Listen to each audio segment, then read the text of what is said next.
Wyrde and Wicked, a novel of the House of Werth by Charlotte E. English, read by Rachel Hine. Chapter 1. Disappointing as it may be to relate the state of dullness prevailing at Werth Towers after the exciting events of the summer, yet it must be done. This, after all, is an endeavour prizing truth over fashion. Overflowing with the enthusiasm attending a series of mild successes, then, for so we will term such a succession of catastrophes, on the grounds that they could have turned out a great deal worse, Gussie would have attacked the matter of the books with gusto. Indeed, she tried. She began by turning her uncle's library upside down, much to the disgust of a bristling Lord Bedgebury. "Really, Gussie," said he, having wandered, in a state only half awake, into this favourite part of the house, with a view to changing his copy of A Natural History of Lycanthropes for some new, exciting treatise. "What can you mean by all this mess?" His lordship's expostulations were not unjust. Gussie, and her faithful Miss Forstell, had soon tired of removing a single book at a time, carefully checking its title page and contents, before neatly returning it to the shelf. Gussie's urgent curiosity and Miss Forstell's boundless enthusiasm would not admit of so slow a pace. Inevitably, then, the ladies soon fell to removing the leather-bound books by the armful, and discarding the greater part upon the nearby tables, and soon after upon the floor. "Help us, then," said Gussie impatiently, barely attending to Theo's dismay. "With the three of us at work, we shall soon have checked every book." "For what, pray?" said Theo, not moving from his station in the doorway. Gussie, casting a careless glance in his direction, observed that he existed in a state of high indignation, from the toes of his shoes to the tips of his rusty-hued hair. Indeed, the latter appeared almost to be standing on end with horror. "For something pertaining to those wretched books," said Gussie, returning unfazed to her ransacking of the shelves. "There must be something among all these tomes. I am sure of it." There were indeed a great number of volumes crowded into Lord Werth's library, successive generations of the family having frequently boasted a Theo among them. That being a learned gentleman of bookish habits, his other predilections being not nearly so common, even among the Werths. "I cannot be the first of the family to entertain a lively curiosity about the Book of Werth," said Gussie hopefully, "even if its fellows in bookish inequity were hitherto unknown." "Were they, though?"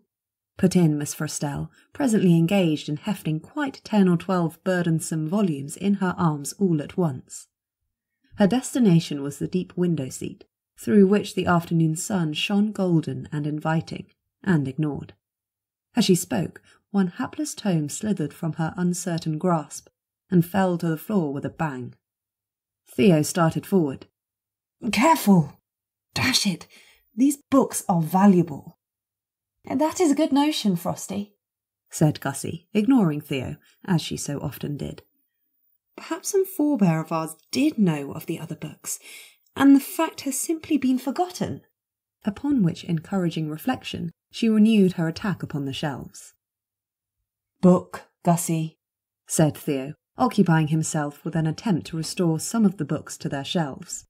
Fruitless, for his efforts were easily outmatched by the ladies. "We know only of one other book." "If there is a second, I am persuaded there is a third," said Gussie, her words emerging half-muffled, for she had thrust her head into the deep recess of a shelf in quest of a slim volume that had fallen down the back. "Perhaps rather more. And since both books have shown a propensity to lie dormant for months at a time, or even years, well, they could be everywhere." "Let us hope not," said Theo fervently. "I am hoping so," Gussie retorted. "To conduct a properly scientific study, we require more specimens. The more the merrier. And I should like very much to know which of the weirded families of the country possesses such a book as ours." "The Selwyns do not," Miss Frostell reminded her erstwhile charge. No, that is true. But that does not necessarily mean that they never had one, does it? Do you mean that they may have lost it? Said Miss Frostell. Precisely. This second book has obviously entered the book trade at one point or another in its life. Other such tomes may have been sold, or even stolen away from their original owners. I should like to know where you imagine you're going with this line of thinking, said Theo, abandoning his attempts to restore order and sinking hopelessly into the welcoming arms of a deep library chair. I find it impossible to follow it. I hardly know myself, admitted Gussie. I believe we are speculating. Speculating, uttered Theo in disgust. No amount of speculation will uncover facts, Gussie. But we have so few facts to work with, hardly any at all. I must then have something else to amuse me. Theo gave a great sigh and rested his face in his hands. Oh, you will not find anything of use in here, he said into his palms. I should be very surprised if anyone has discovered enough about the Book of Werth to write about it. Why ever not? Said Gussie. When it has been in our possession for such a great many years.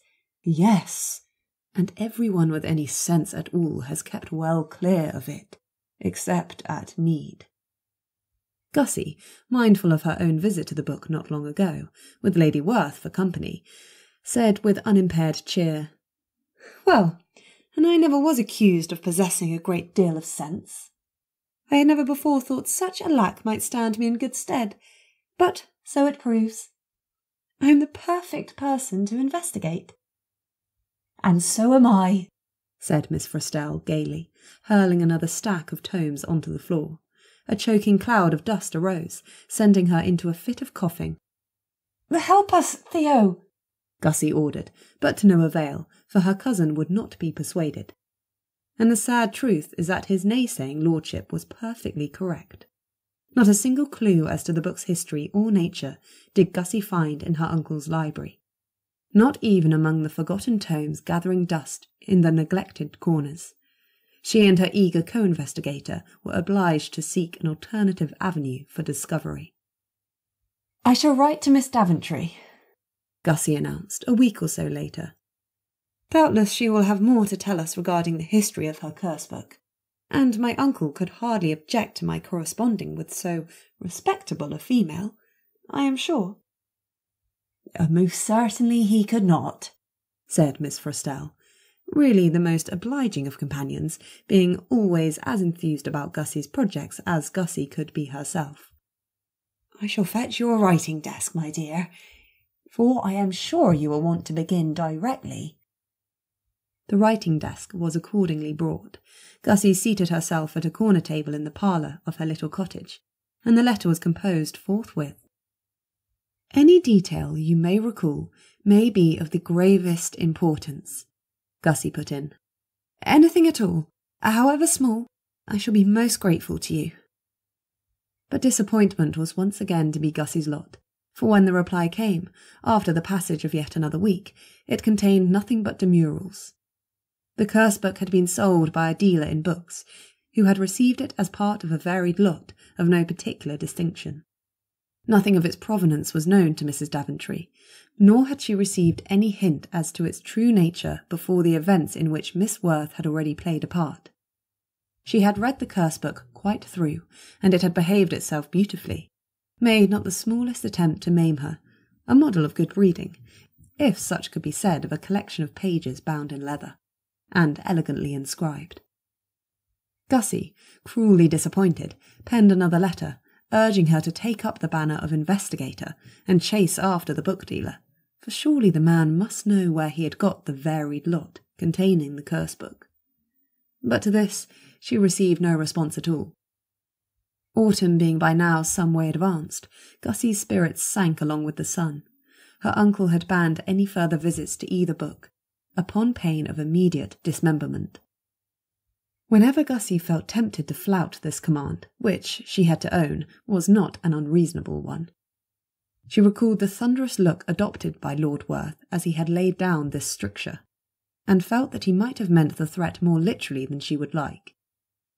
"Though perhaps I could spare a limb," she reflected to Miss Frostell upon one especially dull evening, marooned as she was in her snug parlour, with only a single candle to chase away the gloom of the season, and obliged to fall back on her embroidery for employment.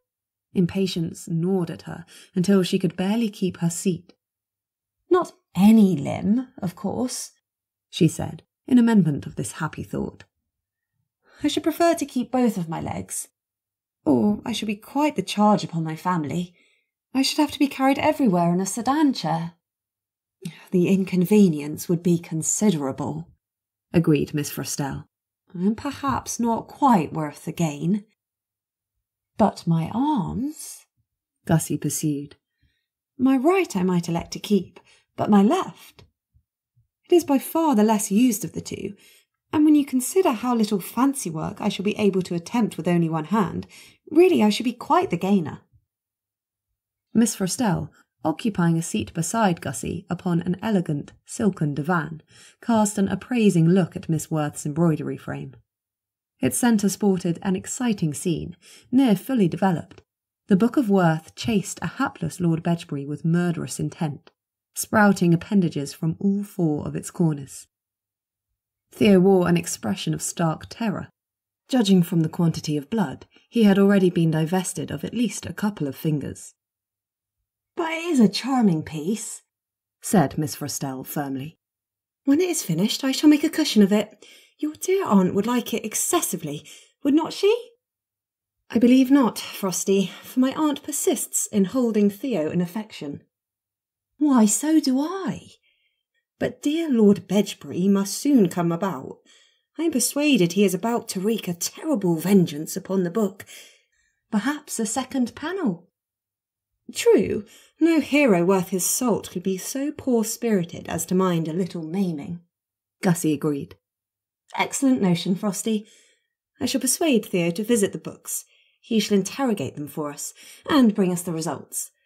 And if my uncle should feel disposed to inflict bodily harm over it, he may turn his wrath upon Theo, and not us.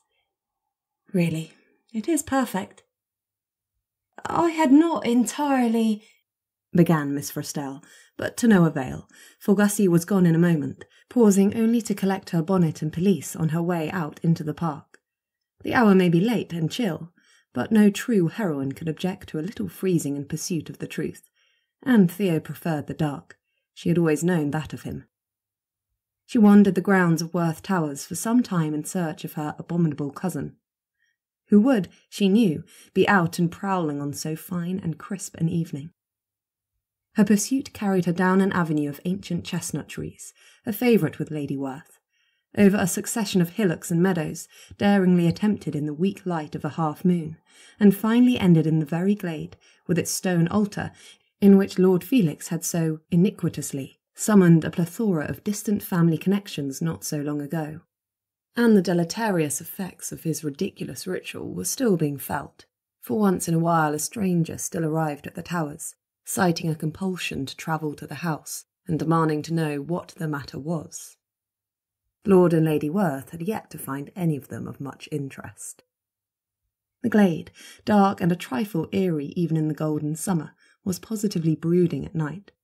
Thus Gussie felt no surprise at all upon finding Theo there, seated upon the altar, and apparently lost in thought.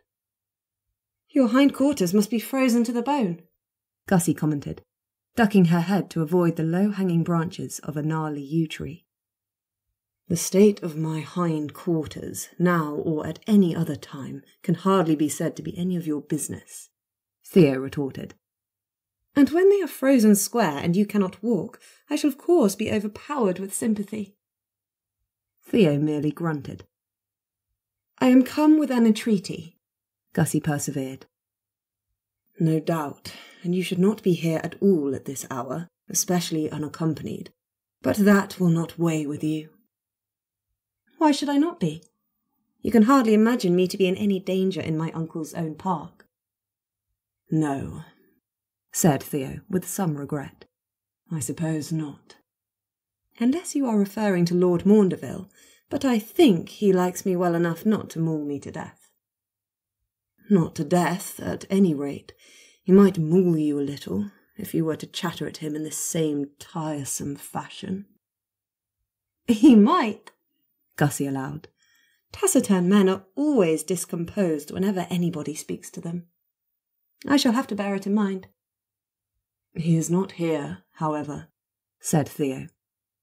"I passed him in the lavender grove an hour ago." Lord Maundeville, in dragon shape, had long displayed a peculiar fondness for Lady Werth's lavender bushes. He had taken refuge there when his dejection over his enforced weirding had, for a time, overpowered his reason. Even now, having grown accustomed to his draconic form, he was still known to appear in the breakfast-room, human in shape, of course, redolent of lavender, and smiling. Well, almost smiling. Gussie could not account for it, but it was among his lordship's least objectionable habits. "I need you to interrogate the books for me," said Gussie, impatient with these asides. "No." "I cannot find out anything about them by any other means within my reach. But surely they must know something of their own history." "No," said Theo again. "Please, cousin," said Gussie, despising herself as she spoke, for it never did to beg. It set men up in their own conceit and encouraged them to imagine themselves important. But a desperate situation called for desperate measures. "No," growled Theo. "My father has forbidden it, and for excellent reason. I will not go near either of those detestable books." "But you manage them so beautifully." "The point is, I would far rather not have to manage them at all, beautifully or otherwise." "But—" "No, Gussie. They are dangerous, truly dangerous, not in a funning way. Why, one of them has killed a man. More than one. You saw the body with your own eyes. Would you like me to end up like that poor library fellow?" Gussie gave the matter due consideration. "It would afford me a deal of pleasure," she allowed. "But I quite see that it would be unreasonable of me to expect such a sacrifice on your part."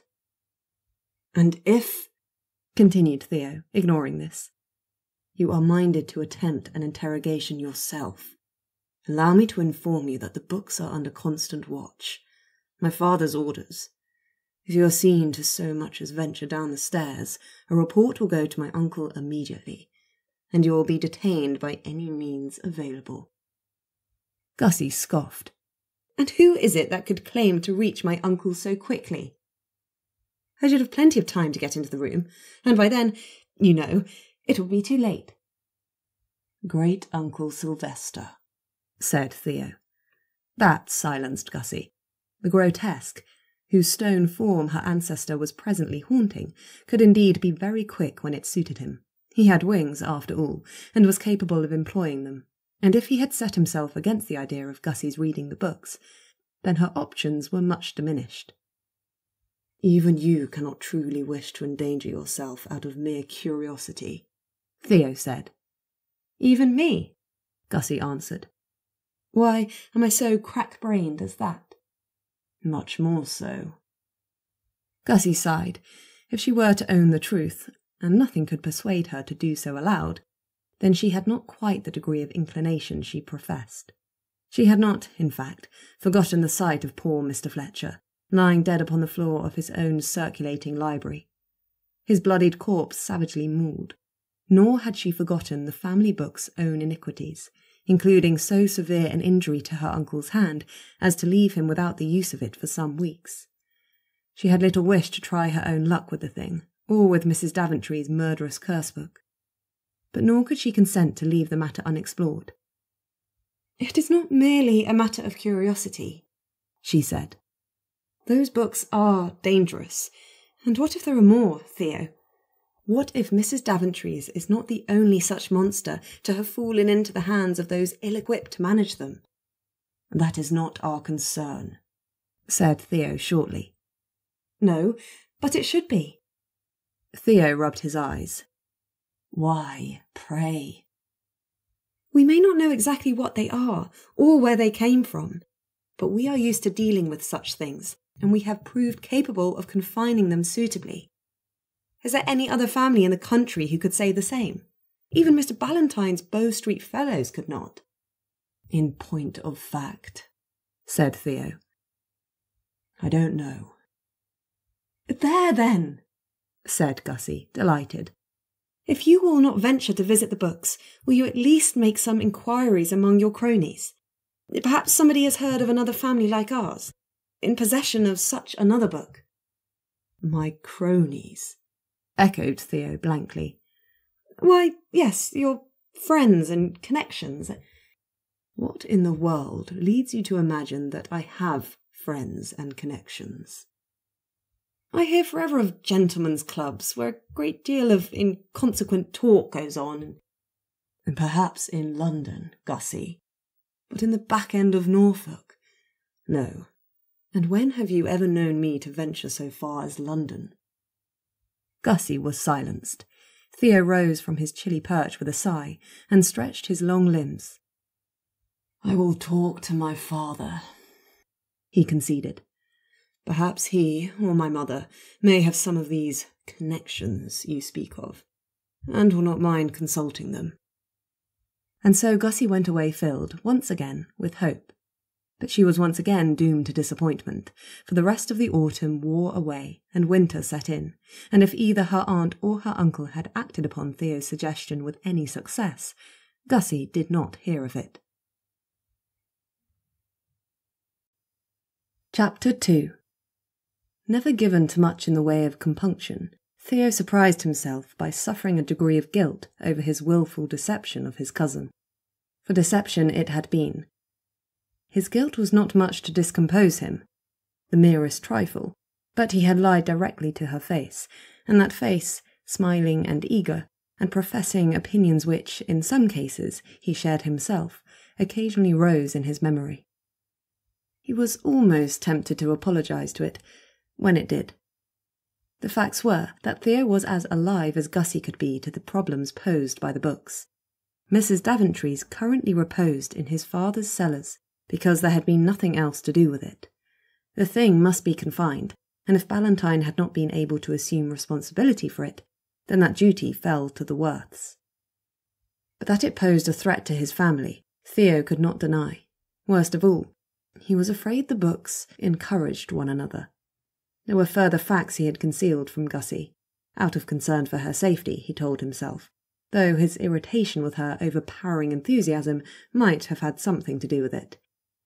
When he had declared he would not, under any circumstances, go anywhere near those books, that had been a lie from start to finish. For Theo frequently went near the books, every night in fact.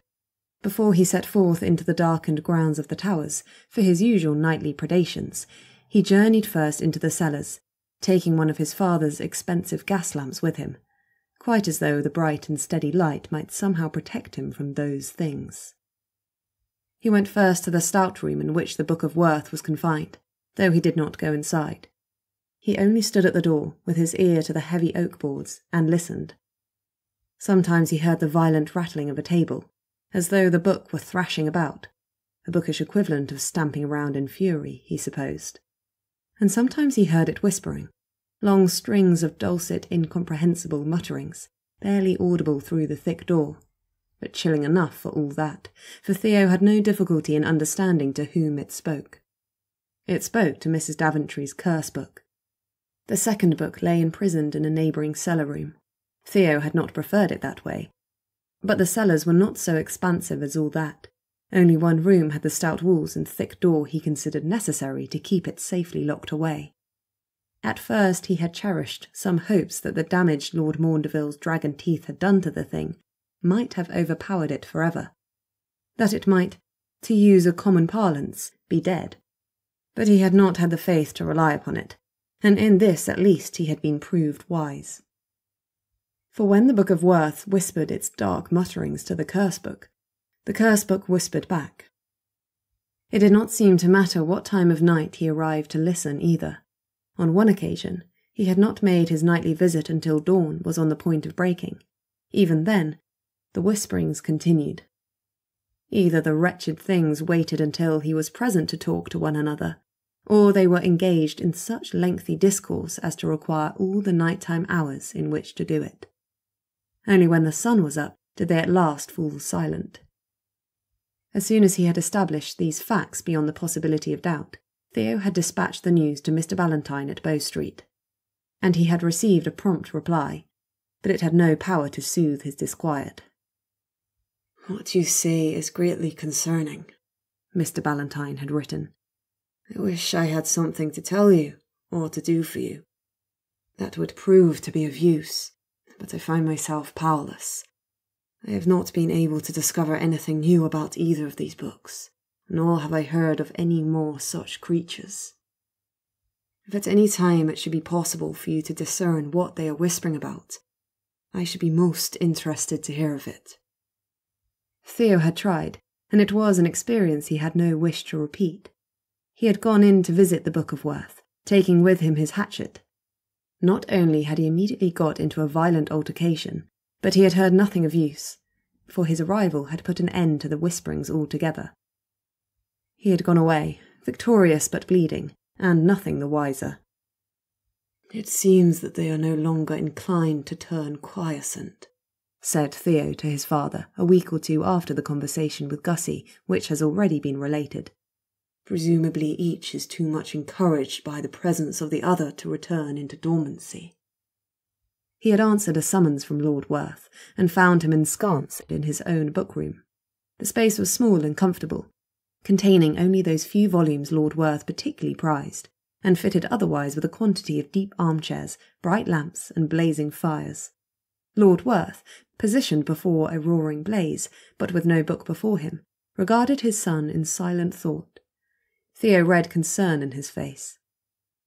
"I must own, I wish we did not have to give house room to that second book," he said.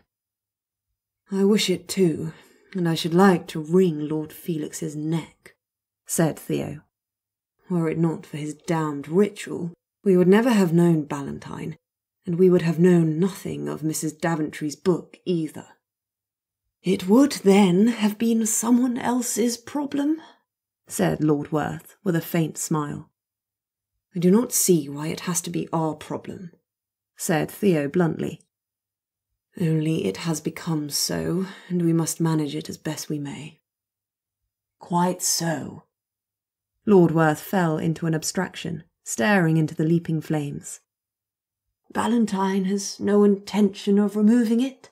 he finally said. "He has said nothing of it. I suppose he could at any time, were it simply a matter of finding a stout room in which to imprison the thing. But no one at Bow Street has any experience of these books, nor any idea of how to subdue them. I must own, it is nowhere as safe as it is here." "Safe?" sighed Lord Werth. "You know, when I was a boy, there were tales of the Book of Werth's past misdemeanours. I thought them greatly exaggerated, but perhaps they are not, and if they are not, then it has had periods of violence rivalling those of the Curse Book." "Honoria declares there was once a Bertha," said Theo. "And Bertha came a cropper thanks to the book." Lord Werth nodded. "You have heard nothing of any other such books?" Theo asked, mindful of Gussie's request. "Not a thing." Theo took a deep breath. "Then I have but one idea as to how to proceed." Lord Werth directed a look of inquiry at his son, his face, with one brow slightly raised, and a gleam of resigned amusement in his eye, suggested he was fully aware how little he would like Theo's idea. "It appears the origins of those books have been forgotten," Theo ventured. "If we would like to know more of them, then we ought to consult those who came before." He paused and added, "long before." Lord Werth was heard to sigh. "And I have but just got Lord Felix to stop clambering out of his grave every other morning." "It need not absolutely be Lord Felix." "Who else might you suggest? With all his faults, few are so well acquainted with the family's history as Felix, Besides, he has already shown signs of a greater familiarity with the book and its ways than anybody living. He knew to find the ritual within its pages, after all, and he spoke of its tendency to conceal things. Theo nodded. Will you consult him, Father? I'm persuaded that we cannot ignore the problems these books present, and what's more, while I have firmly depressed the idea in Gussie's presence, I should not be at all surprised if there are more of them somewhere. Lord Werth winced. Let us all hope you are wrong. Theo's next errand took him into Lord Maundeville's presence, though in this he found himself forestalled. Gussie sat in his mother's lavender bower, charmingly attired in a periwinkle blue pelisse and a bonnet with matching ribbons. She sat directly by Lord Maundeville's head, for he, in his dragon form, lay prone among the bushes. There had grown up a dragon-shaped depression between the withering lavender, where he so often reposed himself. And have you not heard from your mother so lately? Gussie was saying, blithely unconcerned with the light drizzle of rain falling. I trust she is well. This last was said with that look of bright-eyed mischief so common in her. She trusted nothing of the kind, and took an unholy pleasure in her ladyship's probable discomposure. She informs me she has almost completed the repairs to the house, rumbled Lord Maundeville. The damage I effected with my clumsy departure is almost healed. You are to be felicitated. She looked up at Theo and smiled. Did you hear that, Theo? Lord Maundeville's mother has been so clever as to find out his hiding place, and she has not descended upon us in a fury. I believe we too are to be felicitated. It can only be a matter of time, said Theo darkly. She'll be here, with those other two unconscionable brats in her train. How impolite, murmured Gussie. You ought not to describe our guest siblings as brats, Theo. Theo shrugged his shoulders. Hellions, perhaps, she continued. Criminals in the making, bound to be taken up by the constable at any moment, but they must have left the condition of brat behind years ago. Not in Clarissa's case, said Lord Maundeville. I concede the point, said Gussie. Delightful as these little asides are, growled Theo. I came here with something particular to say, if I may have your attention. Why, certainly. Gussie gave him her brightest smile. We've been unimaginably dull without you. Theo frowned at her and turned his attention to the dragon. Lord Maundeville, I come with an entreaty. It's to do with those dratted books. If you are about to ask me to go in search of Lady Marjorie, you are behind the fare, said his lordship. Gussie, Theo realised, was positively beaming at him. I have already asked him. And it was a very good notion, was it not? Quite brilliant, Theo said. May I inquire as to whether his lordship is planning to leave any time this year, or must it wait until after Christmas? Bravo, Theo! Gussie saluted him. A sally worthy of my own tongue. Lord Maundeville hauled himself a little upright, blowing desiccated fronds of lavender over the rain-slick path. And how, pray, do either of you propose I should discover Lady Marjorie's whereabouts? Gussie made some incomprehensible gesture with her hands, a shooing motion, though with some quirk to it, suggestive of mystique. Have you no dragon senses to employ? Had I any before? Said Lord Maundeville pointedly. No, but you are now so much more comfortable in your dragon shape, are you not? I quite thought you might have some new ability at your disposal. Nothing of the sort, said his lordship shortly. How lowering. Though having made her ladyship's acquaintance, I believe I may have one idea, said Lord Maundeville. I collect the matter is urgent. I fear it is, said Theo. Gussie gasped. And when you had so determinedly suppressed its importance to me? Because I knew you would interfere if I did not, but I can see that no words of mine can discourage you from doing so. I did not see why I should not interfere if you are going to, said Gussie, rising from her own seat upon a low stone bench. What's more, I have another excellent notion. Theo, conscious of feelings of foreboding, directed a quelling frown at his cousin. Predictably, this had no effect whatsoever. And what is this notion? It appears we're thinking along the same lines, she said. If nobody living knows anything about the books, and there are no written records of them to be found, why then we must consult our ancestors. My father is already going to speak with Lord Felix, said Theo quickly. You can leave that one alone. She blinked at him in surprise and possibly horror. No, Theo, we cannot have that ritual conducted again. Not if we were plagued by 100 books. No, he hastened to say. That isn't the idea at all, and I'm not at all persuaded that it would be of the least use anyway. I merely want to find out what he knows. Oh, that will be acceptable, of course. She made a curtsy to Lord Maundeville and turned back toward the house. Good journey, your lordship, she called over her shoulder. Theo made his own hasty goodbyes before falling into step beside Gussie. You haven't told me what the notion is. Quickly, please, before I perish of heart failure. I am going to my aunt and uncle, said Gussie, walking with a brisk pace towards the house. I should like to have their permission to invite Nell for a visit. She has not visited enough of late. Honestly, Theo, can you feel affection for nobody? I have affection enough for your sister, but... In that case, you will be delighted to welcome her back to the Towers, said Gussie firmly. Particularly since she can speak to some of the long-dead Werths who lie beyond my uncle's reach.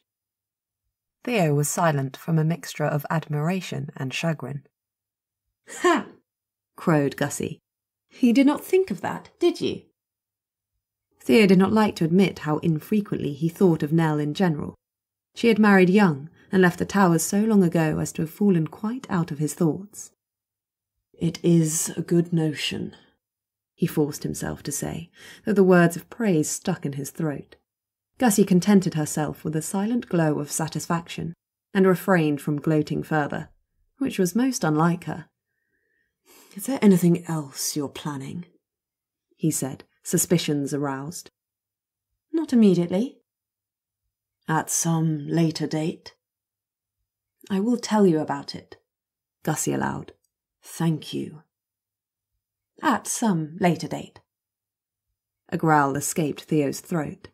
Gussie, arrived at the side door into the house, paused to flash Theo a bright smile. It sounds time for your repast, dear cousin. Do not let hunger get the better of you, pray, or we shall all be in the basket. Theo stalked away, leaving her to let herself into the house. Much as it galled him, she was perfectly right. He was famished, and his frustrations would be much better worked out in pursuit of a meal.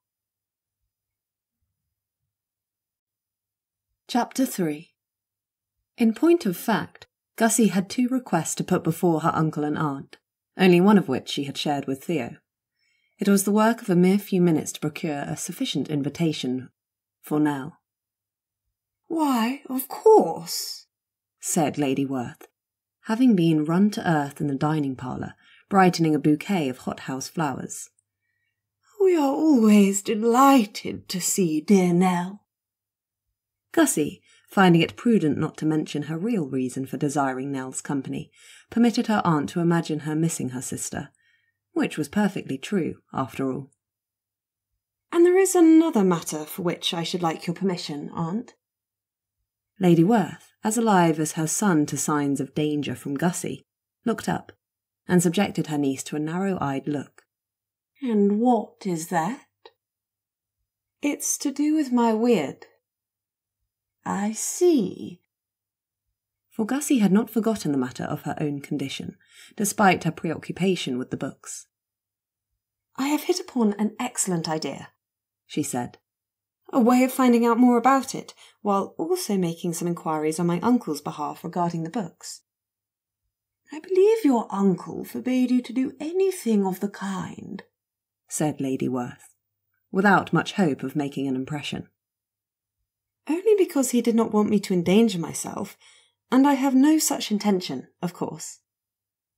Of course, said her ladyship faintly. I would like to see Lady Maundeville, said Gussie. That mad woman? No. Lady Werth set down her scissors with a clatter, dropping a few roses in her dismay. It may be done here, if you should like me not to go to Starminster, Gussie said quickly. And then you may keep an eye on her. Lady Werth appeared to be bereft of words. I only want to ask her some questions, said Gussie. Her family used to be among the most weirded in England, did it not? Well, I want to know if they ever possessed such a book as ours. And how is this related to your weird? Said Lady Werth. It isn't, of course. That is quite a simple matter, said Gussie. I am going to weird her. I do not believe I have ever heard the word used as a verb in quite that fashion. No, it is my own invention, said Gussie modestly. Lady Werth, overpowered by her emotions, sank into the nearest of her elegant dining chairs. Perhaps you had better explain the whole plan to me. Gussie took a seat next to her aunt. It is quite simple, she began. I would like to gather more information, of course. If her ladyship proves to be as yet unwedded, which may not be the case, or why has she not descended upon us with further demands upon me? Well, I can cautiously conclude that mere proximity to me is insufficient to effect the change. And if a person must be touched in order to be changed by me, naturally that is what I would next plan to do. To make sense of this convoluted explanation, said her aunt, if Lady Maundeville has not already succumbed to a weirding curse, you propose to bestow one upon her forthwith? Exactly. I suppose it would be useless to present my objections. I can hardly see how there could be any, Gussie said.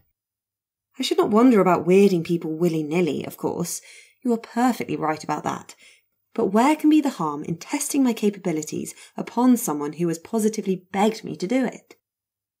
I admit I am annoyed with myself for not doing it before, when I had the chance. I believe I was angry. And his lordship had just destroyed half of the house, which I imagine must distract anybody just a little, said Lady Werth. Quite so. Well, I am surprised we have not already had her driving up to the towers and kicking up a fuss.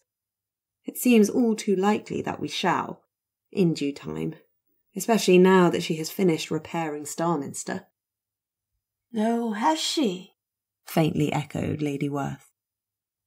Oh yes, it is quite mended. Lord Maundeville, as you may imagine, was delighted with the news.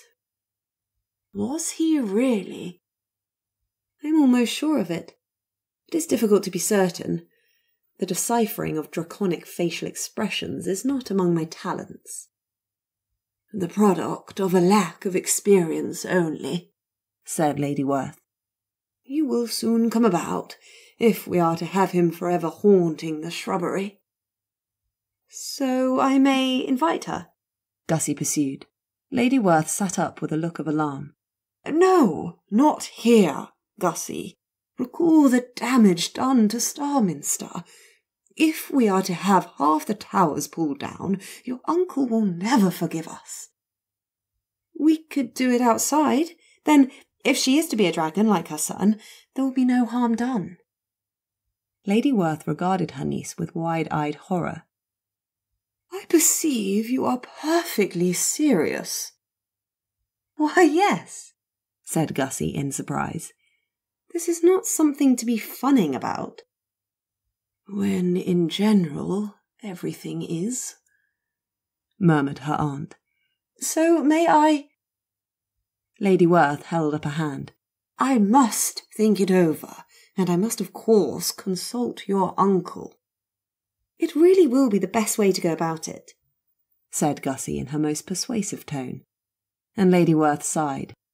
The worst of it is, I suspect you may be right. The results of Lady Werth's conversation with her husband were delivered to Gussie by way of a severed head. 2 days after her hopeful entreaty to her aunt, Gussie lingered over the breakfast table with Miss Frostell, devoting herself to a plate of toast. Her thoughts were far away, her gaze fixed upon some indistinct point out of the window. Her great-aunt Honoria's appearance, therefore, took her by surprise. And have you really talked Georgiana into inviting that mad woman to the Towers? Said she without preamble, manifesting with a pop some 3 feet above the breakfast table. A startled Gussie, regarding with dismay the upside-down morsel of toast now adorning the tablecloth, gave a sigh. Could you not contrive to announce yourself? She said. As delightful as it is to see you, Aunt, I should appreciate a warning. Something charming by preference. A flurry of ethereal bells, said Miss Frostell dreamily. Not in my line, said Great-aunt Honoria. No doubt you'd prefer a scream of terror, said Gussie sourly. Or, better yet, a chorus of them. Great-aunt Honoria's smile might best be described as ghoulish. An excellent notion. What a fine revenant you will make when the happy hour comes. The happy hour of my death? Gussie inquired. I am greatly looking forward to it, as you may imagine. I have already arranged everything with your uncle, said Honoria. He will have you out of your grave in a trice.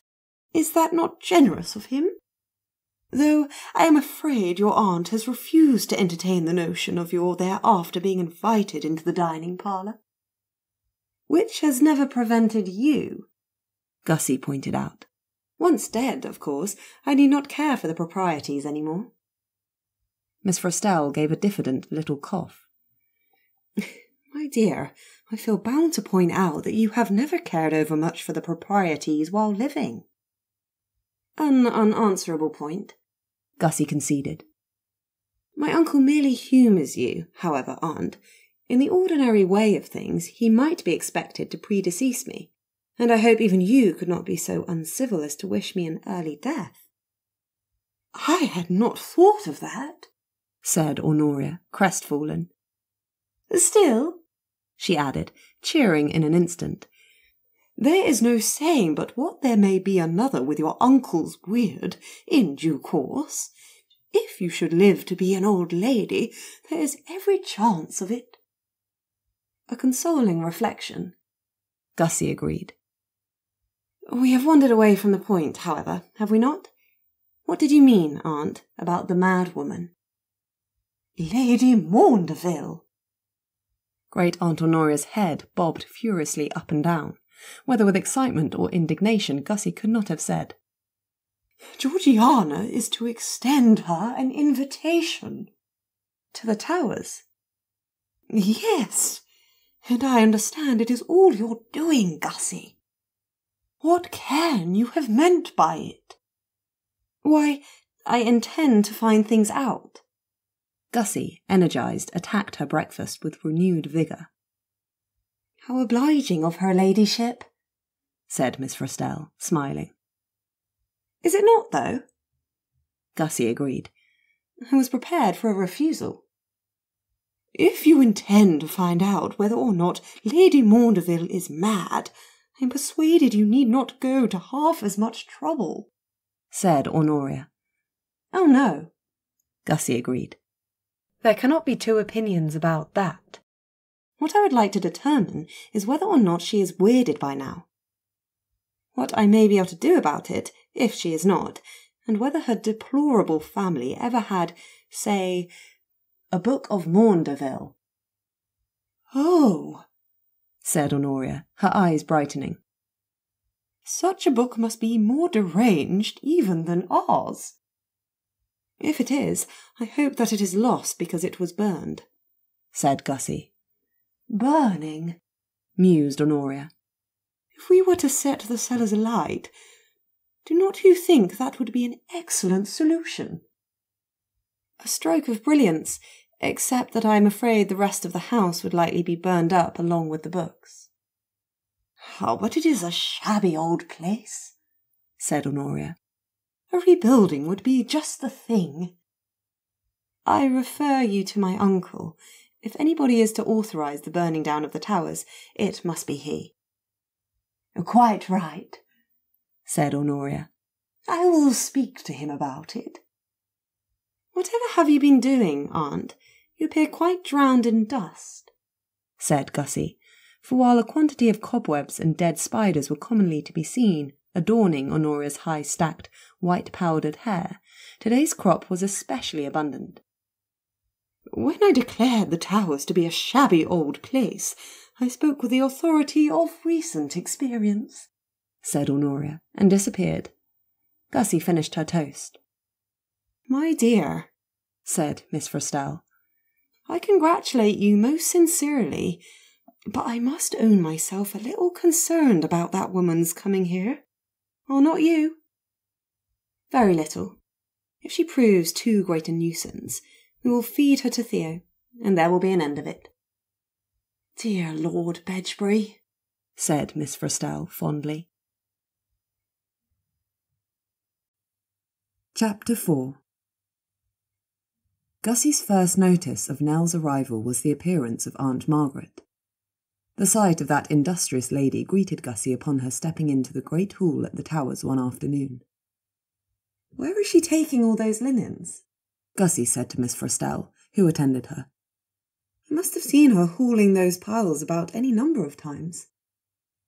The two women watched in fascinated silence as the vision wafted from one side of the hall to the other. She had died in her 50s by her appearance, for she moved with a brisk, efficient step, though her hair was fully grey. The voluminous skirts shrouding her portly figure proclaimed her to have lived some few decades before. Her bowed posture implied a put-upon existence. She had a kindness for Nell, Gussie supposed, for she appeared only when Mrs. Thannibal visited the Towers. Why she troubled to manifest at all, even Nell could not explain, for the majority of the residents' spirits never did. Gussie! Came Nell's voice an instant later, and then came Nell herself. Her figure, fuller than Gussie's own, appeared to advantage in a new lace-trimmed gown, though its sober blue colour suited her status as a young matron. Delightful cap, Gussie said, returning her sister's embrace. Nell laughed, touching the froth of lace adorning her dark hair. Arthur declared it fetching, but I could not decide whether he was humouring me. Then, pausing to listen to something Gussie could not hear, she added, No, Arthur is not by nature dishonest. Then he is far superior to the generality of men, Gussie said. You have no cause to be so cynical, Gussie, said Nell. No, she is not perfectly right. Aunt Margaret, Gussie guessed. No, poor Margaret is always so agreeable. It is Beatrice who has opinions. Gussie felt at once that she might have liked Beatrice. Have you seen my aunt and uncle already? Said she. Yes, I have been sitting with them this half hour. Excellent. Then we need not delay. Gussie took her sister's arm and propelled her out of the hall. There is no time to lose. Why? Where are we going? Said Nell. To talk to every dead Werth we can get hold of. Yes, I am come prepared to hold a conclave, said Nell. But if you are minded to take me down into the cellars, I must entreat you to reconsider.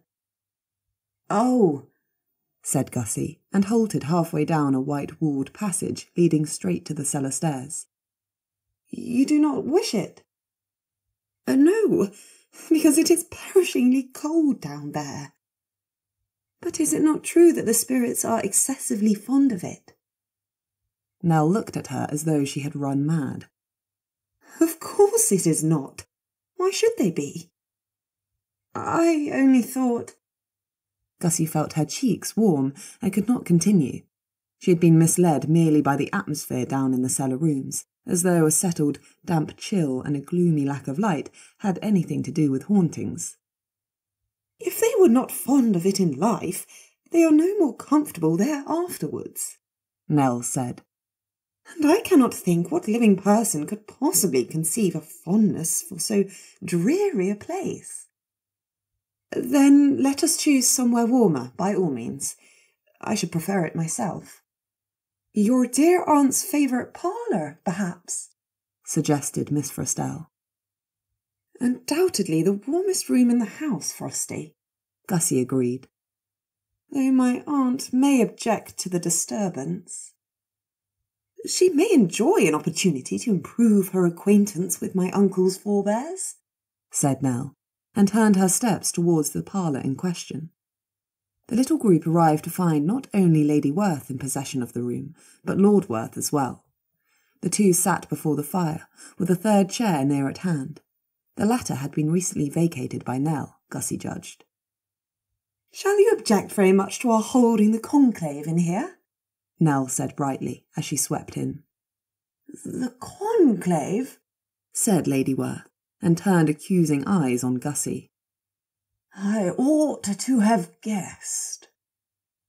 In all probability you ought rather, Gussie agreed. Lady Werth sighed. This is about the books I collect. It is, and is it not a famous notion? Said Gussie. There is no telling who may be lurking about, and not every deceased Werth is to be found out in the churchyard after all. I should like to speak to Bertha, said Lord Werth. Bertha? Echoed Nell. If she is to be found, it is Theo's idea that there was once someone of that name, and who was slain by the book. That is true, said Gussie, struck by a fact that had, in the recent confusion, slipped her mind. Was not it Honoria that said it? I believe so. Then it may have been a contemporary of hers. Nell, look for anyone of the last century. That is not quite how it works, said Nell dryly, settling herself back into her warm chair before the fire. All I can do is issue an invitation. Anyone who would like to join us will do so. Very well, but can you at least issue a special invitation for Bertha? I will do my best, Nell promised. Miss Frostell, as always a little awed by the dual presence of their lord and ladyships, took up a silent position at some distance from the fire. Gussie briefly entertained ideas of overriding this diffidence of hers and hauling her nearer to the warmth, but it occurred to her that the governess might feel a degree of trepidation over the proceedings about to be entered into, and so she refrained. Not everyone preferred to be directly in the thick of things. Nell sat quietly for a time, her eyes closed. She did not appear to be doing anything at all, and Gussie soon grew bored. How long did it take to summon all the dead generations of the House of Werth, or, at least, those who still lingered around the towers? Surely not so long. How her aunt and uncle could contrive to sit so still and patient, she could not fathom. Gussie, said Lady Werth quietly. Pray do not fidget. You will distract Nell. Gussie controlled herself. At long last, Nell opened her eyes. They had developed that odd haze over their customary grey-blue, an otherworldly sheen that appeared only when Nell exerted the deepest extent of her weird. Uncle Thomas, is that you? She said, smiling. And Cousin Jane? Beatrice, of course I have not overlooked you. We are delighted to receive you. Aunt Margaret, perhaps you may pause in your labours for a little while and join us in the parlour? Why, great Uncle Sylvester, how well you look! This litany went on for some time, as Nell proceeded to greet a great many dead Werths. Gussie did not see Sylvester's favourite grotesque anywhere. He had, then, opted to appear without it, at least for Nell. How intriguing. She wished she might see with Nell's eyes, just for a little while, for she might then look upon some vestige of his real face. That, and perceive the large gathering of dead relatives she understood to be manifesting around her. "Mother," said Nell, somewhere in the midst of her speech. "Father, how we've missed you." This was not strictly true, or the plural was not. Nell, being some 5 or 6 years Gussie's senior, might have some remembrance of them, but they had died when Gussie was too small to know anything about it. Their absence from her life had not, therefore, troubled her overmuch, not when she had passed into the care of her capable aunt and uncle. Nonetheless, at these words of Nell's, her idle inclination to see these deceased family members for herself deepened into a hunger. In that moment, she would cheerfully have traded a great deal in exchange for Nell's Wyrde. Nell held up a hand. "I shall be delighted to speak to all of you at greater length a little later," she said. "But we are in conclave for a special purpose. Tell me, is there a Bertha present?" Silence. Nell's face creased into a slight frown. "Bertha has not come," she said to Gussie. "But some remember her. Beatrice says—" She stopped and listened. "Beatrice has much to say upon the subject," she said quietly. "It appears the name Bertha was used as a deterrent. If she would not stop spending so much time with the book, she was told, she would end up torn to pieces like her great-grandmother Bertha. Naturally, this did not prevent her." Gussie sat up. "The book, yes, we want to know everything about it." "Was she torn to pieces?" Lady Werth said in fascination. "I remember a tale about Beatrice myself." "Very nearly," said Nell. "The thing behaved with great affection to her, she says, until one day when its embraces became positively lethal. She was fortunate to escape with her life." Gussie, remembering her last encounter with the Book of Werth, was moved to bless her own stars. She recalled being wound about with its clinging appendages, so tightly that she could not move. Nothing about its embrace had appeared to her as affectionate. Did that mean that Beatrice had misled herself and wrongly interpreted its attentions? Or that it had treated Gussie with no such affection because, for her, it felt none? "The book can feel," she said. "It can be affectionate." Nell's eyes widened, and she once again held up a hand. "One at a time, I beg you." Gussie waited in impatient silence. "It is not held to be capable of anything remotely resembling affection," Nell concluded after a time. "Beatrice has been roundly ridiculed for suggesting it, I'm afraid, but she holds that it is, none the less, true. She and the book dealt extremely well together, until the day its sentiments underwent some change." "Has it ever dispatched anybody else?" said Lord Werth. "Not that I have heard today," said Nell. "But I can only reach those who have not been dead for so very long, perhaps no more than a century. Those who came before tend to be too far faded for conversation." "Nobody then would remember Lady Marjorie," Gussie said. Nell waited, listening, and finally shook her head. "Stories only. No one here ever met her." "It was worth a try." Gussie sighed. Whether or not they received a further opportunity to consult the elderly dragon would depend upon Lord Maundeville's efforts. She hoped his one idea for finding her proved to be a brilliant one.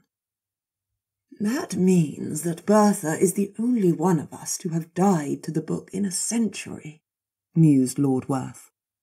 "Rather more," Nell said. "Not forgetting that some of those here today died a century ago, their lives, then, date still further back." Lord Werth nodded. And while it has had its periods of violence in recent memory, I would say it has, in general, been fairly well behaved. Lady Werth agreed. Gussie and I ventured to visit it in reasonable safety, and I have done so several times in the past few years. It has hardly ever tried to harm me. Until recently, said Gussie. For it did try to harm me, and in just the fashion Beatrice explained. A thought struck her. Was not the same thing true of Mrs. Daventry's curse book? It was altogether dormant until a few months ago, when it suddenly turned aggressive. What do you suggest? Said Lady Werth. That something has happened in this past year to rile the books. I hardly know, said Gussie. But it is an idea worth the considering, is it not? But what could it have been? Said Lady Werth. There was no contact between the two books until the second was brought here. How could anything have affected them both, and at the same time? I do not know, Aunt, and perhaps I am quite wrong, but I mean to bear the notion in mind, for we do not know it to be impossible either, do we? Lord and Lady Werth exchanged a worried look. I believe I will write again to my acquaintance, said Lady Werth. You are perfectly right, Gussie. If there are more such books in the world, it may prove imperative to learn of them. The conclave continued for some time, though without producing any more information Gussie considered relevant. The conversation passed on from the subject of the book, nobody having anything further to say upon the subject. She herself lingered only long enough to hold some stunted dialogue with her vanished parents, by way of Nell as interpreter.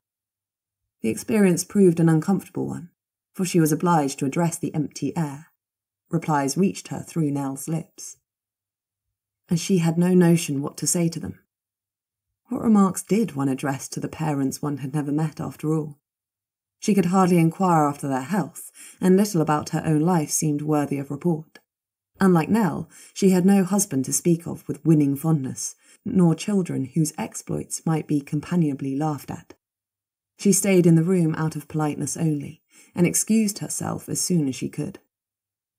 Nell will manage very well without us, she said to Miss Frestelle, as they walked slowly back in the direction of Gussie's cottage. Do you not think she was looking rather tired? I did, Gussie owned. The conclave always is exhausting, I believe, but she will retire directly to bed once it is finished. And she need not leave it again until she is recovered. She'll be very well again by tomorrow, I am sure. What a pity it is that Mr. Thannibor did not come with her, or the dear children. They would have been so charmingly reviving for her. No such thing. Arthur, perhaps, might be, but the children could only have plagued her to death. Far better for her to recover in peace, and return to the bosom of her family in a day or two. The two ladies proceeded as far as the shrubbery without either venturing another remark. There, however, they encountered Lord Bedgebury, striding in from somewhere across the park. The hem of his dark great coat swirled around his ankles, his hat shadowed his eyes, and his face was reddened with the cold. You have missed all the excitement, I'm afraid, said Gussie, pausing in the middle of the path. Though, if you want to say anything to the deceased, there may still be time. I can't think what, said Theo. No, nor could I. We did not find out a great deal about the book either, though one point stands confirmed. It has killed at least one of us in the past. Bertha? Yes, though she did not herself appear, so we do not know how it came about. I am more concerned with the question of why, said Theo. Why should it attack some of us but not others? Why is it sometimes quiescent and at other times murderous? There isn't a particle of sense about any of it. I do not see why you should expect consistency of behaviour from a book. After all, you are sometimes harmless enough, and at other times perfectly brutal. Yes, but I am not a collection of pages bound in leather. What is that to say to anything? One expects consistency of behaviour from books. Their purpose in existing could hardly be clearer. You are speaking of the inanimate kind. It isn't at all the same. So I am. Everyone is gathered in my aunt's parlour, if you want to catch the end of the conclave. Theo nodded and passed into the house. For my part, I'm tired of the subject, said Gussie, as she and Miss Rostell paced on. The nasty thing may rot in the cellar for the rest of the day. I shan't waste another thought on it. This she knew to be a lie, and so it proved, for her thoughts circled uselessly around the problem for the rest of the afternoon. By the time she and Miss Rostell retired to bed, she had produced half of another piece of fancy work. She had begun with the intention of embroidering something innocuous and cheering, like a glade of flowers, but what she produced was yet another representation of the book. Flames curled hungrily around its covers, and half of its pages were already burned away. Chapter 5. The next event of note consisted of a reply, by letter, from Lady Maundeville. This missive, penned upon the very best hot-pressed paper, and smelling faintly of something floral, was delivered to Gussie's cottage late upon the following morning, and brought to her by her maid. "From the Towers, miss," said the maid, putting the paper, seal broken, into Gussie's hands. "Her ladyship had it sent over." Gussie quickly opened it up. "What an unconscionable scrawl," she said, much struck by the poor quality of the handwriting. "Her last letter was not near so bad." "What does it say?" said Miss Rostell, looking up from her labours. She was engaged in stitching Gussie's latest creative masterpiece into matched panels of burgundy brocade, and stuffing them with cotton. "She declines our invitation." "Oh!" Miss Rostell dropped her needle. "Yes, but it isn't so bad as all that. Listen, I find myself unequal to travel at this season, but it would afford me the greatest pleasure to see you, Georgiana. We were the best of friends in our youth, were not we? If you should find it possible to venture through such uninviting weather, you will find a warm welcome awaiting you, and all your dear family, at Starminster. Our Christmas celebrations are, I believe, second to none. There is more, but that is the gist of it." Gussie folded up the letter and sat in thought. "You are not pleased at the prospect, my dear?" said Miss Rostell, uncertain how to interpret this silence. "I am wondering at it. Lady Maundeville is not a guileless woman. I am persuaded she does nothing without a clear motive. What can be her intentions in proposing to carry all of us off to Starminster? It may be that she is sincere in what she said," ventured Miss Rostell. "I myself deplore travelling in the winter. It is so uncomfortable." "Maybe that's it," Gussie allowed. She read the letter through again, eager for some clue as to what may be afoot at Starminster. But the letter was opaque. She had not even made any reference to her eldest son's protracted stay at Werth Towers, and while she had extended her invitation to include Lady Werth's family, she had made no personal mention of Gussie. That it could not be a mere social invitation, Gussie was fully persuaded, but what Lady Maundeville might intend by it, she could make no guess whatsoever. "Well," she said cheerfully, setting the letter aside, "we shall proceed as we did in the summer, of course. The only way to find out what she wants is to go there. Though ideally we shall be permitted the use of our own carriage this time. Shall you come with us, Frosty? You will not mind the discomfort of the journey, if there are to be festivities. Her ladyship spoke of your family, my dear. And are you not part of it?" Miss Rostell, pink with pleasure, bent over her stitching. "I own I should prefer not to be alone at the Towers for Christmas." I am certain my aunt and uncle can have no objection. Nor did they, though by the time Gussie had completed the more difficult task of persuading them to go themselves, her request to add Miss Frostell to the party came as a mere triviality. "I do so hate to be away from the Towers at Christmas," sighed Lady Werth. "And to spend it in so inhospitable an environment, too." "A Starminster is nothing of the sort," Gussie assured her. "Our hostess may be somewhat lacking, but her house and her servants are anything but. We will be very comfortable." "I believe I will leave you to tell Theo," said Lady Werth, with the nearest thing to ill nature as she could manage to muster towards her niece. "He will dislike the notion excessively." Gussie accepted this duty without question. After all, it was all her fault. "Yes, but that did not prevent him from going there before," she pointed out. Lady Werth proved correct, however. Theo took violent exception to the prospect. "No," he snapped. "Nothing could induce me." "But Theo—" "No, I shall remain here. Someone must keep watch over the books, or had you not thought of that?" "The servants are—" "Ill-equipped to manage them, as you well know." She had been so unwise as to venture up to the East Tower for the purposes of importuning him. Irritation with the intrusion made him speak hastily, she was sure. But he remained unmoved. Though she would never know it, Gussie could not altogether blame him. Nell's visit to the Towers was not a protracted one. She never would consent to be parted from her family for very long together, which was almost enough to bring Gussie round to Miss Frostell's way of thinking. She broached the subject on the morning of Nell's departure, having secured some portion of her sister's time to herself. Nell arrived at the cottage laden with assorted articles of interest.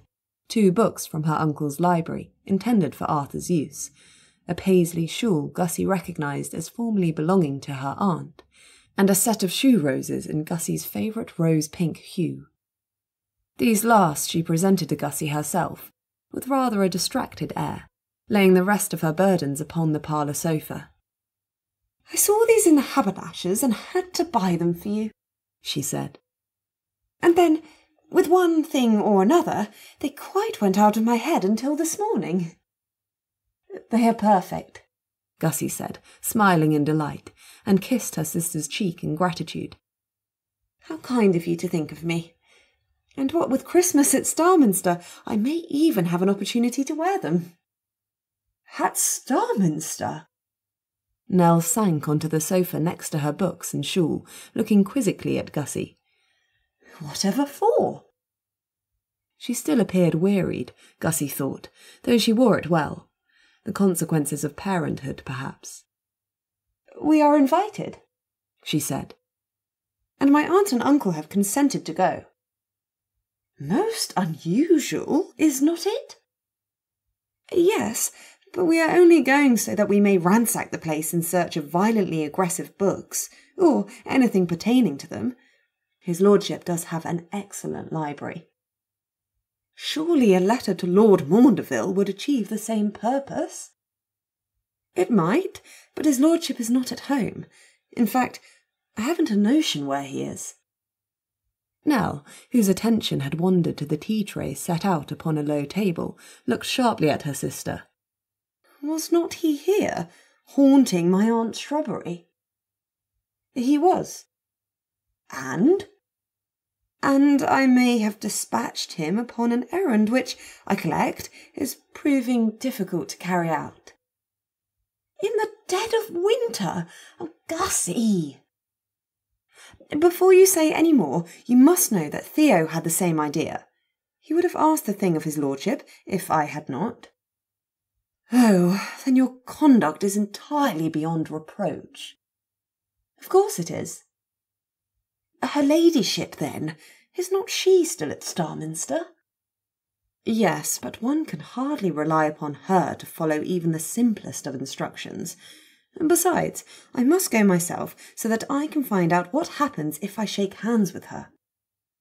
You think she will turn dragon like her son? Or lycanthrope, like her other son. I couldn't say what her weird may prove to be, and I cannot say that I care. It is my own weird that interests me. Finding this perfectly reasonable, Nell nodded. Write to me, and tell me everything that happens. I shall be living in suspense until you do. Gussie took a seat next to her sister, carefully moving the paraphernalia from the towers out of the way. In point of fact, I was hoping you might consent to go with us. But Arthur and the children may come along too. Her ladyship's invitation was extended to all Aunt Werth's dear family, after all. Nell sighed. And I should love to spend Christmas with you all, but not at Starminster. Gussie, you said yourself that those Selwyns are deranged. And the last time you were there, half of the house came down. You do not think the children would be safe? Could you promise it? Gussie could guarantee nothing of the kind, and she did not make the attempt. After Christmas, then. She tried. Bring everyone to the towers. My aunt and uncle would love it if you did. But the books, said Nell.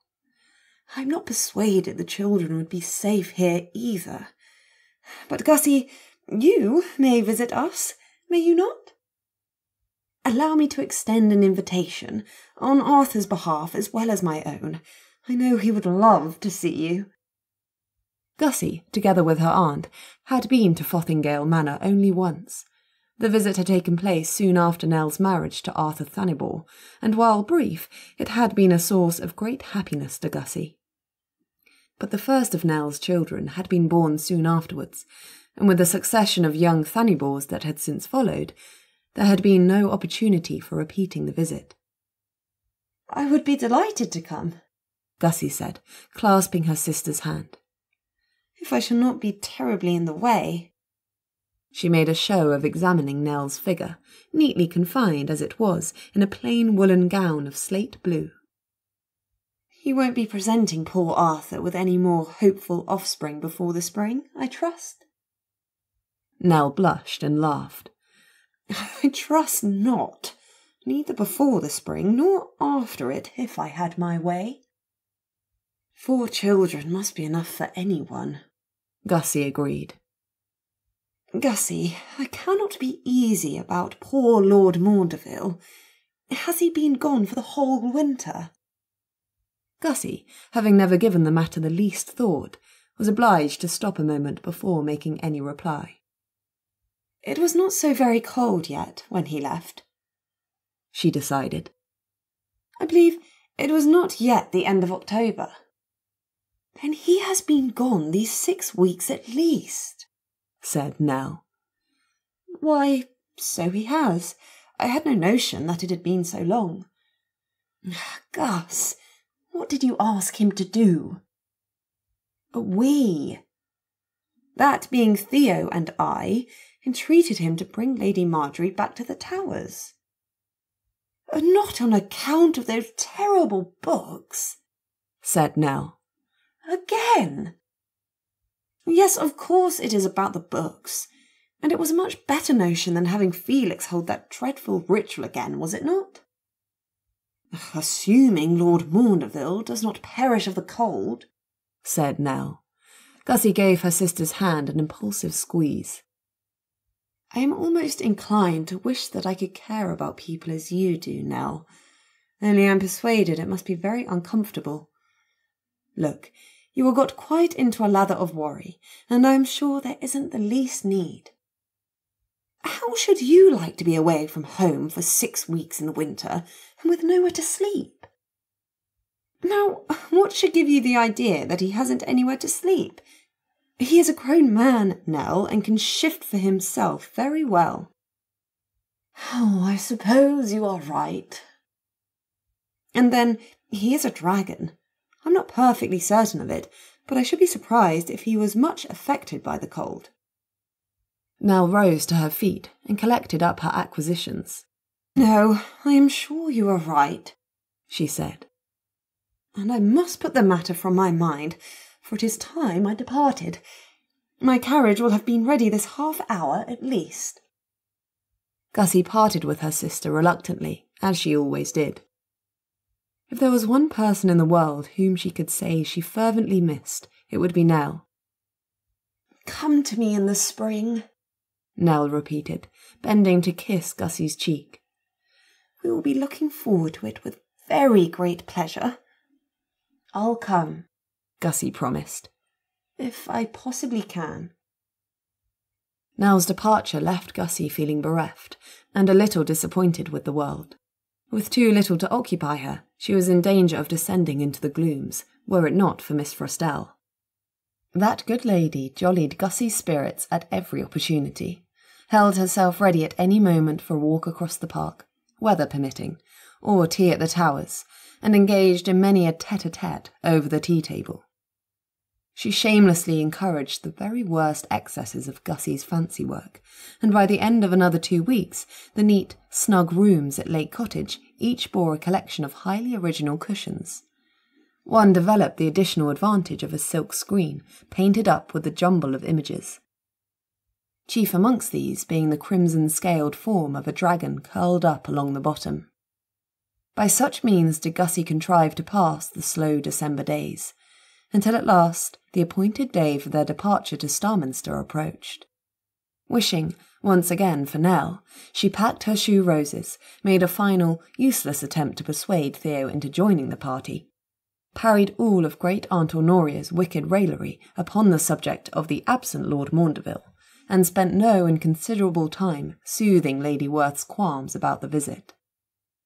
"I shall be ice from head to toe inside of an hour, I am sure of it," said she, checking her portmanteau yet again for any useful articles she may have forgotten. "Or Lady Maundeville will." "Be easy, Aunt," said Gussie. "I have ensured that you have everything you could possibly need. Nothing is forgotten. And you will be too warm and merry to ice anybody." "But what if she is to become anything very bad? You have not the smallest idea what will become of your weirding her, now do you?" "If she does, then you may ice her with everybody's blessing," Gussie added, as a happy thought occurred to her. "You may ice Clarissa right away." "If you should feel disposed. Doing so can only improve the visit." "She cannot be as bad as all that."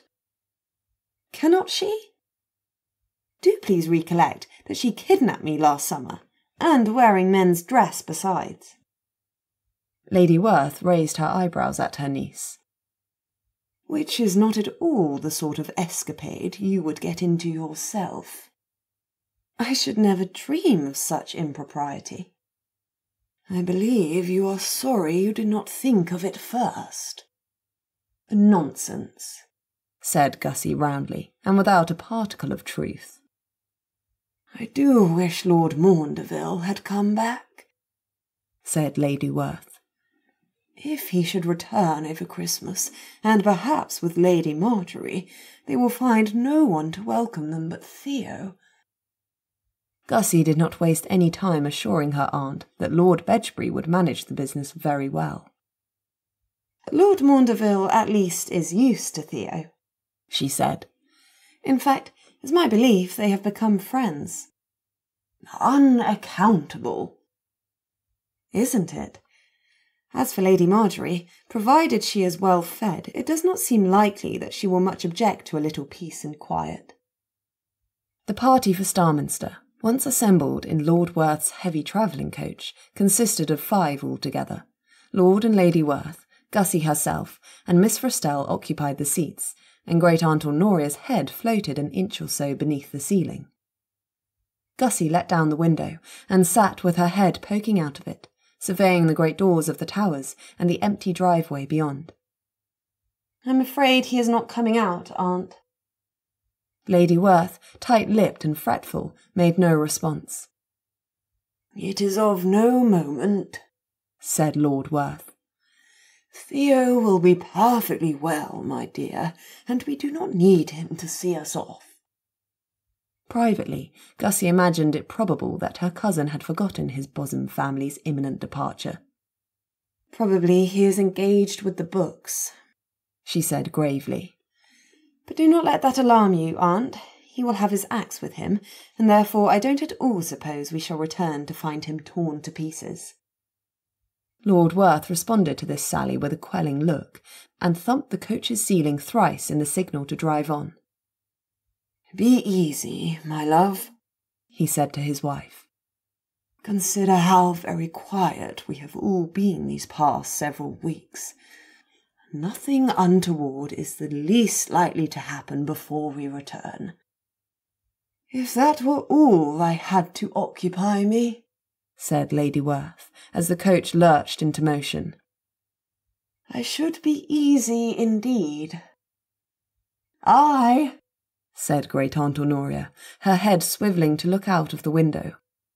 "We shall be doing very well if we do not turn up dismembered before our return." "It does not appear to have done you any very great harm," Gussie observed. Honoria gave a cackle. "Very right, my dear. Oh, but we are forgetting Sylvester." The reflection horrified her, for she attempted a low dive out of the window Gussie had yet to fully close. Gussie caught at her hair. "Oh, pray be composed, Aunt. Sylvester remains in support of Theo." Or, at least, that is what she hoped he had said. His rambling comments had covered a great deal of ground, from the merits of a good ragout to the finer points of some prize mare he had once owned, and which must by now be long since rotted. Since he had not presented himself at the coach, and was not to be discerned clinging to any part of its frame, Gussie chose to believe he had heard her plea, and elected to remain with Theo. For, while she possessed not a tenth of the concern poor Lady Werth suffered under, she was not wholly free of it either. All things considered, they would both of them have felt easier had Theo consented to come along. Chapter 6. The Starminster estate had lost none of its splendour since Gussie's last visit. Despite Lord Maundeville's unfortunate encounter with the roof, if anything, it had grown even grander. "I am almost positive it was not this big before," said Gussie, head once more stuck out of the open window, as the Werth travelling coach drew up to the mansion house. "Can a building embiggen itself?" "Embiggen?" said Lady Werth, as yet unenlightened by a glimpse of the Maundeville home. "Enlargen," Gussie allowed. "I am not sure that is a word either." Great-aunt Honoria, too impatient to await the stopping of the coach or the opening of the doors, drifted upwards and passed through the roof. "It is larger," she called. "I could almost swear to it." "A building may be enlarged," said Lord Werth, "by architects and workmen via the use of suitable materials and tools. But as to whether or not a house may simply grow bigger, as I understand you to mean, then I should think not." "Coming from the mouth of the most Werthish of patriarchs, that is a statement to carry some weight," said Gussie. "After all, what Lord Werth does not know about the peculiar can hardly be worth talking of." "Werthish?" said Lady Werth. The doors being that moment opened by a pair of uniformed footmen, she got down directly, and stood looking up at the Starminster mansion in momentary awe.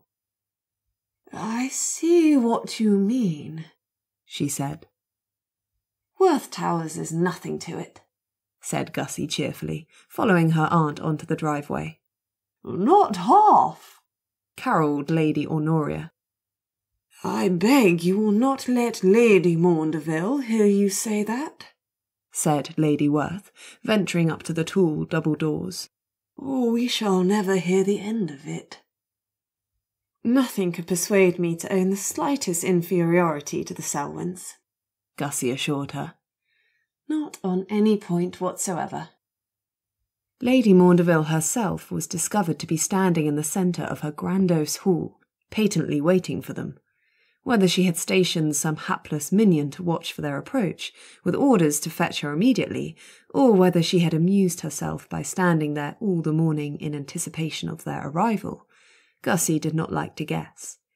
It appeared to her all too possible that the witless woman might have chosen the latter course. "Welcome," she said in ringing tones, spreading her arms wide.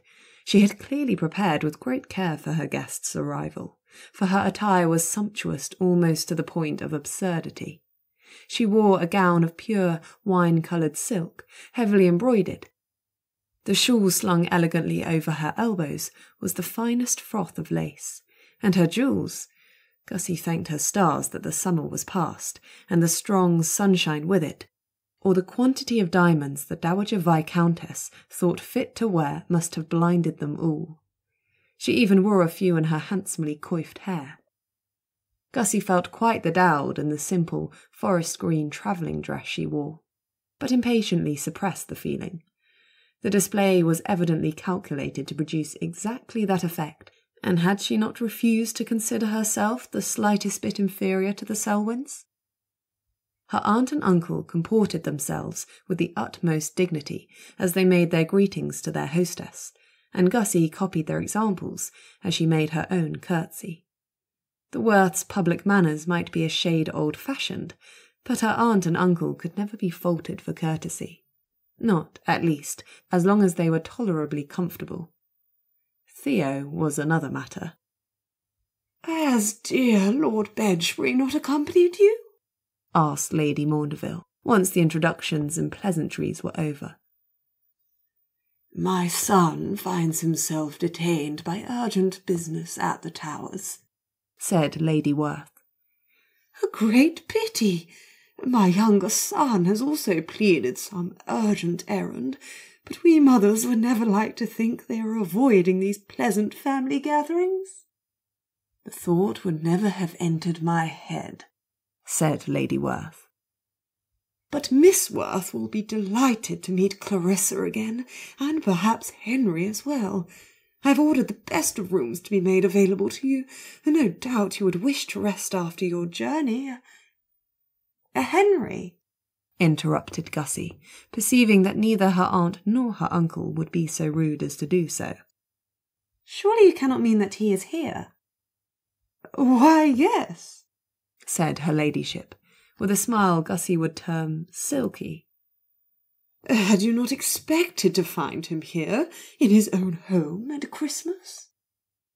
For once in her life, Gussie was bereft of speech. "Delightful," interposed Lady Werth smoothly. "We shall take great pleasure in seeing Lord Maundeville again. But first, I for one would be pleased to accept your kind invitation of a rest before dinner." Lady Maundeville bowed her head. "Miss Werth will find her former suite of rooms given over to her use, and I have ordered the dragon suite prepared for you. I trust you will be pleased with it." "A new addition, I fancy," Gussie guessed. "You will find a number of changes about the place since your last visit, Miss Werth. Our family's return to the Wyrde is worthy of celebration, is it not? By redecorating in reflection of your elder son's Wyrde." "How original," said Lady Werth. "How strange that we should never have hit upon so happy a notion ourselves," added Gussie. Gussie had previously gone away with the melancholy suspicion that the Dowager was impervious to irony. So it again proved. Her smile held no trace of chagrin. Her eyes brightened with pleasure. "The Selwyns have ever been a source of inspiration to the world," said she. Gussie, having enjoyed enough of the Dowager's society for the present, declared herself exhausted. "I'll just go up to my rooms, if I may," she said, anxious to escape before Miss Selwyn could join them. "I believe I can remember the way." "Miss Frostel," said the Dowager, before Gussie could get away. "You are not yourself weirded, I believe?" How impertinent a question! Gussie bristled, but Miss Frostel, incapable of resentment, merely said, "Not in the slightest, your ladyship." "Very well, then you will be comfortable in the yellow room." Miss Frostel made her bow. "Please," said Lady Maundeville, her smile embracing the whole family. "While you are here, I trust you will treat Starminster as though it were your own home. Lord Werth, you will find me ready to conduct you out to the family plot at any time you name. It is nothing to compare to your charming churchyard at the Towers, I dare say. But you will not find it wholly contemptible. My ancestors' graves are at your complete disposal." Lord Werth must have been stupefied with delight, for he found nothing to say. "As for my dear Georgiana, should you wish to practice your own estimable arts, you will find my servants quite ready to oblige you. I have taken the liberty of securing some additional help for the season. You may, therefore, disport yourself at your leisure, without the smallest fear of inconveniencing the household." Gussie, perceiving her aunt's face darkening with anger, hastily stepped in. "How obliging, ma'am. May I hope that you have also provided for Lady Honoria? My great-aunt requires very little in the way of sustenance, only an occasional taste of gibbering terror, no more." "No more." "Oh, but it is the season for merrymaking," sang Honoria with a vicious smile. "You would not have me suffer such scant rations over Christmas, Gussie dear?" "Quite right, aunt. I had forgotten that." "My servants—" began Lady Maundeville. "Oh, no," purred Great-aunt Honoria, descending from her lofty position to look her ladyship in the eye. "Truly superior terror requires a superior personage, does not it?" "Without question," said Gussie. "A maid may take fright at anything. I have known it to happen over the most trivial of things, but the terror of a viscountess! Only think how delightful." "Ah, but," said Gussie, "we are in the presence of only a dowager viscountess, aunt." "We all make do," sighed Honoria, "when we must." Their hostess, betraying her irritation by tightening about the mouth, returned to what Gussie recognised as her rehearsed speech. "Miss Werth," she said, "will not be surprised to learn that I am eager to hold conversation with her." "I suppose I shan't, but you need not importune me immediately," said Gussie. "I cannot guarantee tolerable results unless I have had my rest first. Why, the last person to turn weirded in my presence became a gorgon, and I was feeling rather harried that morning. You would not like a headful of snakes, ma'am, I think." "You are forgetting my sons," said Lady Maundeville. "The Selwyn weird is never contemptible." "You would like to turn dragon, would you? I might have guessed," sighed Gussie. "In that case, ma'am, I shall be obliged to you if you would satisfy a few trifling demands. Scarcely anything to regard, I assure you, but since they will please me greatly, they are sure to be productive of excellent results." "My house and my servants are yours to command, Miss Werth." Gussie's eyes brightened. "Marvellous. Then I would like a suite of rooms for Miss Frostel, please, perfectly adjacent to my own." "Of course," said the dowager, with a slight inclination of her head. If the words were uttered through gritted teeth, she hid the fact well. Gussie thought, "An array of pastries for breakfast every morning, to be delivered to my rooms. I do feel so much livelier if I am suitably supplied with confectionery." Gussie had no qualms here if the wretched woman had indeed hired extra help over Christmas, in the absurd belief that Lady Werth would amuse herself by icing half of them. Then a daily selection of cakes should prove but a small charge upon the kitchen. "If you will be so good as to furnish me with a list of your favourites, it shall be attended to," promised Lady Maundeville. "Wonderful." Gussie smiled, warming to her theme. "Now, my uncle may like to raise corpses at any moment, you know. He once left a dinner halfway through, though the guests numbered among them a duke. Perhaps a footman assigned to his personal use, ready to conduct him out to the family graves at a moment's notice?" "There will not be the smallest difficulty," said the dowager, tightly smiling. "He had better have a strong stomach, poor man. Few can bear the sight of the decomposed human form without suffering a spasm." "I am sure it has caused you many a trying hour," said Lady Maundeville. But this paltry attempt at malice fell short, for Gussie said without turning a hair, "Not a one. But I was a thorough Werth from birth, you know, and received early training." The Dowager Viscountess's smile faltered. "Poor Nurse Scott would be jealous of the new nanny. Nothing could persuade her to give way, though she had been dead several years." "Oh, so trying," sighed Lady Werth. "I believe we went through 6 a year." "Corpses?" said Lady Maundeville, one brow raised. "Nannies?" "Both," said Lord Werth. Perhaps it was pitiful to take satisfaction in having disconcerted the dowager, but Gussie smiled. "I believe that will do for the present, ma'am. And now for that rest I mentioned." "For shame," said Lady Werth somewhat later, having ventured to visit her niece in her own suite of rooms. "A list of demands, Gussie. I was quite ashamed." "Oh, but why?" said Gussie, maliciously smiling. "If I must be put to use like a cart horse or a footman, then why should not we get the most out of it? And it is shameful of her to put poor Frosty in some paltry yellow room, as though she were not every bit as important as I am." "But you cannot in the smallest degree alter her weird, can you?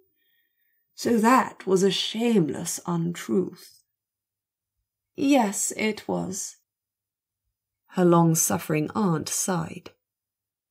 "Though, to be perfectly truthful, I am not certain that it was, and neither are you. We yet require further information. Who knows but what I might make dragons of the lot of us, if I chose." "Perhaps you might practice upon the servants," said Lady Werth acidly. "Esther having been so plentiful with them, I'm sure there will be enough to go round." "I struggle to picture the two of you ever having been friends," said Gussie. "Esther! The dowager has a name, just as though she too were a regular person." "She was not so strange when we were young, or I do not recollect that she was. The years altered her." "Perhaps she was simply better at hiding it once," said Gussie. "I refuse to believe she was ever anything other than monstrously deranged." "I fear you may be right. Have you yet seen Lord Maundeville? I hardly know how to account for his being here when we expected him at the Towers." "With Lady Marjorie in tow," said Gussie. "I am disappointed, I own, but at least he need no longer be worried over.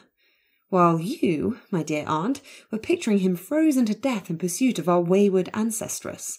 He must have been enjoying every comfort at home." "I cannot think why he would not have sent word at least," said Lady Werth. Gussie, refreshed from an hour's repose, and as delighted with her rose-coloured rooms as before, collected her ivory woollen shawl in a happy humour. "Let us go and find him, then, and see what we may find out." "He is in the library," said Great-aunt Honoria, her head erupting through the wall. "I saw him there not 2 minutes ago. He is reading a book." "Shocking conduct," murmured Gussie. "Sitting at his ease as though he had not sent our entire family out of our heads with worry over him." "Not the entire family, aunt," said Gussie. "True, there is no discombobulating Theo," Honoria allowed. "I was thinking of myself. Theo was moved enough to spare at least a thought or two for his lordship's possible fate." Great-aunt Honoria's mouth stretched wide in a horrific grin. "But you are made of sterner stuff, are not you?" she said, and vanished. "In 1 or 2 particulars." Gussie agreed. Gussie had, to the last, been prepared for some odd twist to emerge. The true Lord Maundeville proving to be nowhere near Starminster as expected, and his mother a liar. But indeed, there he was, reclining by an exquisite marble hearth, within which roared a comfortable blaze, dressed in his dark blue coat and pale waistcoat, and looking the very height of elegance. Glancing up as the 3 ladies entered, with the smile of a man perfectly at ease. "Lady Werth, Miss Werth," said he. "Lady Honoria, just the pleasure I was hoping for." "We were rather hoping for the pleasure of your company too," Gussie said. "But not here," added Lady Honoria, a vision of displeasure. She swooped into his lordship's face and bared what was left of her teeth. "What a dance you've led us!" "Peace, Honoria," said Lady Werth. "We ought not to take issue with his lordship for sitting cosily by his own hearth." Gussie agreed. "Where else has he a better right to sit?" Henry, Lord Maundeville, inspected his audience in momentary silence and set aside his book. "I perceive I am in disgrace, but you may be a little softened if you will permit me to explain." "Nothing would delight us more," Gussie assured him. He was observed to smile, very slightly, if one happened to be paying close attention. "I found Lady Marjorie," he began. Gussie suspected him of a mischievous desire to disarm criticism, perhaps at his audience's expense. The traces of a smile deepened, especially when Lady Honoria, overpowered with enthusiasm, shot clear up to the ceiling. "You did," said Lady Werth. "I had not imagined it an errand likely to succeed, I confess." "Nor was it," said Lord Maundeville. "I was obliged to visit near every refectory of note across 3 counties before I found traces of her." "Refectories?" Gussie demanded. "Is that what you've been doing all this time? Dining?" The smile widened. It was joined by a deeply appreciative chuckle. "You've waited weeks to see the look on my face when you said that, haven't you?" said Gussie. "It was worth every moment of suspense." Gussie, remembering Lord Marjorie's delight in a sophisticated meal, thought his lordship's method bordering upon genius. But it would never do to admit as much. "I like that," said she, setting her hands upon her hips. "My poor aunt's all in a twitter over your probable demise, and you gorging on sides of beef all this while." "And venison," said Lord Maundeville. "Some particularly excellent roast pork at the Red Lion coaching inn near Ipswich. Perfect raised pies, stuffed with every good thing, and pastries of the utmost delicacy. I should leave off if I were you, Gussie recommended. A joke ought never to be belaboured, however good in itself, and I perceive that one or another of my aunts shall soon be tempted to do you an injury. Lord Maundeville subsided. I found Lady Marjorie in Bath, he said, causing a stir in the pump rooms, as you may imagine. Bath? Said Lady Werth. I never heard that there was anything good to be eaten there. Evidently she agreed, for she was in a rare temper when I ran her to earth. Seeing as Bath is a deal nearer to Starminster than to the Towers, I brought her here for the simple means of offering her a superior repast. I believe she's presently to be found outside the orangery, partaking of a veal pie, a grilled salmon, and a haunch of boar with salmagundy and stewed potatoes, and a floating island pudding.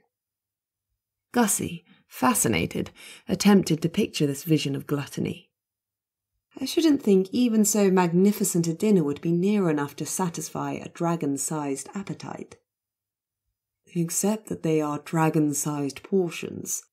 It has taken the kitchens a full day to prepare it all. You find me recovering from the rare exertion of penning a letter, addressed to you, which I suppose I may now burn. Since I understood from my mother that you were to come here, I did not think it worth the effort of returning to the Towers. Gussie smiled. How disappointing. We must put away our indignation and muster some gratitude in its place.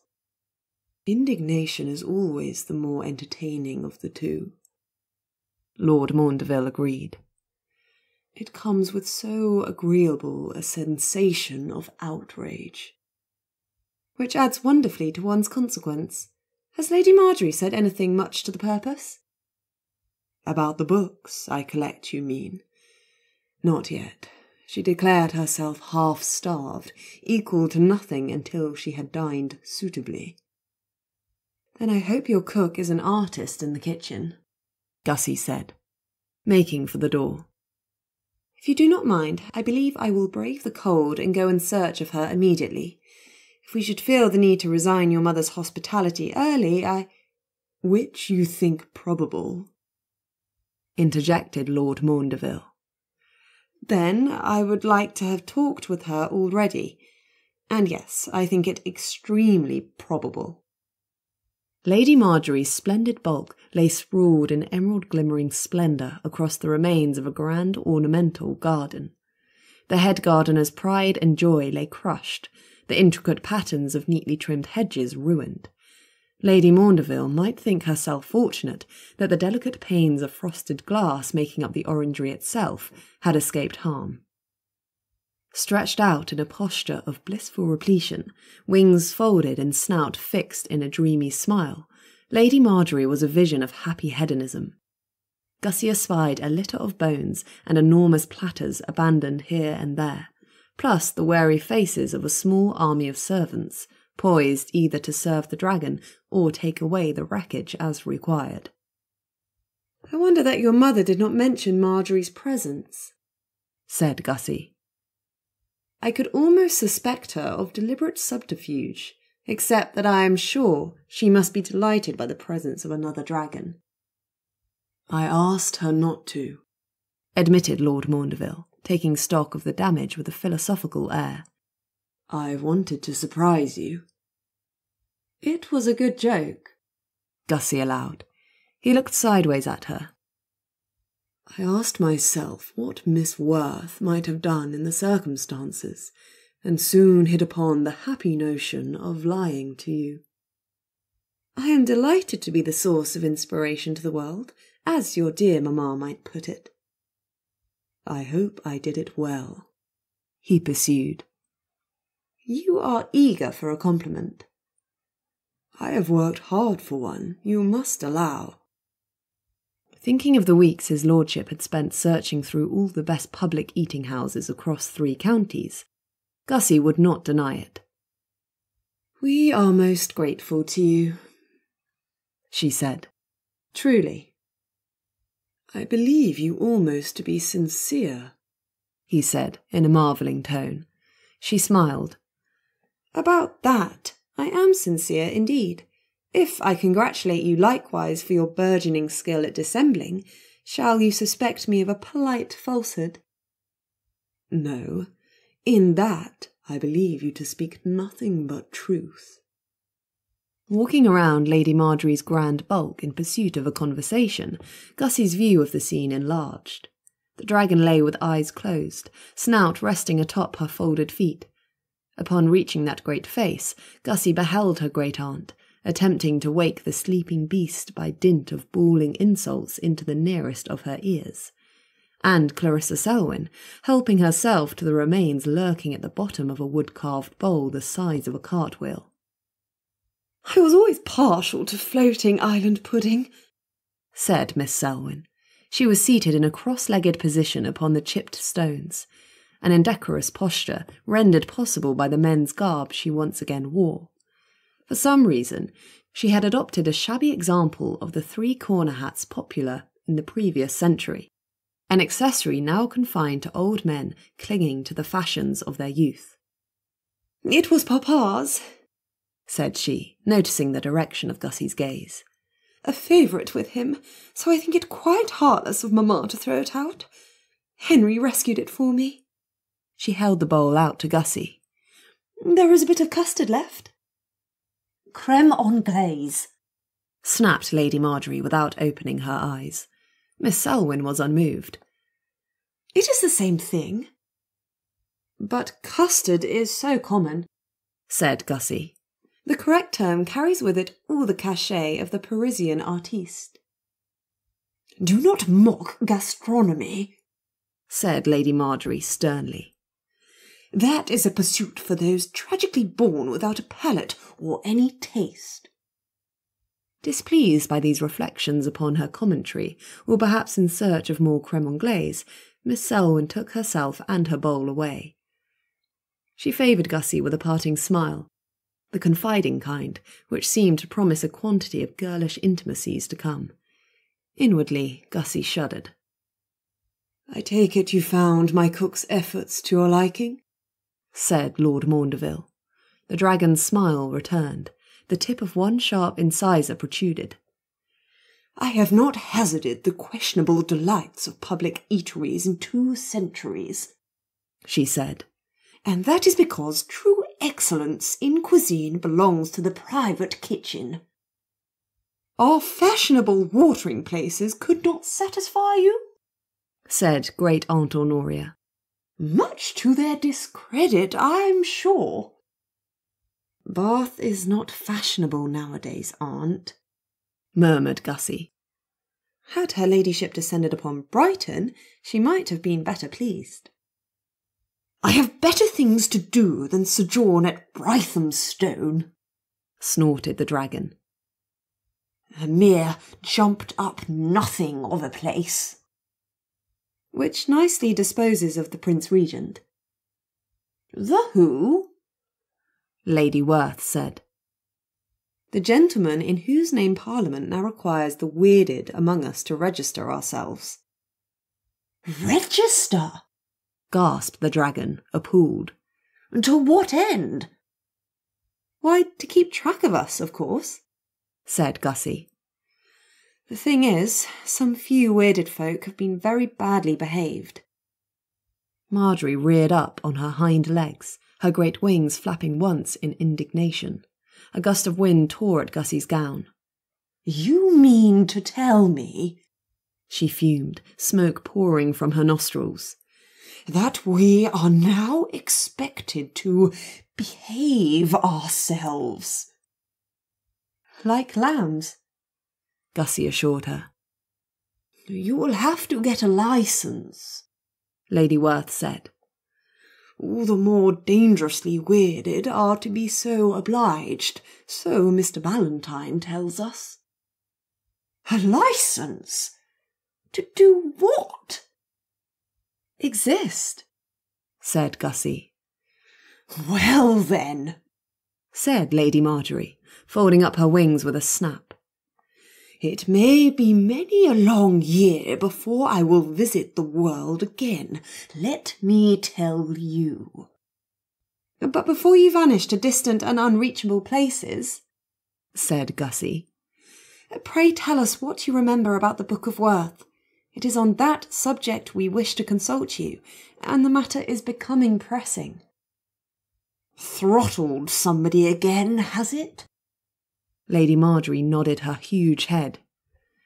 Not since Bertha, that we know of, said Gussie. But the thing is becoming so ill-natured, put in Lady Werth, that we are convinced it can only be a matter of time. Not to mention the other one, said Great Aunt Honoria. The other what? said the dragon. The other book, said Gussie, and told the irascible dragon, in as short a speech as possible, all about Mrs. Daventry's curse book. Those will certainly have to be licensed, said Lady Marjorie with a sneer. Not that it will do anyone the smallest good if they were. Why have not you burnt them both? Do you think we ought? said Lady Werth anxiously. Only there is a great deal in the way of family records that will be lost if we do, and I dare not hope the book will be quiet long enough for them to be copied. I always thought it a foolish scheme to use the book for such a purpose, said Lady Marjorie. Only Ranulph said, but what use could we have for a Bible? And someone else said, I forget who, we need only use it for our history. No one would be expected to read the Scripture. But since there were always a great many of us, the Bible was soon held to be insufficiently capacious, what with so many of the pages being written on already, and so Lord Werth, as was, began writing it all down in the book, and that was that.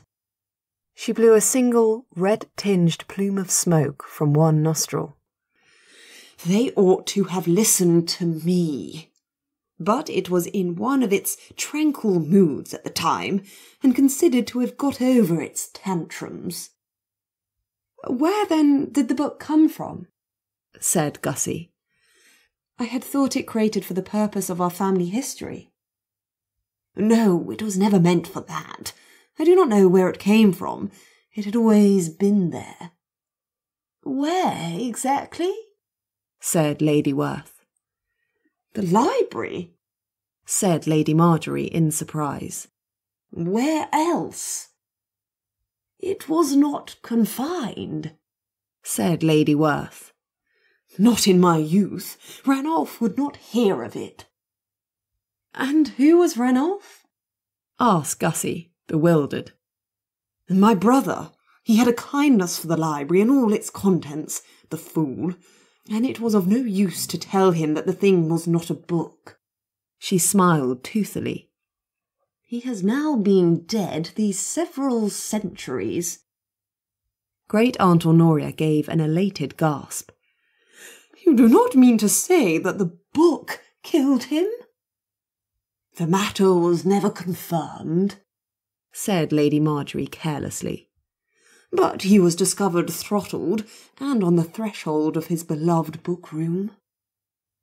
I wonder that you did not burn it then, said Gussie. I never was over fond of Ranulph. You said it was not a book, said Lady Werth. What did you mean by that? The dragon's enormous eyes opened wider. If you have not observed as much for yourself, you must have a greatly disordered intellect. Patently, it has qualities not normally displayed by ordinary library books, said Lady Werth.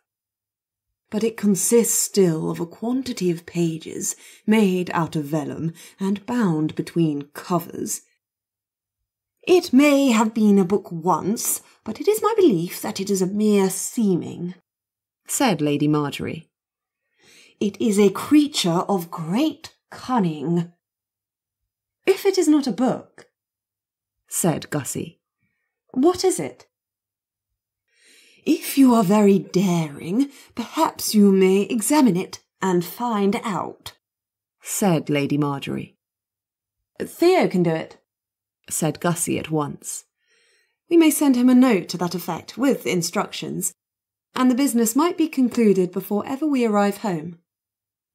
In response to the somewhat injured look directed at her by her aunt, she added, I am only thinking of the family, Aunt. Sad, helpless souls, most of us, and you would not wish to see us throttled to death. Nor Theo either, said Lady Werth. Nothing can harm Theo, said Gussie stoutly. And small matter if it did. After all, whatever one may say to the detriment of the world, there will always be plenty of Werths. Chapter 7. The said Theodore Werth, Lord Bedgebury, finding himself alone over Christmas, could hardly believe his luck. He might, for a period of a few blissful weeks, keep his own hours, wander the park from midnight until 6, if he chose, sprawl at his leisure in the library otherwise, and help himself to the contents of his father's book-room at will. Nothing could better please him. Only, with one thing or another, he spent a great deal of his time in the cellars. It began on the day following the departure of the rest of the family, when Theo, reclining at his ease before the library hearth, with a large folio open on his lap and a beverage at his elbow, had got in the way of thinking that he was in for a period of complete enjoyment. Then came there a whispering, somewhere beyond the door, faint but persistent. The servants, of course, talking among themselves. Why they should do so at a whispering volume, he could not have said. Dash it, if a man must talk, let him talk. But before the noise could disturb him too profoundly, it stopped, and Theo went back to his book. Only it soon came again, and this time it did not cease after a few minutes. It went on, a susurrating, irritating sound, and Theo's attention was wrested entirely from his reading when it occurred to him that he recognised it. For some moments he sat, rigid with alarm, and could not have moved a muscle even were the library on fire. The books. But no, how could he hear them all the way in the library? That could not be possible. They were down below, buried deep, suitably smothered. Unless they were not. This reflection being enough to propel him straight out of his comfortable chair, he spent a palpitating quarter of an hour in ceaseless activity. But his explorations of the library, the corridor beyond, and the drawing-room adjacent furnished nothing that could explain the sounds. No servants whispering together. No books, and here he permitted himself a deep sigh of relief, having somehow escaped their prisons and now upon the rampage. He met with peace and emptiness everywhere, and he would have been soothed, but that the whispering did not stop. His steps turned, at length, in the direction of the cold staircase down. Soon he stood in the cellar, ear pressed to the door confining the Book of Werth, listening. He remained that way for a long time, half an hour at least, which he judged from the stiff and frozen state of his hands, when he attempted to test the security of the lock. The books whispered on, until a terrific crash came at the door, and the stout oaken boards, sorely tried, threatened to buckle. Theo, jumping back, and with a ringing in his ears, heard to his horror a dark laugh. Anger rose, replacing a lurking dread. "Oh, that is how you propose to treat me, is it?" He snarled, and fetched down the axe, freshly sharpened, which hung by the doorframe. "I shall be master here one day, and I tell you now, there will be some changes made." Upon which threat he unlocked the door, burst into the room, and set about making his feelings known. A little later, winded and bruised, but exhilarated, he left a subdued book to think about what it had done, and took himself back upstairs, pausing only to set his ear to the other door, behind which Mrs. Daventry's detestable property languished.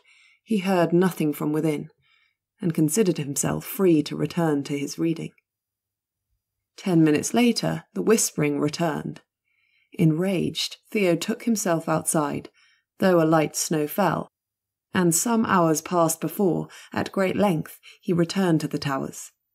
The hour was then far advanced, the sun upon the rise, and under these conditions, at long last, the cursed books were silent.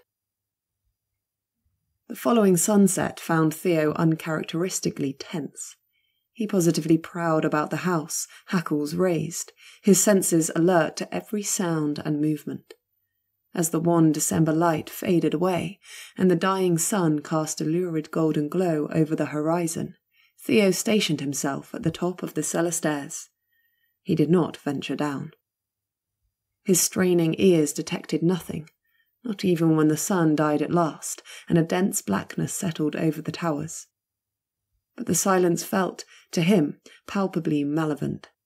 He stalked back and forth, too restless to settle, for the atmosphere of anticipation, of inevitability, was so thick he could have sliced it quite through with his axe. The whispering began again. "Right," said Theo, hefting the weapon. He inhaled deeply, gathered himself, and roared, "Great Uncle Sylvester!" "Bedgebury!" came a gravelly voice, not 3 feet from his ear. Excitable as he was, Theo's reflexes betrayed him. "Well," he said, admiring, with a guilty eye, the results of his handiwork. "Not even the book could get through that."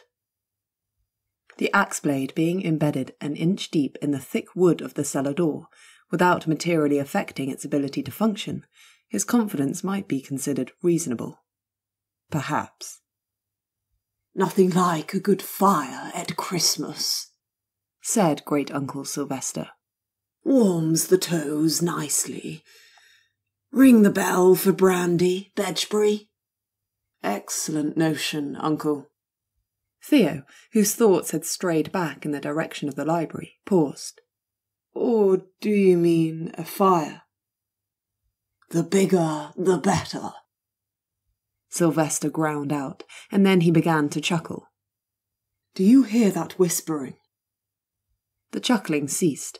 Theo, whose eyes penetrated the thick darkness in ways he understood to be unusual, beheld the grotesque. Perched atop the white-painted frame around the door was he, his stone head tilted. A deep graven ear twitched. "Better put a stop to it," said Sylvester. "So it isn't just me." This came as a relief, for Theo had begun to fear he imagined the maddening sounds. But that meant that it was the books, not merely some temporary derangement of his own wits, or permanent for that matter. "They are plotting," he said. "Plotting something against us." He sounded paranoid even to his own ears, but he could not help thinking of the long-dead Bertha. "I would put an end to it in an instant if I could. But they don't listen." "Come and sit by the fire," recommended Sylvester. "If by that you mean I should burn the things to ash, I'm with you there. Only—" Something caused Theo to hesitate, and it was not the possibility that his mother and father might be displeased to find the family history gone up in smoke. No, it was... damn Gussie to hell and back. For it was curiosity he felt. He was interested. He wanted badly to know what the books were saying to one another, and in what arcane and long-forgotten tongue. They were books, after all, and what scholar could cheerfully consign them to the flames without first making himself master of everything they had to offer? It was a conceit worthy of Gussie herself, and how had she contrived to imbue him with this unwelcome aspect of her own personality? "I want to know," he growled, "what they're saying, what they're plotting. I want to know what the book hides from us, Uncle." Lord Felix was right about that. It hid the ritual. What else has it got in its pages? which put him in mind of his father's promise to raise up the said Lord Felix once again, and interrogate him as to his history with the tome. He hadn't done so. He had fobbed off his family with excuses, then swanned away to Starminster for Christmas, without so much as an apology. Yes, Felix was a dead bore, and an extraordinary nuisance, but the man knew things. "Come on," he said, turning in a trice and striding off towards the nearest side door. "We're going to the churchyard." There was no moon. A smothering thicket of snow clouds capped the impenetrable darkness of the night, and a flake or two drifted down hither and thither as Theo stood over Lord Felix's grave. The plot was in a sorry state. Lord Werth had made a mess of it already, when he had first dug up his predecessor. Lord Felix's subsequent habit of popping in and out of his coffin had rendered it futile to fill the grave back in, and months of wind and rain had turned the neat pile of turned earth into a half-frozen morass of mud. Some of it had fallen in upon the weathered lid of Felix's coffin, though not enough to bury him again. Theo reached down with the blade of his axe and thumped the head of it against the frost-coated wood. "Lord Felix," he called, "are you awake?" Nothing stirred. Theo hesitated. He was not perfectly certain how his father's dark arts worked. Once raised, was a corpse forever reanimated in an imperfect semblance of restored life? Felix's extended period of activity suggested as much. Then again, Lord Werth had seemed displeased, and sometimes taken aback to find Felix out of his grave and wandering the park, which implied that he had not quite expected it. "If no one has seen Felix for weeks, does that mean he is dead again?" Theo asked of the empty air, or of great-uncle Sylvester, though the chances of receiving a useful response from either were approximately equal. "Actually dead, reduced to an inanimate bundle of bones." If it did, then Theo was out of luck, at least until Christmas was over and Lord Werth returned. Again he extended his axe. Thud, thud. "Lord Felix," he called, louder this time. "The family has need of you." Nothing happened, and since the snow was falling faster and thicker, Theo's mind wandered back to his beloved library, and that glass of brandy Sylvester had mentioned. He turned away. Thud, thud. "Sylvester," said Theo, turning sharply back towards the dark maw of the grave. "Is that you?" A creak. The coffin lid lifted. "Damn, but it's cold," came a rasping voice. "What can you mean by getting me up in the dead of winter?" "Felix?" Theo beheld a pale, haggard visage scowling up at him, and held a hand down to his ancestor. "Devilish glad to reach you," he said. A decayed hand clasped his own. Theo hauled his erstwhile lordship out of his grave. "Frost suits you," added Theo, for the putrid leathery face had turned white like the ice, losing some of its off-putting qualities. "It does not," said Lord Felix, revolted. He stamped about in a circle, shaking himself and muttering something Theo did not catch. "This had better be important," he grumbled, returning to Theo. "If you do not see the benefits of sleeping through the winter, I do." "It may be important," said Theo. "It may not be. That's what I'd like to determine." "What niffy-naffy, namby-pamby logic is that?" "It's about the—" "If that's all you've hauled me out of bed for, I'm going back in." "The books," bellowed Theo, with due emphasis. Lord Felix, having set one bony leg back into the depths of his vacated grave, froze. "Was that a plural?" he said softly. "There are two of them," said Theo. "They are never quiet any more. The book has tried twice to kill me in recent weeks, and they whisper together all the night long." "Oh, that's bad," said Lord Felix. "That's very bad." Away went any faint hopes Theo might have harboured for a breezy dismissal of his concerns. "Do you know what they whisper about?" he said urgently. "They speak in a language I've never heard." "What possessed any of you to bring another one out here? Have you no sense?" "Believe me, sir, I've been regretting it these several weeks." Lord Felix looked wildly about. "They are not nearby, are they?" "Heavens, no. They're in the cellar." "Oh, then that's all right." He stretched out his arms, shooting back the cuffs of his mouldy velvet coat, one of Lord Werth's better garments until recently. "You have never learned how to talk to it, have you?" he said. "Did not even know of the assembly until I took the matter in hand. I'd better have a look." "I got it to give up the ritual," protested Theo, feeling obscurely injured by the adverse reflection of his book management capabilities.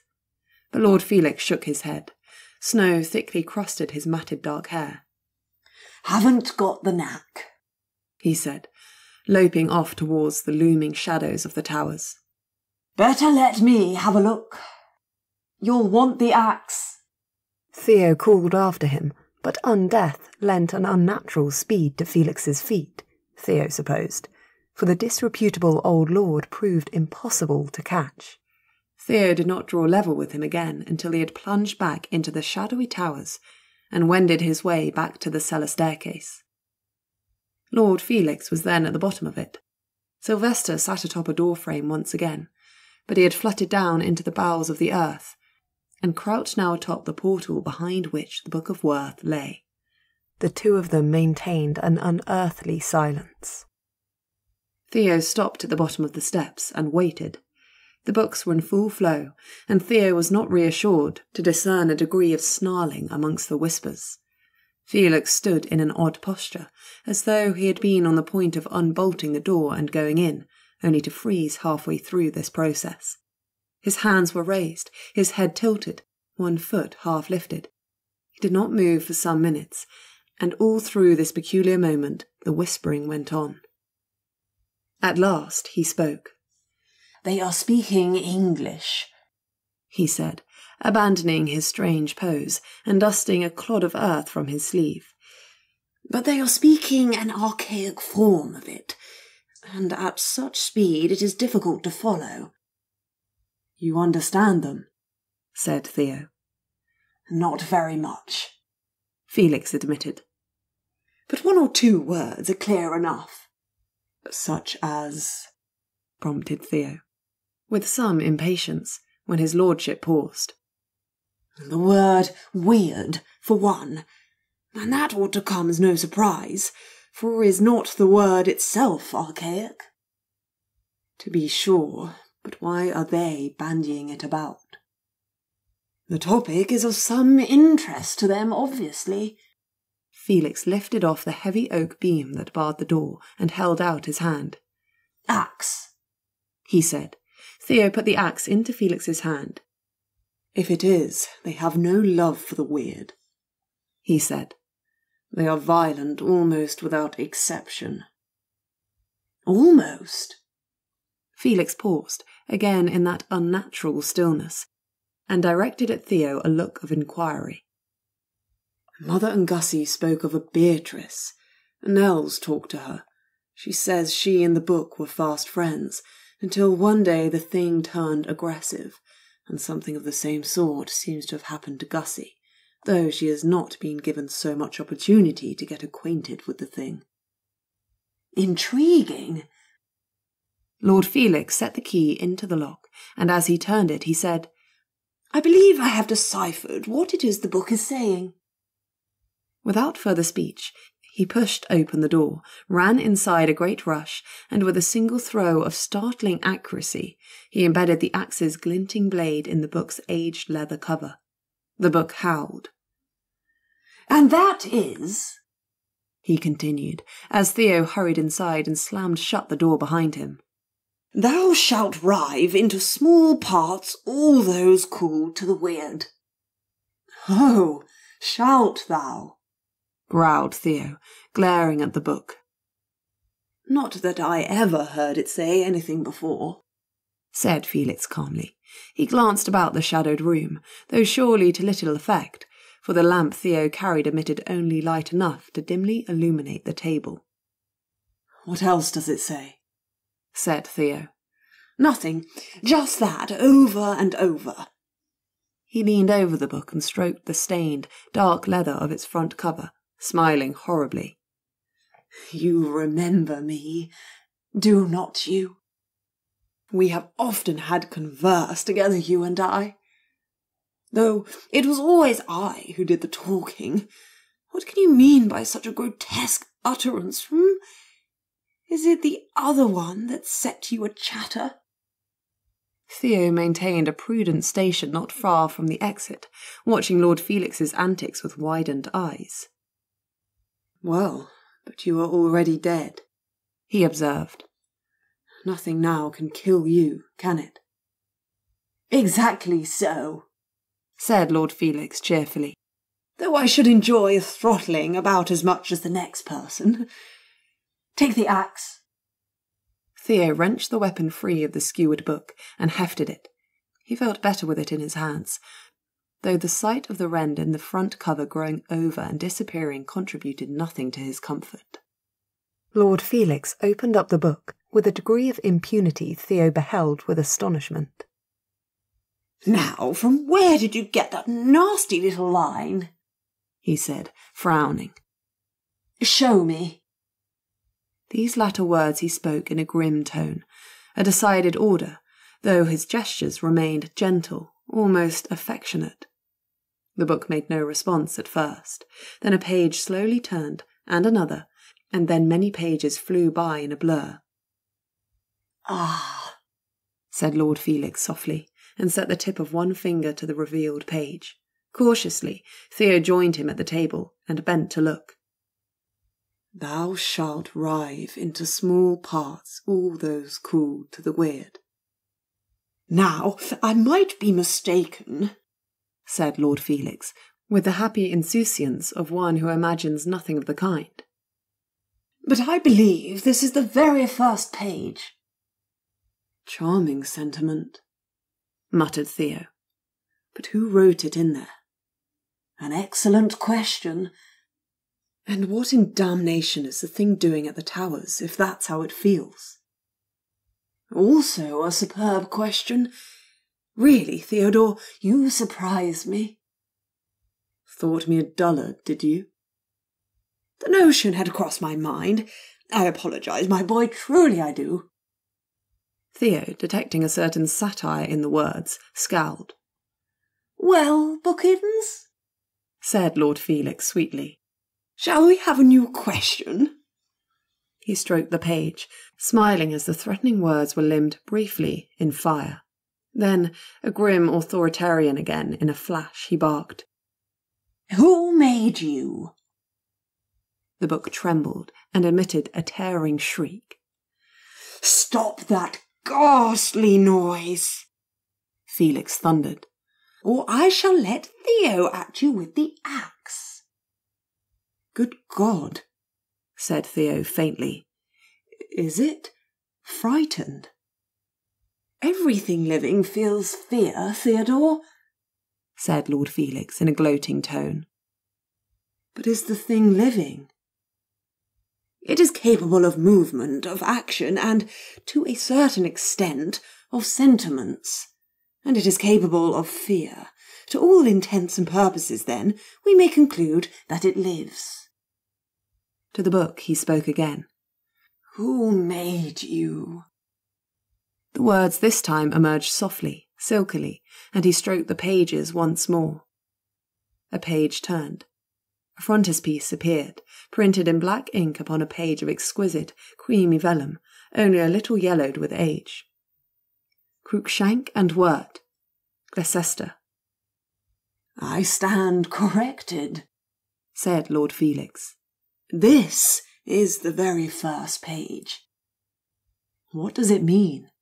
Said Theo, staring at the strange names. Gloucester. That must mean Gloucester, I imagine. But who are Cruikshank and Werth? You're the scholar, are not you? Said Lord Felix, closing the book with a thump. That is for you to discover. Chapter 8. To Gussie's mild horror, she later found Clarissa Selwyn cosied up in the library with Miss Frostell. The two had a dragon-sized bowl of custard between them. They had pulled two of Lord Maundeville's better armchairs up to the fire, only 2 feet separated them from a fiery doom, and sat happily with spoons in hand, taking mouthfuls of the creamy stuff and gossiping. Gussie knew them to be gossiping when their conversation ceased abruptly the moment she entered the room. In Miss Frostell's eye she detected traces of guilt. "My dear," said that lady, upon beholding her erstwhile protégée, "you must be perished with cold. Here, have my seat." She bustled out of the chair in question as she spoke, relinquishing the bowl into Miss Selwyn's sole care. "Now I know you to be overcome with remorse," said Gussie, venturing in, but eschewing the proffered seat. "Come, let me have the worst of it. What have you two been saying about me?" "I have only been telling Miss Selwyn how brave you've been," said Miss Frostell, and licked a stray morsel of custard from her spoon. "Over the book? But I haven't," said Gussie. "At present, you could not pay me to be in the same room with it." "I was speaking of your Wyrde, my dear, and how startling it has all been for you, and how tiring. Now, I know it has been, though it is like your good nature to disclaim." Gussie had, in fact, been disclaiming, but here she stopped. "Good nature," she crowed. "Do you hear that, Miss Selwyn? Only someone very fond of me indeed could think me capable of that. And therefore, you are forgiven, Frosty." Perceiving a charming look of utter bewilderment in Miss Frostell's smiling face, Gussie elaborated. "In speaking of my Wyrde to Miss Selwyn, you are betraying all my secrets. I'd hoped to maintain a certain air of mystique, you know." "Oh, but I know all about it already," said Miss Selwyn carelessly. "If I could get Mamma to stop speaking of it, I should be very pleased. How have you managed to avoid her, by the by? I imagined she would have you nailed to the spot by now, bound to listen to every one of her deplorable notions." "Are there a very great many?" said Gussie, concerned. "And I thought my list of reasons to avoid her ladyship was long enough already." "It can only grow longer," said Miss Selwyn, rather morosely, and returned her attention to the custard. "And have you weirded her ladyship already?" said Miss Frostell, her eyes brightening. "What has she become?" "Are you hoping for a dragon?" said Gussie. "That would be the heights of disloyalty, for you must know the rest of us are hoping for anything but." "I thought a wyvern might better suit." "Good gracious, no," said Miss Selwyn, with an eloquent shudder. She had set aside her tricorn hat. Gussie perceived it, set carefully aside upon a low table. "Can you imagine Mamma armed with sharp teeth as well as acid words? There would never again be a moment's peace." She looked directly at Gussie and continued. "If it is true that you can determine the manner of a person's Wyrde, I beseech you to choose something harmless." "You misunderstand the nature of the Wyrde," said Gussie. "There is no such thing as harmless. Every single one of us is a walking disaster." Clarissa's head tilted. She thought. "Then I have changed my mind. I believe I would like to be weirded after all." She dropped her spoon into the bowl and held out her hand. "Would you be so darling as to try again? I should be much obliged to you." She smiled. "And for me, you must please choose something perfectly horrible." Gussie picked up the discarded spoon, took the outstretched hand, and set the utensil into it. "You had much better eat," she said, "before Frosty devours the lot, She is partial to custard above all things. Creme anglaise, murmured Miss Selwyn, taking a spoonful. In truth, I think I cannot help you. To the best of my knowledge, I can't choose a weird curse. Whatever happens, happens without my conscious direction. But I can tell you, with reasonable certainty, that I can't bestow a weird curse where there is not potential for one. Otherwise, our dear Frosty would have been weird-burdened long ago. Perhaps she is, said Miss Selwyn, with a considering look at the former governess. You were perfectly ignorant as to your own weird until recently, weren't you, Miss Werth? And you must be, 26? Gussie ignored the abominable rudeness of anybody speculating about her age. But others had their suspicions, she said. Even if I myself was unaware of them, I don't believe anybody has ever noticed anything amiss with Frosty. Miss Frostel, for some reason, blushed and delved back into the custard bowl. So there must be the proper lineage, at least, Gussie continued. And some unnameable thing otherwise that determines which of a given family line will emerge weirded and which not. Except among the Werths, where everybody is weirded, said Miss Selwyn. Agreeably well scheduled, too, for it is always the 3rd birthday, I believe. Gussie eyed Miss Frostel askance. You have been talkative, haven't you? That I heard from Mamma, said Miss Selwyn. She's been full of it for years. Why is it always the 3rd birthday, Miss Werth? Nobody knows.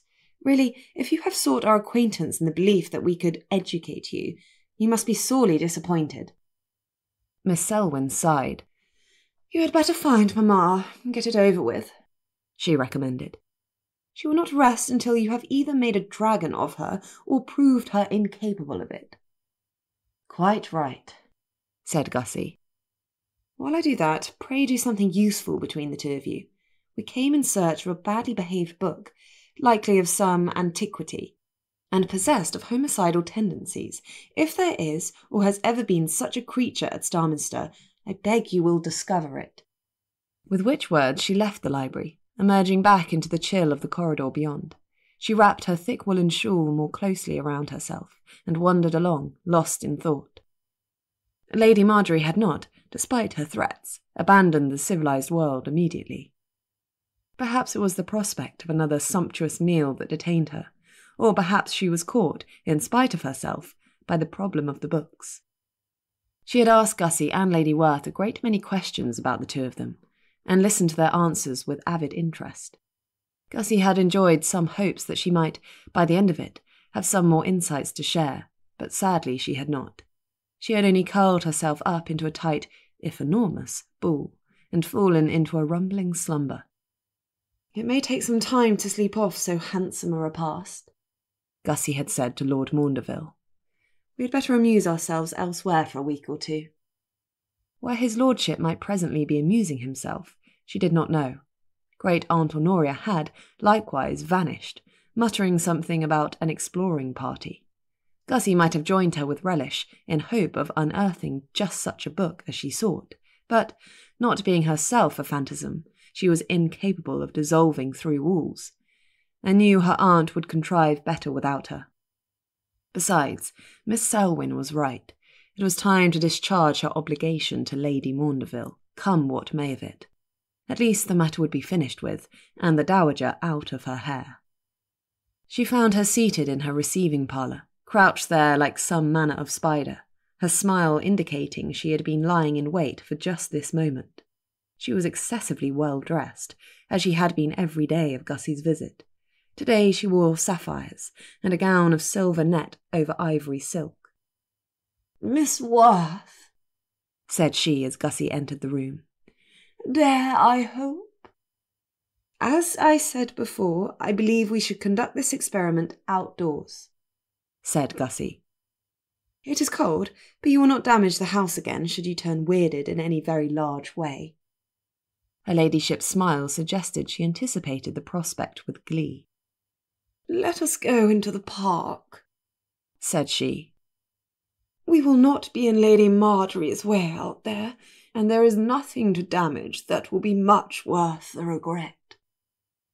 Gussie, wondering whether her son might agree with her on that point, did not choose to argue. It wasn't her house, and it wasn't her problem. She followed the dowager out into the frost-thick park, pausing to collect a thick pelisse, bonnet and gloves along the way. Lady Maundeville, tireless despite both age and cold, marched decisively out into a clear space some distance from the main body of the house. Surrounded as they were only by ice-whitened grass and an occasional bare-branched tree, Gussie judged herself safe to proceed. "I feel bound to ask," she said, stripping off one of her gloves. "Are you quite certain about this? I warn you, not one of us knows of a way to remove the weird once it is set in." "I need not grace such an absurdity with an answer," said the dowager. "Very well, let us then proceed." She extended her hand, free of gloves, to Lady Maundeville, who clasped it in a bone-creaking grip, her eyes alight with anticipation. "I do feel the process is a little underwhelming," said Gussie by way of conversation. To be standing holding hands with the dowager in perfect silence would be far too peculiar. "There should be some showy thing happening to mark the transformation, should not there?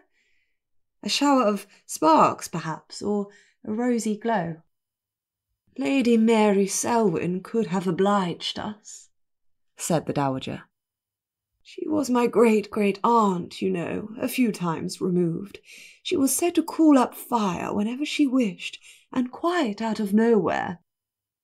"I am sure she was a pleasure to know, and a still greater pleasure to argue with." "I should not mind having her weird, come to think of it," said Lady Maundeville reflectively. "Not so spectacular as a dragon, nor so powerful, but good in its way." "What exactly is it you wish to do with your weird?" Gussie asked, curiosity rearing its head in spite of her best efforts. Did the woman need a spectacularly powerful weird after all? Would not any weird curse be enough? "What may not one do with a dragon's powers?" came the answer. "Your son does not appear to be doing much of anything with them," she thought, and corrected herself. "No, that is not true. He has obligingly flown us about, some once or twice, which was useful indeed." Lady Maundeville's nose wrinkled with distaste. "I should do a great deal more, I can tell you." "Such as? I hope you are not planning to terrorize the villagers. It does not do to make oneself unpopular with the neighbours, I assure you." Lady Maundeville bared her teeth. "I should pay a call upon those who presume to impose a licence scheme upon us. They would soon change their minds." "I rather think that would have the opposite effect," said Gussie. "The scheme came about because of similar behaviour, after all." "Then I shall eat the minister." "They'll appoint a new one." "I shall eat him too." "Happy thoughts indeed," said Gussie politely, and withdrew her hand, though with some difficulty, for Lady Maundeville's fingers were twined tightly about her own. "If anything is to come of this meeting, the work must now be done. I shall return to the house where it's warmer." "But are you perfectly certain that it is complete?" "Not in the least. I haven't a notion what occurs between me and a freshly weirded soul, and I cannot feel it happening. So I cannot tell you whether it's finished. You will just have to wait." Lady Maundeville gave a short, angry sigh, and began to pace in circles, the cold and her irritation turning her gait straight-backed and stiff-legged. "If we consider the example of your sons," said Gussie, "the process is not likely to take more than half an hour." She turned to leave, for it was far too cold to stand about nursing my lady through her impatience. But she had not gone more than a dozen yards before she heard a shriek, unmistakably a scream of joy, not fear. "Something is happening," Lady Maundeville gasped. Gussie felt a certain sinking at heart. She had harboured hopes that the dowager might develop some insignificant weird, of no very dangerous character. She would be angry, to be sure, but she would also be rendered relatively harmless, and Gussie need not consider her anger of any relevance whatsoever, once she and her family were restored to the Towers. She did not want to turn around and confirm with her own eyes that these hopes were unfounded. What if she saw the dragon wings sprouting from the dowager's back, her teeth lengthening and sharpening, her body growing to monstrous size? Like it or not, she must bear some responsibility for any havoc the dowager might wreak in such a state. She could not achieve it without Gussie's help. But Gussie was made of sterner stuff after all, and could not dither long. She turned back, steeled herself for disaster, and fixed her eyes upon Lady Maundeville's transforming person. "Oh," said she, and for a moment her mouth hung open in surprise. Then she began to laugh.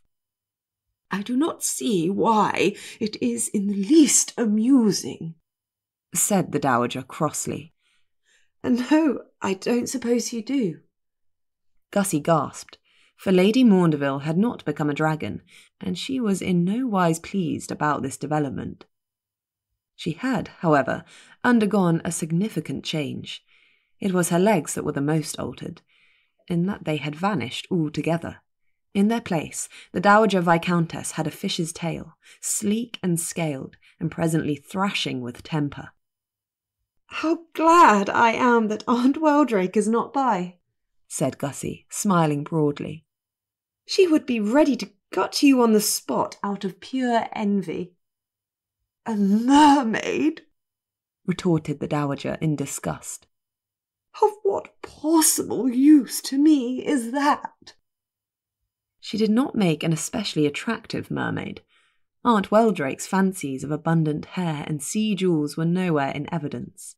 She had retained, largely, her own torso and hair, though the latter hung in bedraggled, sea-tossed tendrils all tangled with seaweed. Her teeth, bared in a grimace that was in no way a smile, showed themselves sharp and pointed and far too numerous, like the teeth of certain fish Gussie had seen in one or another of Theo's books. Her tail, meanwhile, bore none of the prismatic colours that legend liked to describe. It was a flat, unembellished grey like a fish. "And lo, her ladyship transformed," Gussie chortled to herself. "Like a haddock out of a nightmare." Lady Maundeville snarled something and tore most unhelpfully at her hair. "Well, I perceive that my work is indeed done," said Gussie cheerfully, and turned back in the direction of the house. "Pray excuse me. Many other calls of a similar nature to make." And away she strode, unaffected by the dowager's vituperation except for a renewed desire to laugh. She spared a glance or two for her own hands as she walked, agreeably surprised, and not a little discomfited, by the outcome of the morning's experiment. It had happened faster than ever, this time, and there could be no doubt that the touch of her own skin had wrought the change in the dowager. How it had happened, though, remained as much a mystery as ever. Gussie had felt nothing at all. Still, that she was as much of a walking catastrophe as any of her peers could no longer stand in any doubt. Heartily pleased, Gussie whistled a jaunty tune as she walked. Upon re-entering the house, however, she found it apparently devoid either of her family or the dowagers. Nobody occupied the library or her ladyship's favourite parlour. Gussie wandered through several of the more prominent public rooms without finding any trace of her aunt and uncle, or of Clarissa and Miss Frestelle. Great-aunt Honoria was likewise nowhere in evidence, though Gussie supposed her to be buried somewhere in the bowels of the Labyrinth House, deep in investigative bliss. Upon querying a passing liveried footman, she learned that Lord Werth was understood to have gone outside with Benjamin, whom Gussie gathered to be the footman assigned to his lordship's use, that her aunt had retired to her bedchamber, and that Miss Selwyn and her own Miss Frestelle were somewhere about the house, ma'am. "I imagine they will be very hungry when they have finished," Gussie said. "Searching a house this size is like to take some time after all. If you would be so good as to ask the cook to prepare another bowl of crème anglaise, we shall all be very well pleased." The footman bowed and went away to carry out this request. Gussie prepared herself for a lengthy ramble up and down staircases, around winding passages, and into long-forgotten rooms, until she could either stumble upon Miss Frostell or make some interesting discovery of her own. The house was certainly larger than she remembered, though likely not, she admitted with some regret, because it had actually grown. More likely that her imagination had quietly shrunk the place in her memory, too appalled by the monstrosity's size to remember it clearly. After half an hour, if it was not rather more, of clambering about, her legs ached with the quantity of stairs, and she had walked into more clouds of dust and cobwebs than she cared to count. In the end, she encountered not Miss Selwyn and her governess, but Lord Maundeville. She discovered him by the simple expedient of walking full tilt into his striding person, as she turned a corner at a pace her aunt might have, fairly, censored as unwise. "Oh, I beg your pardon," said Gussie, retiring to a distance of 2 feet from his lordship. "I was not attending to where I was going." "Hoydenish behaviour, to be sure, but I believe there is no damage," said Lord Maundeville, making some show of inspecting himself for harm. "But since you are here," Gussie pursued, "would you mind telling me where the deuce I am?" He blinked at this, probably disconcerted by the turn of phrase for which Gussie would not at all apologise. "Where?" he said. "You are a short distance from my rooms, ma'am, in that direction." He pointed behind himself. "And you have come from the vicinity of the royal drawing-rooms." "Royal?" said Gussie. "Good heavens! Are you then in the habit of entertaining their various highnesses?" "No, but my mother lives in Hope." "I see." "So did my grandmother before her." "It has been a long wait, has it?" "A few generations, I believe. There is talk of the first George having once attended a dinner here, but between you and I am not perfectly certain it isn't a piece of fiction." "Well, and why not?" said Gussie. "Whatever of honour and distinction cannot be got in reality is easily acquired by dint of a few lies." "I ought to have known that would be your view of it. Do you mind if I ask what you are doing up here? And looking like that?" "Looking like—" Gussie put her hands up to her hair, and drew them away with a quantity of dusty cobwebs clinging to her fingers. "I look exactly like Great-aunt Honoria. Charming, though I am a little before my time." "You look nothing like her, nor shall you, for another 50 years at least." "Then I shall get in a little practice in advance. It's always good to be prepared." Gussie swept the worst of the cobwebs from her hair, and devoted herself to the subsequent business of peeling them off her fingers. "Dratted stuff," she complained. "I used to think my aunt wore them for decorative purposes, but I am now persuaded they are the product of her exploring adventures. She stuck with them." "Perhaps a lady's maid assigned to her use?" suggested Lord Maundeville. "It's been tried. They've a tendency to run away in fits of terrors, and my aunt laughing uproariously all the while." She resorted to the shameful expedient of wiping her hands on the skirt of her gown.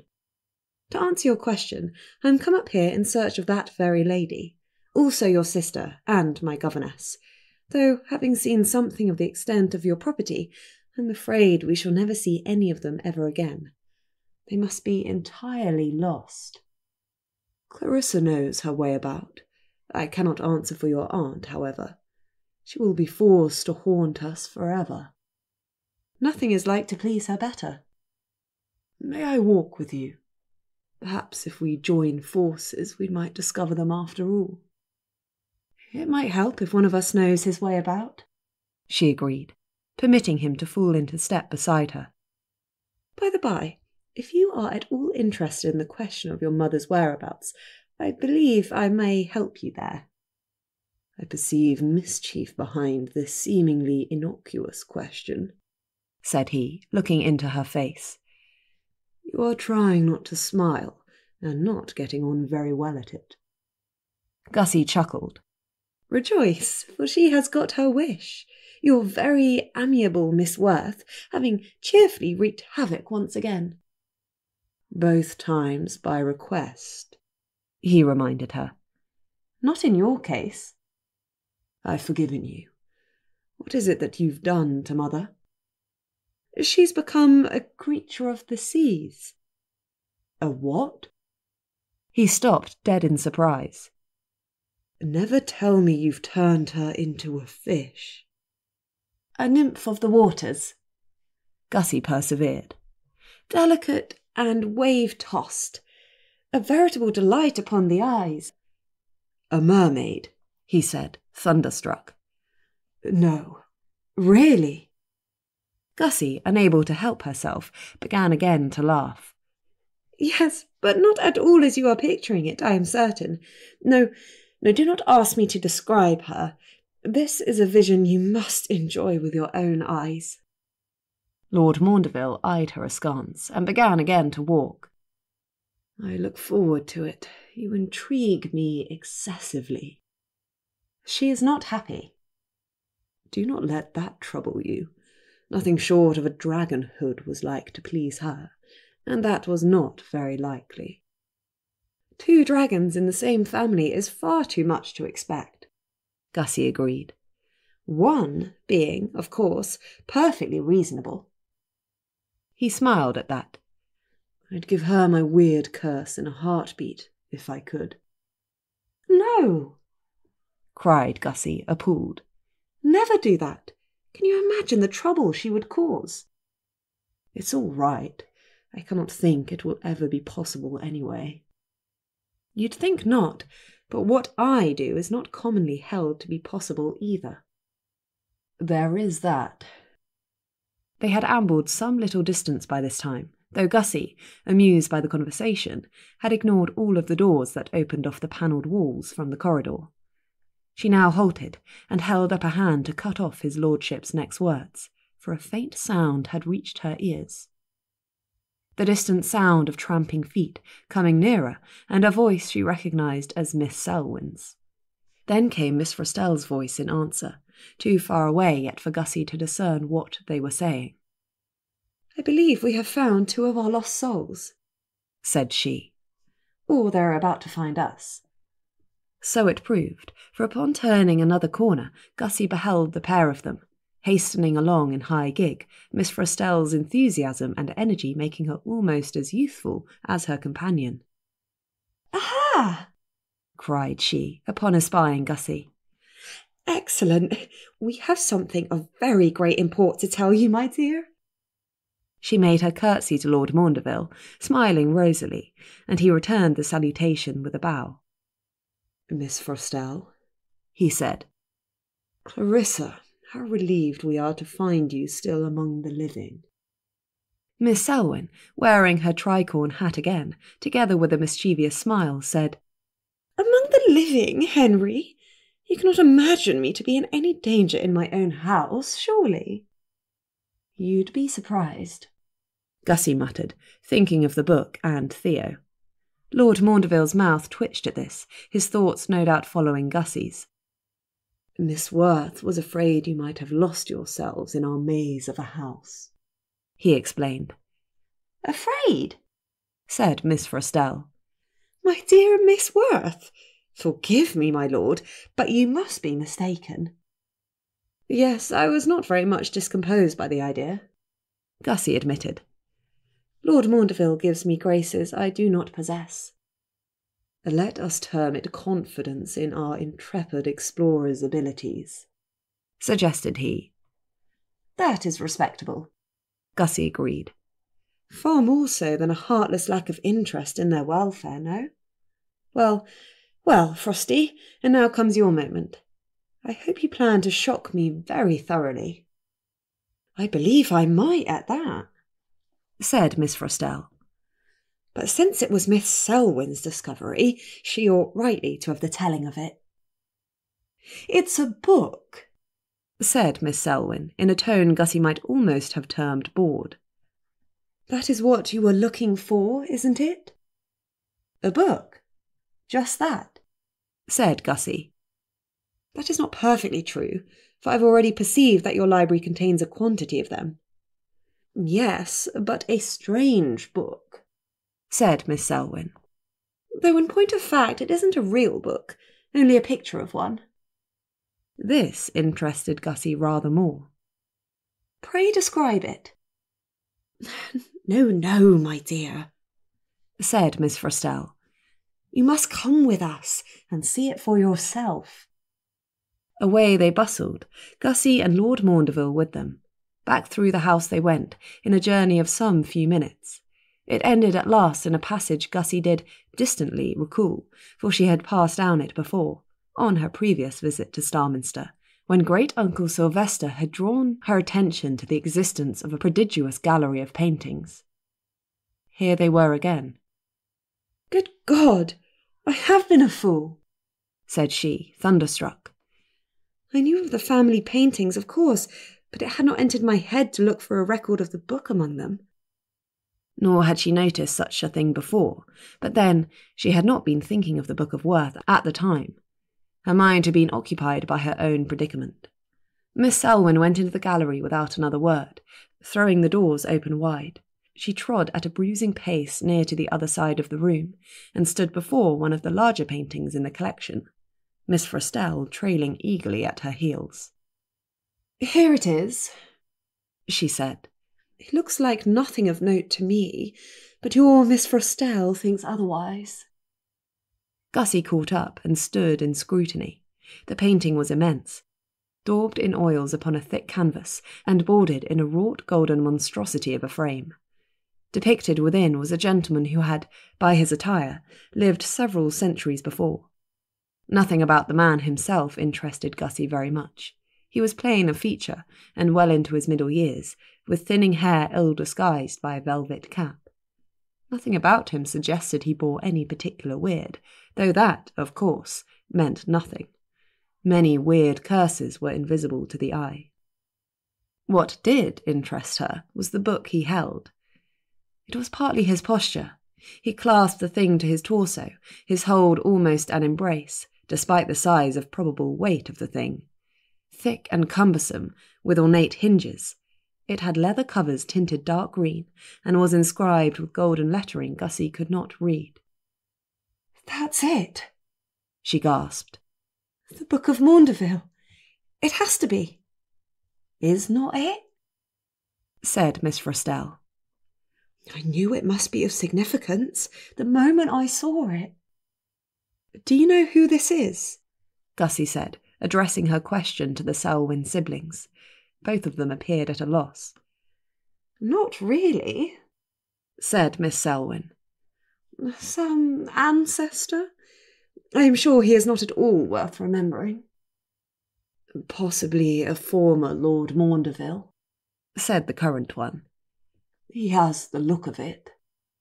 He did indeed sport a certain pomposity about him, bestowed, perhaps, by the smirksome curl to his smile, and the obvious pride with which he wore his sumptuous clothing. Plainly an aristocrat. She searched the painting for anything else that might offer some clue. In particular, any sign that the book clutched in Lord Maundeville's feverish grip might, in fact, have been a book. There was nothing. I cannot decide, said she. It could be any sort of book. There is nothing to suggest. She broke off, for her perceptive eye had noticed a peculiarity about the painting after all. A cunningly disguised trick, almost a trompe-l'oeil, so carefully daubed by the painter as to escape all but the most determined scrutiny. Look, she breathed and pointed. The book had appendages, a great many of them. In point of fact, everything in the picture, save only the aristocrat's face and hands, was made up of them. They formed the velvet of his sleeves and the coiled contours of his cap. They made up the legs of a table positioned at his elbow, and a second, painted frame positioned inside the outer gold-fashioned one. If Gussie read the image correctly, the book had swallowed everything in the painting, and its subject was in no way discomposed by the fact. Interesting, said Miss Selwyn. How perceptive of you, Miss Werth. I I had never before noticed that. Nor I, admitted Lord Maundeville. But then we have had nothing like Miss Werth's motive to look closely. Or information, said Gussie. Had I perceived this effect a few months ago, I would probably have discounted its importance. Only now does it strike me as a significant oddity. He appears to be fond of it, said Miss Frestelle in a tone of wonder. How can that be possible? Unaccountable, Gussie agreed. But he is like Aunt Beatrice in that. I wonder if this fellow was ever savaged by the thing. Or if he minded, said Miss Selwyn, her eyes brightening. I like a man who can stand a good savaging. Then we must find you such a man, said Gussie, but one who is both alive and not a relative by preference. Miss Selwyn turned her gaze upon Gussie with a significance Gussie had no trouble in reading. Theo is not on the market, she said. He's single and unmarriageable. Really, I'd encourage you to forget about him. I await your alternative suggestions with the greatest anticipation. Gussie blinked. I am no matchmaker. Then you should not have said we, should you? Gussie controlled a desire to throttle the girl and turned back to the painting. What I'd like to know, she said firmly, is, where is that book now? Somewhere about the place, no doubt, said Miss Selwyn. You would hardly believe the quantity of nonsense we have lying about in corners, gathering dust. I'd be surprised if this proved a part of it, said Gussie, brushing gentle fingers over the painted representation of the book. Your mamma claims there is no such thing in the possession of your family. And since she is known far and wide for the strict truth of her every utterance, there can be no possibility of mistake, said Miss Selwyn. Why, that was a sarcasm worthy of your own wit, my dear, said Miss Frestelle, looking upon the other woman with admiration. How fortunate that the two of you have become friends. Miss Werth and Miss Selwyn eyed one another, Gussie with some ill-concealed feelings of resentment, and Clarissa with a seraphic smile. Do you indeed think your mother might have lied about that? Said Gussie, choosing to let this well-meant effusion pass. Mamma is secretive by nature, said Miss Selwyn. I don't believe she would ever give away information unless forced. But neither of you have ever seen or heard of such a book in these parts. This question she addressed to both the Selwyn siblings, and to her dismay both of them were quick to agree. I've never found such a thing in our library, said Lord Maundeville. The servants have never mentioned anything of the like, said Miss Selwyn, which was compelling as an argument, for what the servants did not know was not, as a rule, worth the knowing.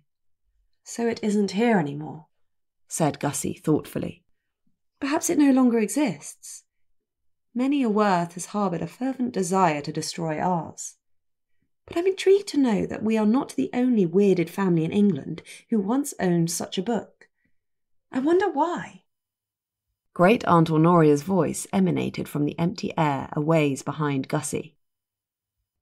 I couldn't say, but I can tell you something else. Gussie whirled about, but caught no glimpse of her aunt's perambulatory head. And are you now turned invisible? Said she. There is no end to your wily arts. Honoria gave a cackle. In a manner of speaking, she said, as a quantity of flesh bled down the ball and resolved itself into the old woman's ghoulish face. Only cunningly obscured, but it amounts to the same thing. Do you want to know what I've found? I am overpowered with curiosity, Gussie assured her. The head danced. Then come below, she said, and began to dematerialise. Wait, called Gussie. Below where? Great Aunt Honoria clucked in disgust. The cellars, Augusta! Where else? She then vanished in earnest, leaving Gussie, Miss Frostell and the Selwyns to make their own way down the various flights of stairs and through a plethora of passageways. When at length they reassembled in the Starminster cellars, which, to Gussie's mild resentment, were also of a size, and even a grandeur, to put those of the towers to shame, Gussie called out, "Well, Aunt, here we are. Where is this grand discovery of yours?" In here, trilled the Revenant. She continued to sing in macabre tones as Gussie groped her way through a network of passages, with the help of the sole lamp she had been able to secure on the way down. The upper level was not too difficult to navigate, a number of half-windows permitting a dim light to filter in. But once they ventured below, the wan winter sun was extinguished, and Gussie's lamp all they had to navigate by. "How fortunate that this should not be a hair-raising endeavour," said she calmly. "Or my poor Frosty will be regretting her involvement." Miss Frostell was, indeed, looking less than comfortable, and stayed as close to Gussie and her lamp as she could. The cellars above were whitewashed and clean and organised, but the lower level had all the cold stone walls, the dank chill, the cobwebs and the distant scuttling of rats that one might associate with the very worst examples. "I shall do very well," said Miss Frostell, stoutly enough, but Gussie detected a quiver in her voice. "Take heart," she said. "We shan't be here long.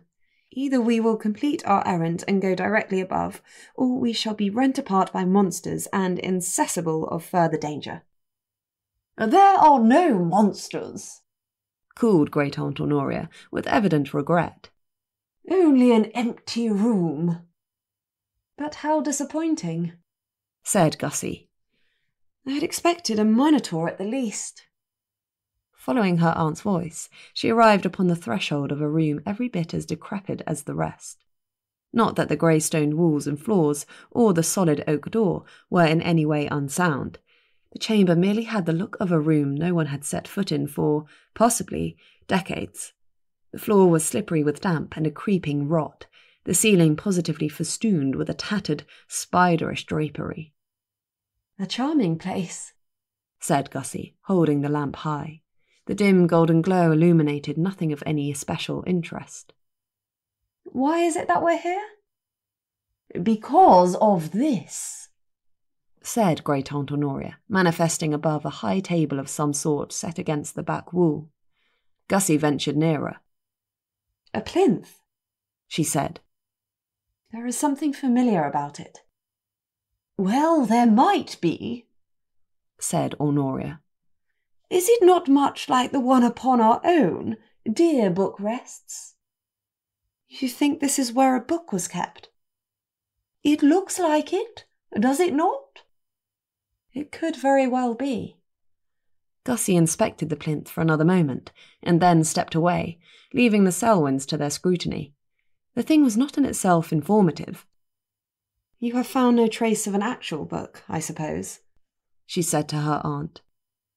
Not a one. If such a thing once lived here, it has long since escaped. Gussie shuddered at that prospect. An escaped book, rampaging about the countryside and terrorising the farmers. What a nightmare. "Let us hope it was simply burned," she said. It might have been sold, said Honoria. "Like Mrs. Daventry's curse book.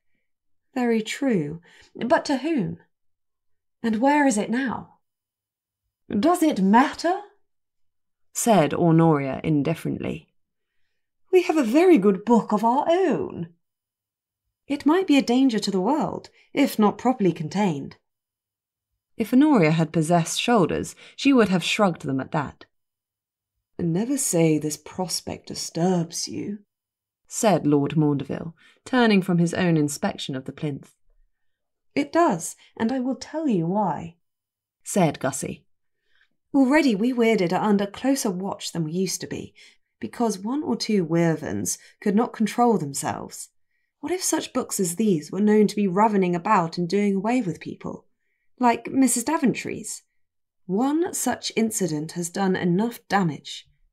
If there are to be more, then we will find ourselves subject to more punishing schemes than this charming notion of being registered and licensed. How freeing it is to be unweirded, said Miss Selwyn. I had no notion. Your fate is merely to be mauled by such a book, said Gussie. I congratulate you. A simple, straightforward destiny. Nothing so complicated as being tainted by association or anything so thorny. I look forward to it, said Miss Selwyn, and with perfect truth, for all Gussie could tell. I anticipate a positively hideous death. But Miss Frostell gave a tiny mew of fright and shrank away from the dark corners of the chamber. Done for, Frosty, said Gussie. Let us go up, shall we? I do not think there is anything to be gained from lingering. Once restored to light and air and liberty, Miss Frostell soon calmed. I suppose we must question your mother, said Gussie to Lord Maundeville. Try if we cannot persuade her to tell us the truth about that painting. Good luck with that, said Miss Selwyn. If she knows anything of it, said Lord Maundeville, she may not have lied when she claimed we had never had such a book. She may simply be ignorant of it, as we were. You must go farther back with the Selwyns, as we did with Lady Marjorie. Gussie thought. Are there any freakishly long-lived dragons among your ancestors? Not to my knowledge. You disappoint me. But, he continued, your esteemed uncle was given the run of the family plot, was not he? Gussie began to smile. Why, yes, she said with relish. Yes, he was. Chapter 9. Right, Lord Felix denounced, upon emerging from the Book of Werth's cellar prison. If that's everything, I am going back to bed. You wouldn't fancy a cup of tea first? Theo ventured.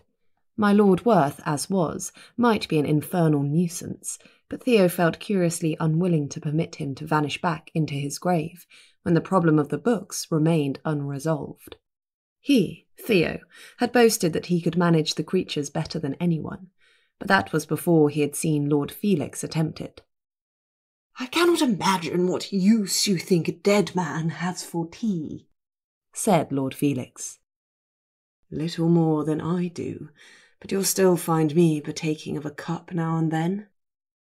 Ladies talk you into it, do they? Said the old lord shrewdly. Well, yes. Come to think of it, it is usually when they want to talk and talk to me. But I assure you... You'll manage fine, boy, said Lord Felix, clapping him heartily upon the shoulder. You have ruthlessness enough about you, and you don't shy away from a challenge.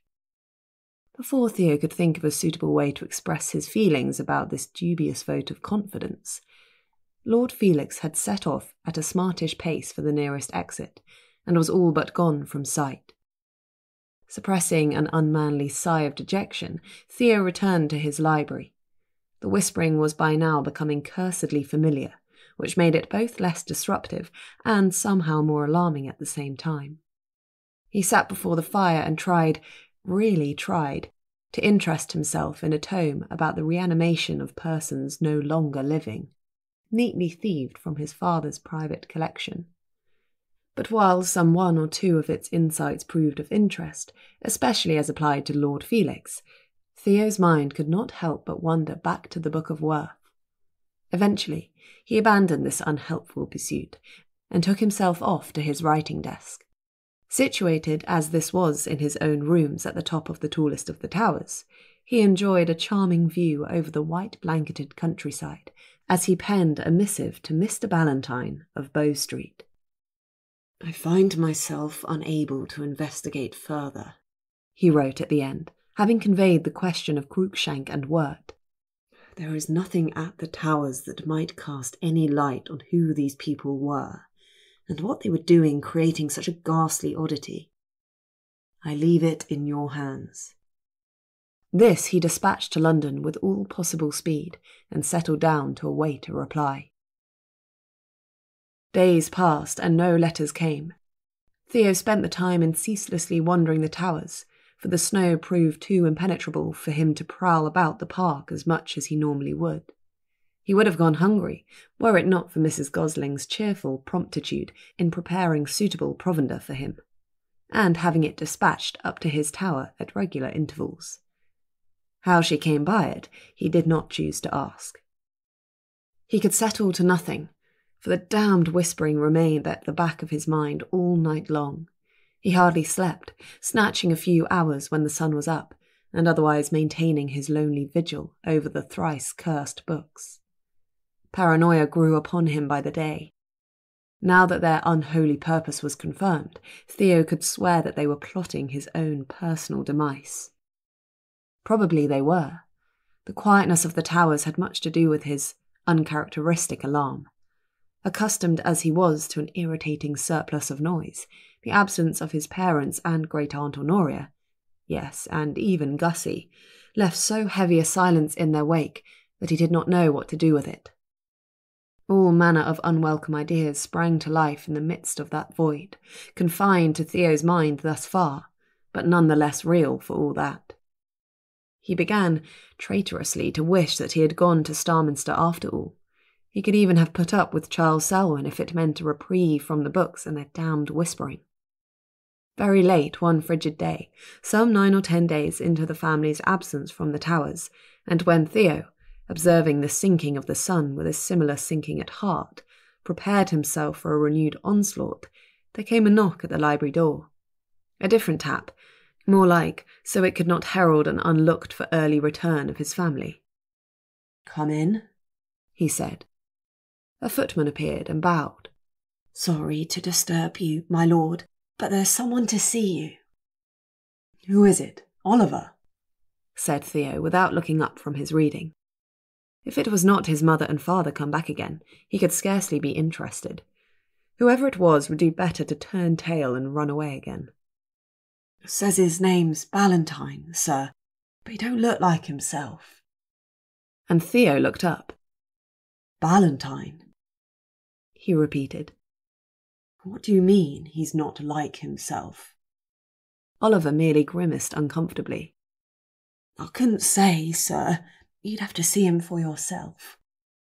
Theo set aside his book and got to his feet. "Damn, man, show him in. It's perishing outside." The footman hesitated. "It's just that I'm not perfectly certain it's him, sir. If it's someone come to rob the place, he's welcome to it," said Theo savagely.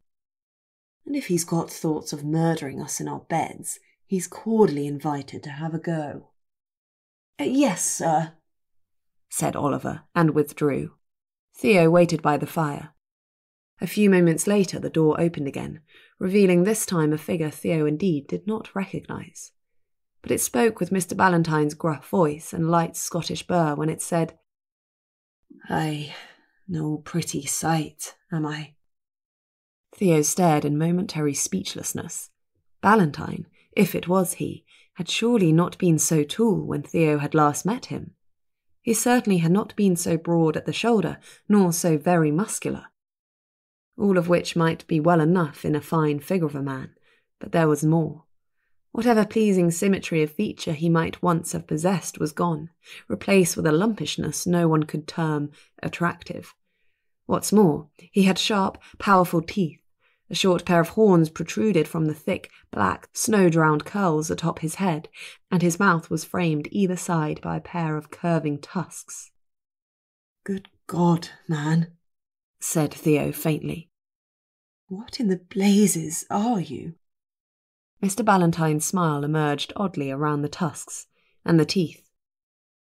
"I don't know as there's ever been a precise term coined," he said. "The best I've heard is ogre." I suppose it's apt enough. Theo recovered his composure. Come in, he said, gesturing to a chair he thought large enough to accommodate so huge a man. You must be freezing. I am that, Mr. Ballantyne agreed, venturing into the library with a diffidence Theo had never known him to display before. Forgive my state. I'd never have presented myself thus, but that it's so cursed cold. I'm a lot more weatherproof like this. Theo cleared his throat. Ah, legend has it that ogres are fond of eating the flesh of men, said Mr. Ballantyne with a twinkle somewhere down in those deep-set eyes. Why, aren't you so? Not the meat, said Theo shortly. And I don't, as a rule, partake in my fellow man.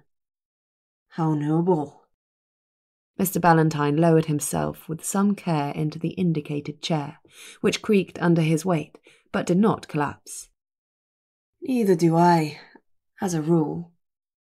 He sat for a moment, looking at the fire.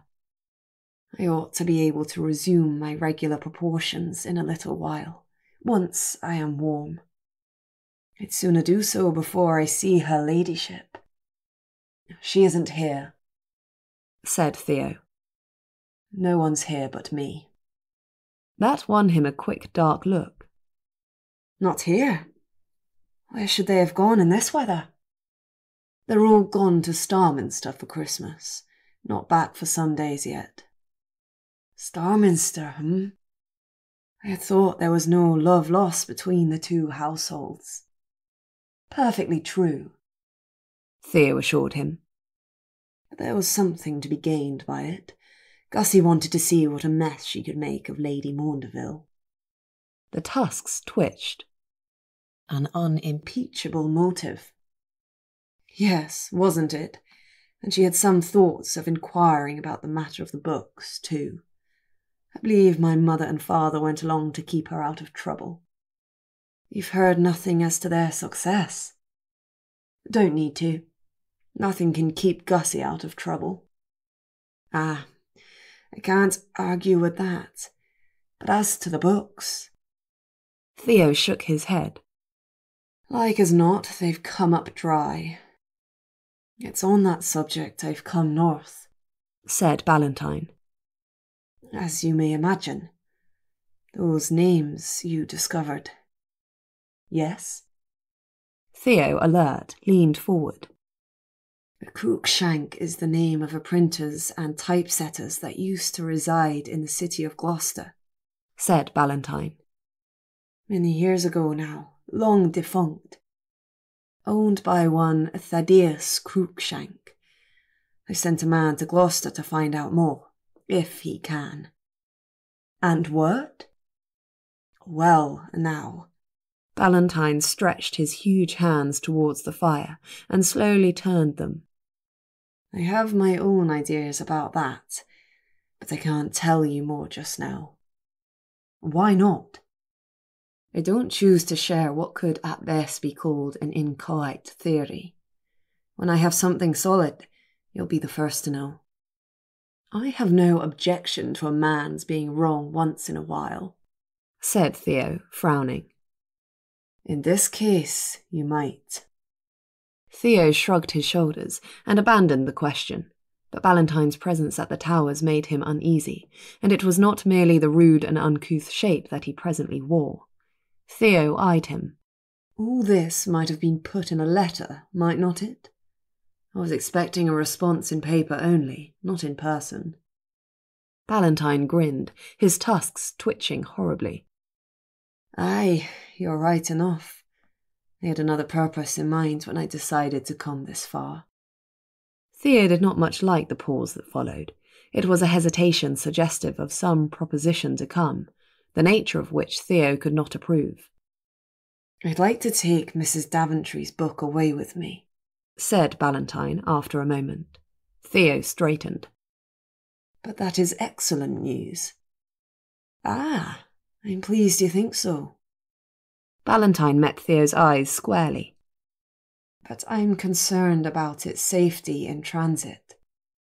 A fair concern. What have you in mind? Valentine jerked a meaty thumb over his shoulder, pointing back the way he had come. I have a conveyance. It's stout enough.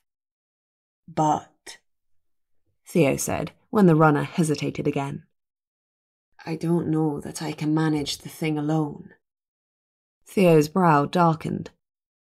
And you have brought along several sturdy fellows, no doubt, all armed to the teeth. I would have, if I'd thought it would help. His smile was rueful. It takes a certain experience to handle that book without anyone coming to harm. I learned that the painful way, last summer. Does it? Said Theo awfully. And a certain attitude besides, one might say. One might indeed. Theo entertained a brief fantasy of fobbing Valentine off with Lord Felix.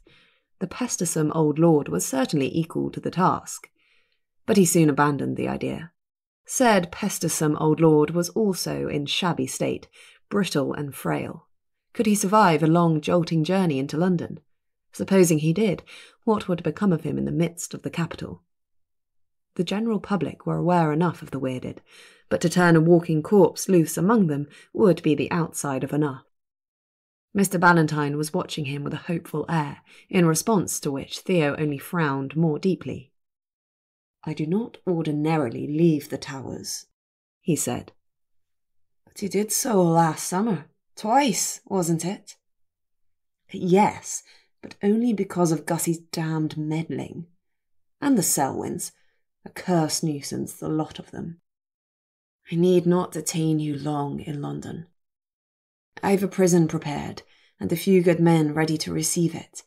I only look for help in conveying it there. Why do you want it anyway?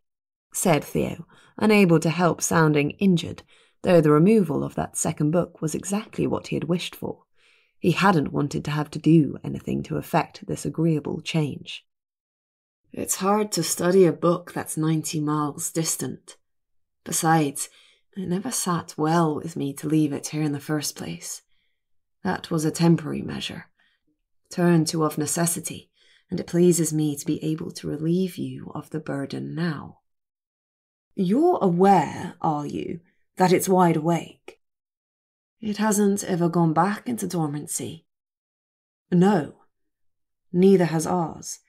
I believe they're keeping each other lively. That does complicate things, Mr. Ballantyne allowed.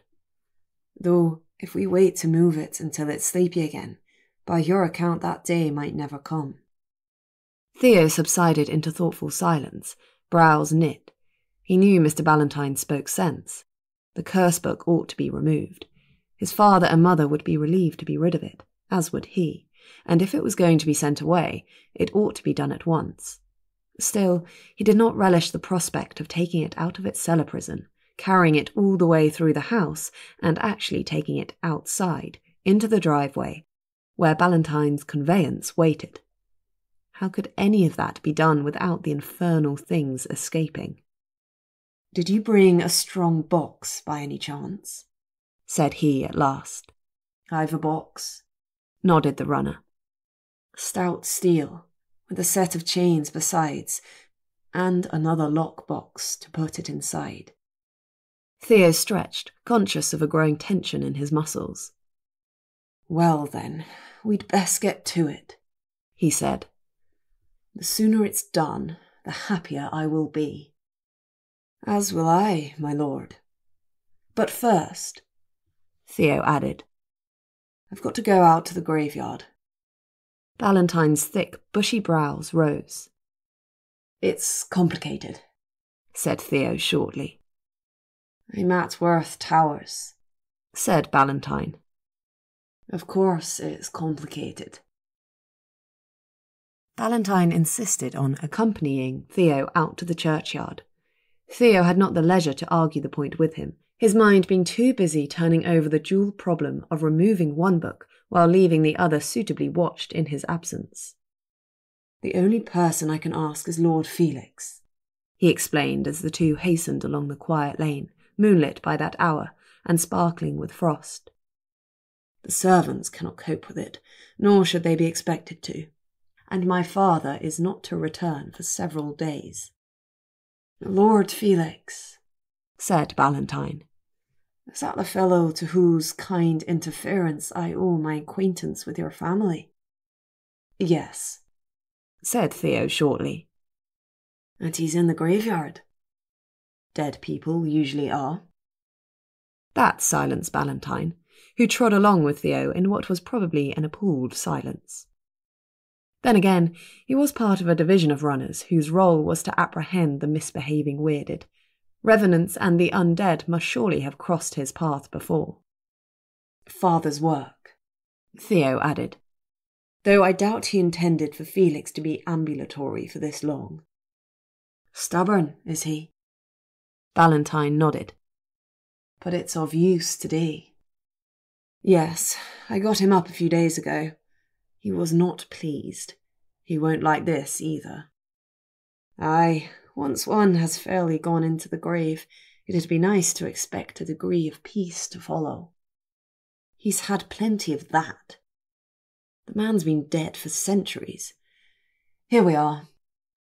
Theo held open the little iron-wrought gate for Ballantyne and followed him into the deserted churchyard. The hush, he reflected, might literally be termed deathly, a reflection which made him snicker and wish that Gussie were about to hear the joke. She was sure to detest it. He was agreeably surprised to find Lord Felix out of his grave already, and sitting comfortably upon the headstone.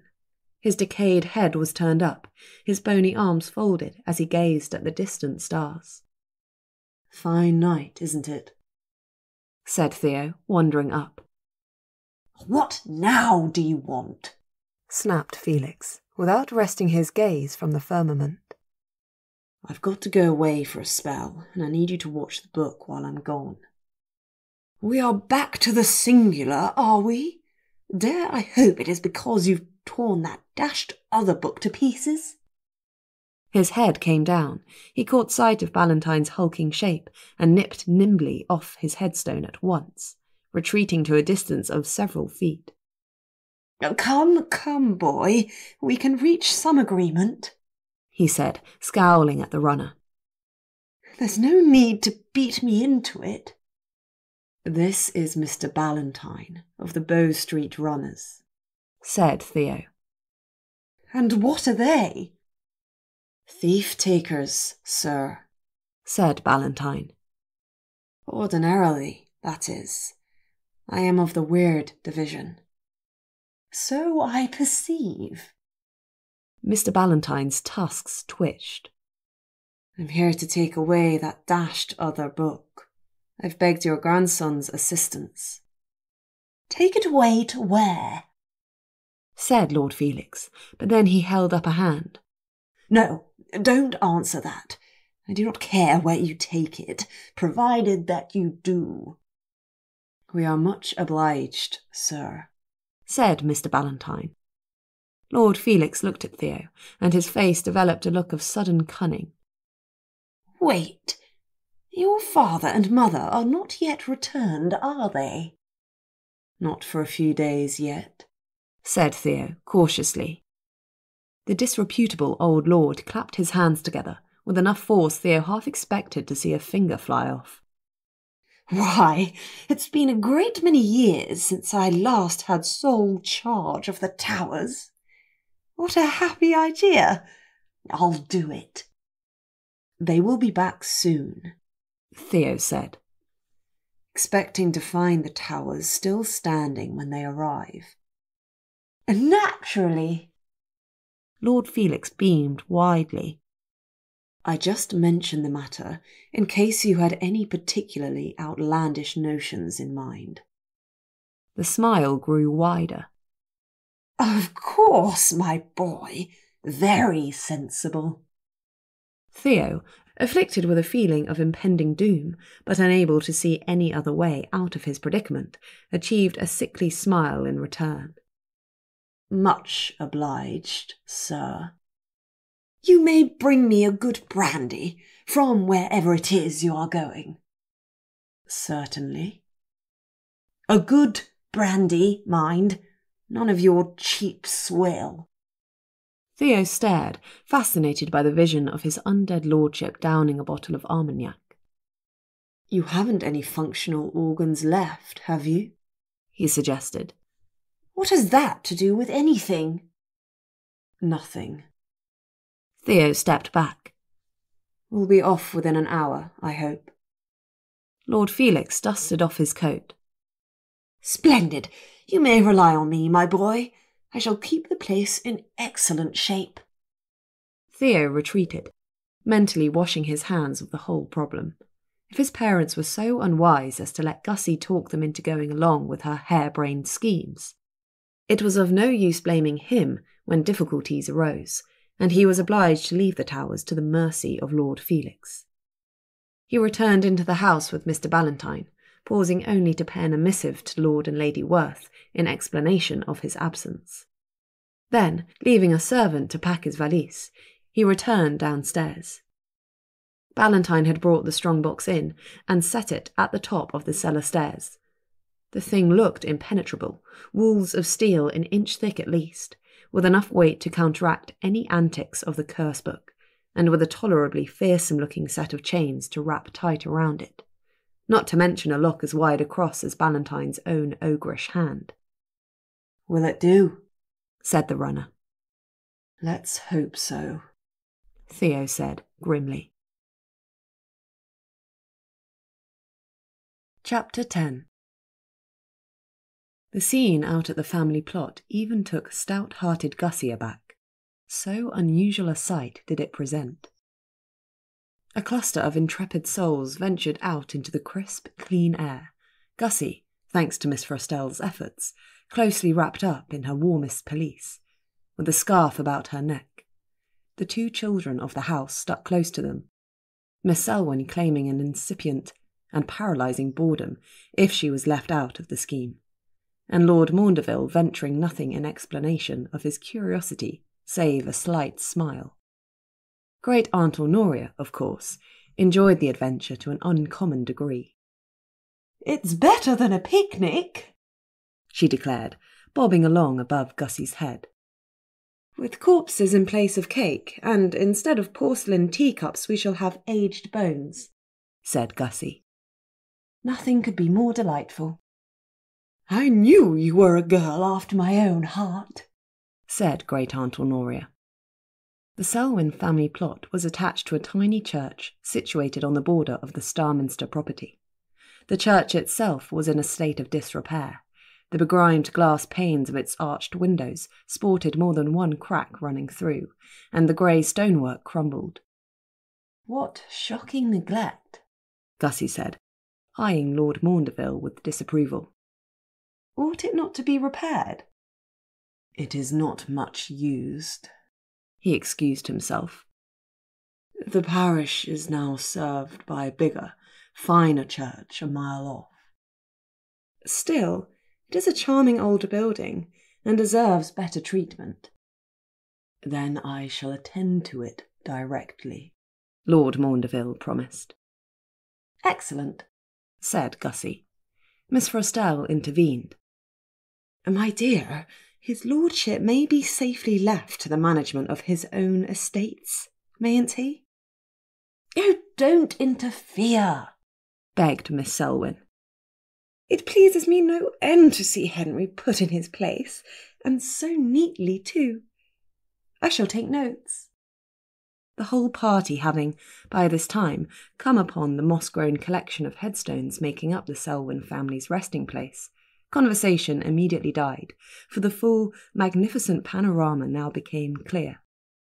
In the first place, there was Lord Werth, presiding over the unearthing of a grave in the centre of the churchyard.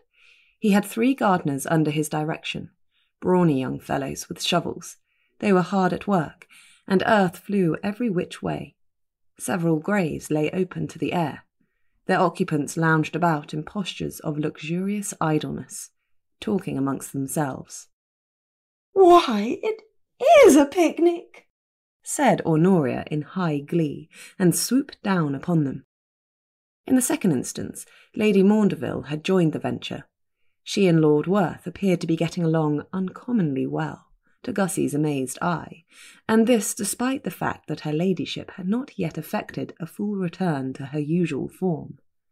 Her legs might be restored to her, but her mouthful of sharp, bristling teeth flashed in the light as she laughed at some sally of my lord's. And in the third place, dwarfing the proceedings with her enormous bulk, was Lady Marjorie, coiled in the frozen field adjacent to the churchyard, and resting her snout upon the ironwork fence. "A little deeper, and you shall have him up," she called encouragingly, blinking her great eyes. "What shall this be? The fifth already? Prodigiously fine work." "Gracious," said Gussie, picking her way carefully through the opened graves. "My dear uncle, are you digging up every Selwyn in existence?" A gleam of malevolent mischief appeared in my lord's eye. "They are proving most conversable," he assured his niece. "Indeed they are," concurred her ladyship, with a trill of delighted amusement. "I had no notion our forebears were such a witty lot." This prompted a ripple of laughter amongst the assembled corpses, and 2 or 3 bony elbows nudged their neighbours. "Fine gal, ain't she?" said one of them. "Doing the family proud," agreed another. Lady Maundeville preened. "Miss Werth, Henry, Clarissa, will you permit me to introduce to you Lord Maundeville, Lord Edward, and Lady Maundeville?" She pointed to each of the 4 unearthed corpses in turn, all of whom turned to stare with great curiosity at the newcomers. "Werth," said one. "Daughter of yours, sir?" "My niece," said Lord Werth. The decayed head nodded. Gussie beheld a grand, crumbling ruin of a man, clad in rotted scraps, with scarcely a shed of flesh left to him. None the less, he contrived to muster nothing insignificant in the way of expression, and gave her a look that could politely be termed deeply appreciative. "They always did make 'em bony," he said. "Did not your nephew marry a Werth?" This being addressed to one of the others, Gussie couldn't tell which. "No, that was Bella," said one. "The other Lady Maundeville?" "Fine weirded stock," said one of the Lord Maundevilles, grinning horribly with gumless teeth. "You could do worse, grandson. Henry, was it?" "It was, sir," said the present Lord Maundeville, and bowed. The corpse nodded his head at Gussie. "Fine girl. She's brought her family, has she? Excellent.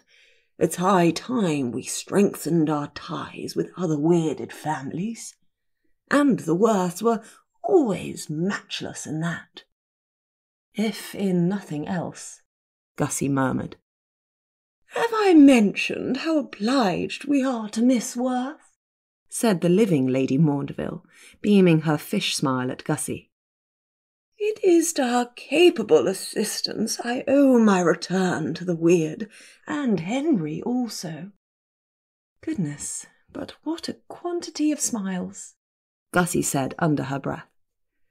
"I shall be having nightmares about them for weeks." "I'm afraid we mean to keep you," said Miss Selwyn. "You cannot get out of it now. They'll have your wedding to Henry planned by dinner time." Gussie made no immediate reply, being uncertain as to the state of her own feelings at such an idea. Her independence must rebel at the notion of her fate being so summarily decided, and by a pack of corpses besides. But the brief, sideways glance she directed at Henry revealed 2 things. The first being a profile she owned she found attractive, for he was a well-looking young man. The second being that the present Lord Maundeville was looking sideways at her too, and without any apparent feelings of horror. In fact, his dark grey eyes were merrily twinkling. He spoke. "It has to be said, nobody could bear with this abominable display so well as a Werth." "Which is fair and just, considering it is all my uncle's fault to begin with." "See," said Miss Selwyn, "it is destiny. Werths and Selwyns, all weirded together."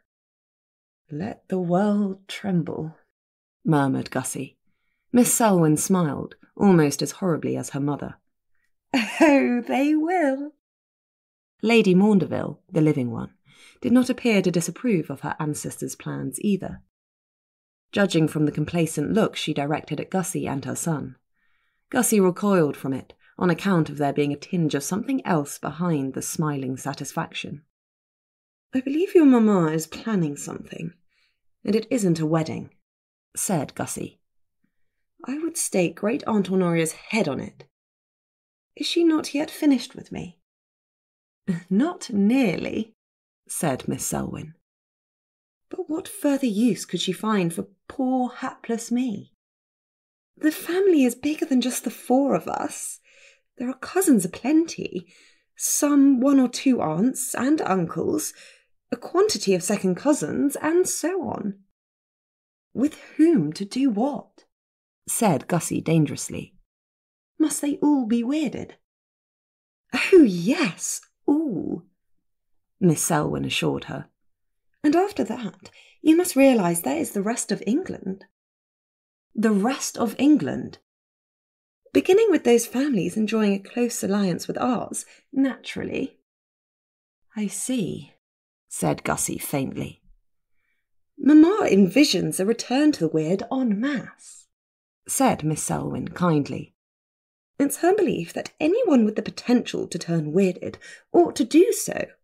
Then, you see, there could be no more talk of licenses and registration, for there would be far too many of us.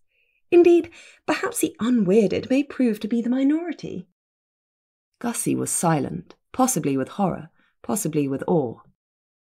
"Mother does not shy away from a grand dream," said the young Lord Maundeville, with that ironic smile of his.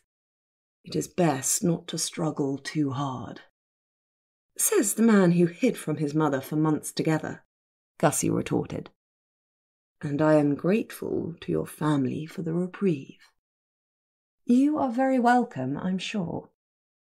"But does it not occur to you that I may have had another motive for staying so long?" "I am sure I cannot imagine what it might have been." Gussie spoke the truth.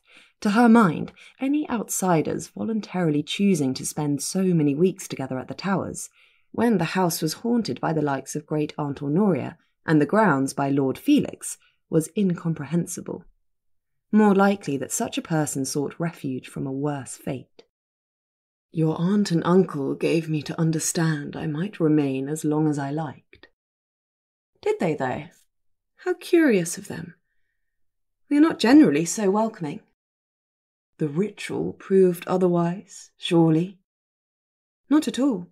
You'll recall that most of the distant relations Lord Felix unearthed were sent packing in short order." "Well?" "And most of them were glad to go, come to think of it. Why weren't you?" Lord Maundeville met her suspicious look with one of bland amusement. "Come, are you not happy at the Towers?" "Prodigiously. But as I seem to have said before lately, I was a Werth since birth. There was never any hope for my good sense." "Consider me an honorary Werth, then." "Impossible. You are far too sensible." "You seem to have received a curiously inaccurate impression of my character." "Well, you are so taciturn there is no making you out." Fittingly enough, Lord Maundeville considered this sally in silence.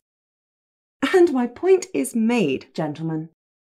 Gussie clapped her hands, hoping to cut through the chatter prevailing between the unearthed Selwyns and the living ones. "Ladies, if you would be so good as to give me your attention for a short time." 4 withered heads turned in her direction, 5, in fact, for Lord Werth's gardeners had succeeded in bringing up the 5th of Lady Maundeville's dead relatives. Whoever it was levered him or herself out of the half-rotted coffin as Gussie spoke, and stood stretching luxuriously. "My uncle had a purpose in waking you all up," she continued. "Did not you, sir? Shall you object to my laying it out?" Lord Werth, fatigued by his efforts, leaned heavily against the nearest headstone, and waved a hand in Gussie's direction by way of assent. "It is about a book," said Gussie. "A very particular kind, not at all the sort to sit quietly upon a shelf, but—" "No!" cried the newly unearthed Selwyn in what seemed to Gussie a woman's voice. "It is not returned. How can it be?" "No, no," Gussie said, as soothingly as she could. "If you refer to your own family specimen, then I know nothing of its whereabouts. That is exactly what I wish to ask you." "Calm yourself, Lady Muriel," said Lady Maundeville, the living one, in a ringing tone. "Such discomposure is not seemly." Lady Muriel stiffened. "Seemly?" she spat. "It is not seemly what that book did to our family." "And the way Osbert coddled it and defended it, though it would have murdered us all in our beds. He paid for it in the end, did not he?" "Osbert?" said Gussie sharply. "Is he the one in the painting?" She did not, as it turned out, need to explain which painting she meant. "Lord Maundeville, as was," said Lady Muriel, nodding, and added with venom, "a prize fool." "Can I talk to him?" Gussie undertook a quick survey of the remaining untouched graves. "Is he here?" "I should think it unlikely," said Lady Muriel with a sniff. "He was burned." "Burned? By the book?" "Not seemly, was it?" she said, with a snide look at a deeply offended Lady Maundeville. But that great lady would not be cowed by a corpse. "That must have been long ago," said she with unimpaired dignity. "We have known nothing of such improper pursuits in my day." "That is because I and my sister Gundred made away with it." Lady Muriel's death's head stretched in a hollow smile. "How it screamed," she said dreamily. "We are all very grateful, I am sure," said Lady Maundeville stiffly. "No, we are not," said Clarissa. "You cannot think how dull it has been all this while. Not the smallest excitement to be had anywhere. Not one singular event or peculiar happenstance. And when finally something of note takes place at Starminster, we owe it to a Werth." She folded her arms and glared at Lady Muriel. "You had rather be hacked to pieces by a book than suffer a degree of boredom, had you?" said Muriel, dripping sarcasm. "Yes," said Clarissa. One of the dead Lord Maundevilles gave a crack of laughter. "One of your lot, Ned, I reckon," he said. Ned, or Lord Edward, snickered, and offered Clarissa a salute. "Am I to hope your elder brother takes after me as well?" "Not in the least, sir," said Lord Maundeville. "I like a quiet life." Lord Edward, crushed with disappointment, turned away. "And yet you have seen fit to abandon us for the Towers all this while," said Clarissa, turning a still livid countenance upon her brother. "And goodness knows where Charles has gone." "It was ungenerous of us to leave you here alone," he allowed. "She was not alone," said Lady Maundeville with strong displeasure. "She had me." "As I said," murmured Lord Maundeville. "Ungenerous." "Anyway," Gussie intervened. If any of you might happen to remember where the book came from that killed Lord Osbert, we should be most interested to hear of it. Why do you ask? Said Lady Muriel. Because we have got one of our own, and lately it has tried to kill me. Lady Muriel flung up her hands in disbelief and walked over to the iron-wrought fence. She leaned upon it, not far from where Lady Marjorie lay, and stood shaking her head. Not a scrap of sense among them, she informed the dragon. Lady Marjorie nodded her great head in commiseration. I tried, she said. Dragon fire would do for it, no doubt about that. But would they let me? No. Lady Muriel lapsed into a brooding silence. Anyone? Gussie said, surveying the row of grave-begrimed lords and ladies with flagging hopes.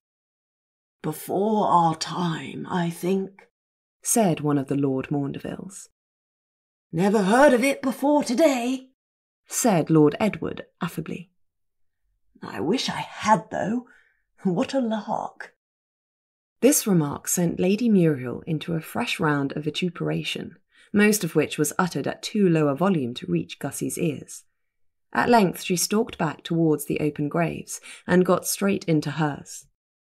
The book, she said awfully, was given to House Maundeville in the year 1482. It was a gift. Gussie straightened, electrified. A gift? From whom? Lady Muriel looked Gussie squarely in the eye. From your family, she said, and fell back into her grave with a thump and a cloud of loose earth. Lady Marjorie reared up, hissing. Our family? No, that is not possible. Gussie, shocked speechless, could only blink. Goodness me, said Clarissa into the ensuing silence. You do seem to be a rather disastrous lot, don't you? Chapter 11. The conveyance, as Ballantyne termed it, scarcely deserved the name. Theo concluded this with some bitterness, after an uncountable number of hours on the road between the Towers and London. Never had 90 miles seemed longer. Already covering no inconsiderable distance, the journey was lengthened, in seeming, if not in reality, by the state of the roads, execrable, by the utter lack of even basic comforts afforded by the squarish box on wheels Ballantyne pleased to call a coach, and by the behaviour of the curse-book, which chose to imagine itself put upon. We have abducted it, in a literal sense, Ballantyne said, an hour or so into the nightmarish journey. We asked no permission, handled it most urgently, and now refuse to grant it its liberty. I think you and I would feel some indignation ourselves, were we to be treated so. The runner had not, after all, returned to the less alarming of his two forms. Theo perfectly understood and supported his reasons.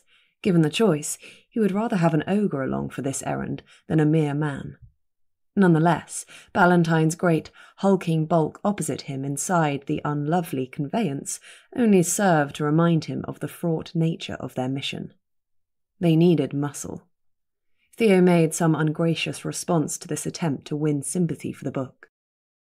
I thought to appeal to your better feelings, said Ballantyne, with a smile in his voice, and even in the deep dark of the moonless night, Theo saw the tusks either side of his mouth move. When you have known me for a little longer, you'll understand that I have no better feelings, said Theo. But that can't be true, can it? After all, here you are. A lack of choice. Not to a man with no better feelings. You could have hurled me into the snow and thrown the curse book after me.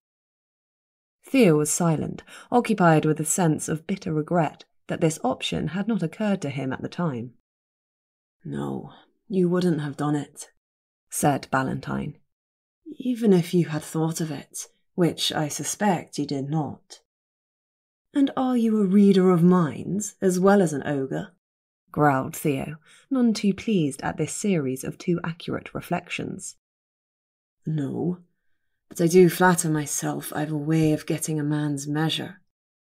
Woman's too, or does the fairest sex elude you? Woman's as well. Take Lady Werth, for example. Probably the most good-hearted of the lot of you, if a trifle placid, except when she's angered or afraid, and then she's a different woman altogether. Theo inclined his head. The portrait of his mother was not inaccurate. And Miss Werth, she would have us all believe she has no heart at all, but— No, that is actually true, Theo put in. Valentine chuckled.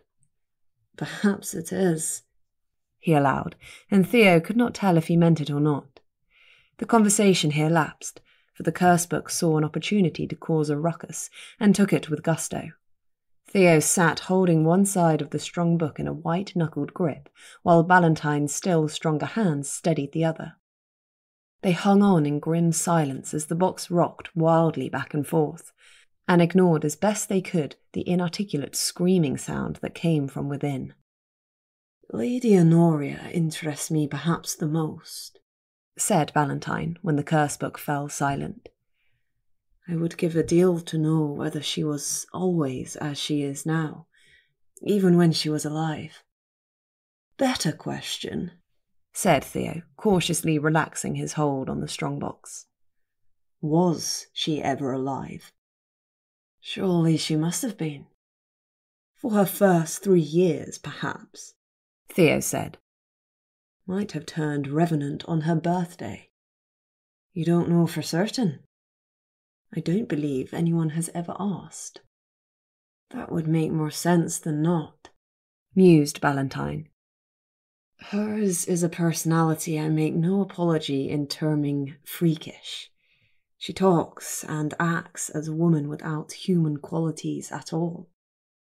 Bad influence on Gussie, said Theo. I've always thought it. And you are a good one. Oh no, said Theo. But then, I spend little time at the cottage. Aunt Honoria is always going out there. They do seem to get along well. You've paid attention, haven't you? I did not think you had spent time enough at the Towers to notice so much. I am interested in people, said Valentine. And your family is more interesting than most, to say the least, muttered Theo. The journey went on in like fashion. Conversation with Valentine on any of a variety of subjects, interspersed with intervals of silence and periodic struggles with the curse book. They were not more than halfway to London before Theo felt a mass of bruises, jolted as he was in the poorly sprung coach, and half frozen besides. Valentine bore it all without complaint, indeed, without uttering so much as a single curse. He had already declared that he bore with the winter cold better as an ogre.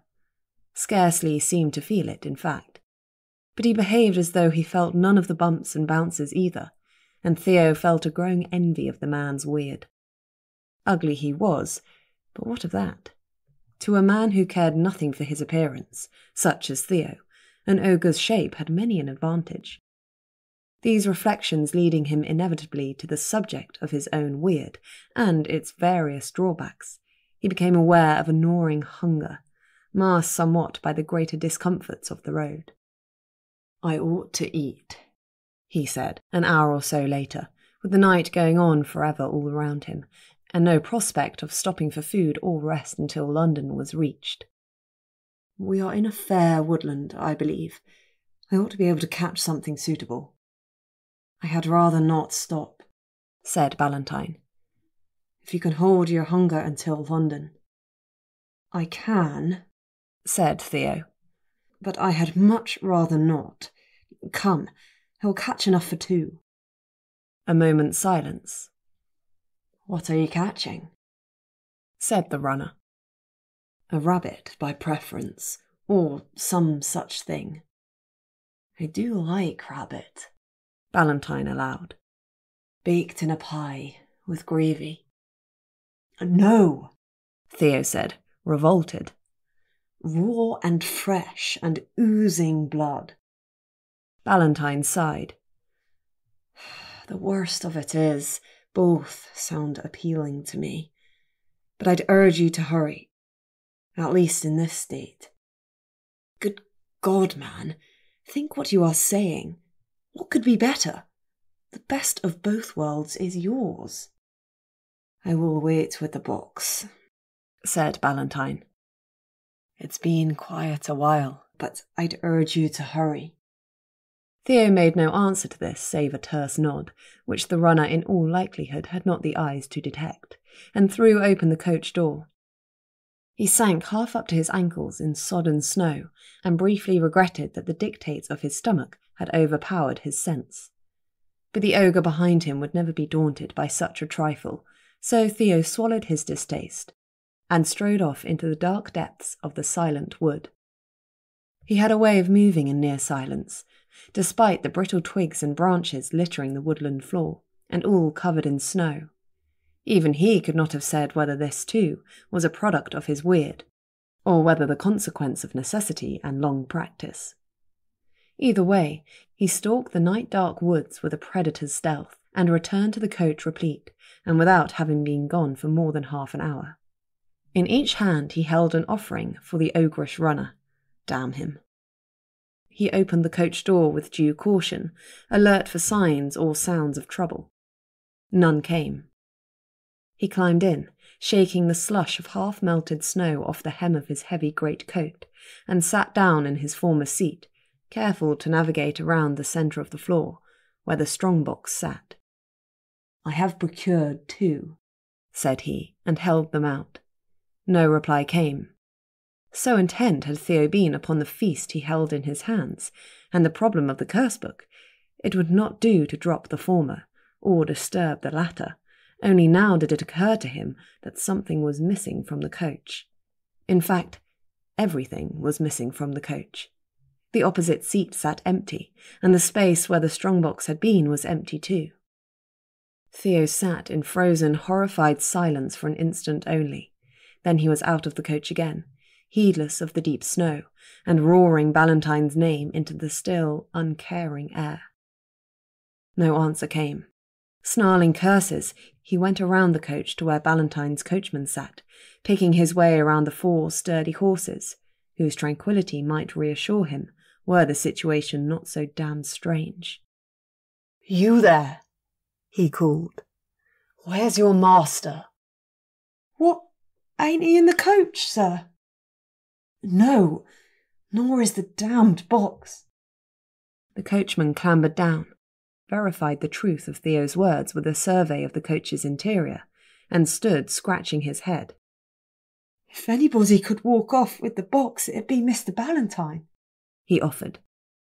"I am well aware that he has more than might enough to manage such an article," Theo said with rising irritation. "What I am less certain of is why he would do so, especially having requested my aid, on account of being unable—" He stopped in the middle of this promising rant, some peculiarity among the surrounding snow having caught his eye. He travelled a few steps, stooped, and undertook a close scrutiny of the ground. "Look," he said sharply, and pointed.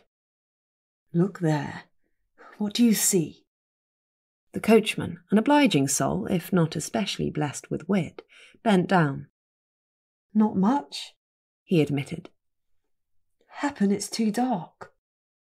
"What you see," said Theo, "or would see, if you had not such useless eyes, is too many footprints."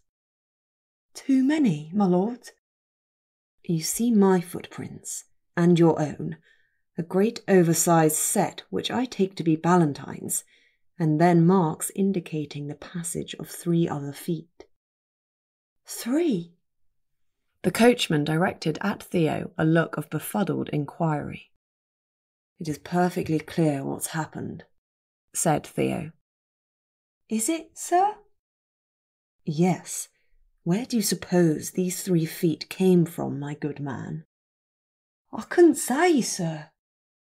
What being anywhere near, or indeed in, this detestable equipage could possibly possess exactly 3 feet? Not 2, and not 4, but 3. Theo tore at his hair in pure frustration and indulged himself further in stamping about in a circle. The blessed book, he shouted. Or perhaps more rightly, the box we put the thrice cursed thing in. You mean to say, sir, that the damned and double-damned book has caused its prison to grow legs, and the whole damned lot has walked away. See? They are not human feet, my dear fellow, are they? He pointed again at a neat, clear cluster of them etched deeply into the snow, doubtless marking where the strong-box had, under the book's direction, jumped down from the coach immediately prior to running away. I might say they belong to a cat of some sort, save that they are much too big, and this is not the region for such great felines as that. All of that quite apart from the fact that there are only 3 of them. Why 3, I ask you? Why? If it must grow legs and run off, why would it not produce something sensible, like 4? Theo, aware that anger, frustration, and alarm were turning him a trifle overawed, took a deep gulping breath and endeavoured to progress to the state of icy calm anger he much preferred. It helped a little. You're going after them, sir? Said the coachman. On that point I am undecided, he said. If the strong box has run away, then certainly Ballantyne has gone after it, and may be in need of aid. On the other hand, he may have managed the matter already, in which case to go herring off into the trees after him would only place 2 of us at inconvenient distance from the coach, and complicate everything horribly. Even as he spoke, his brain reeled under the picture now presented to it. Legs. The books could grow legs.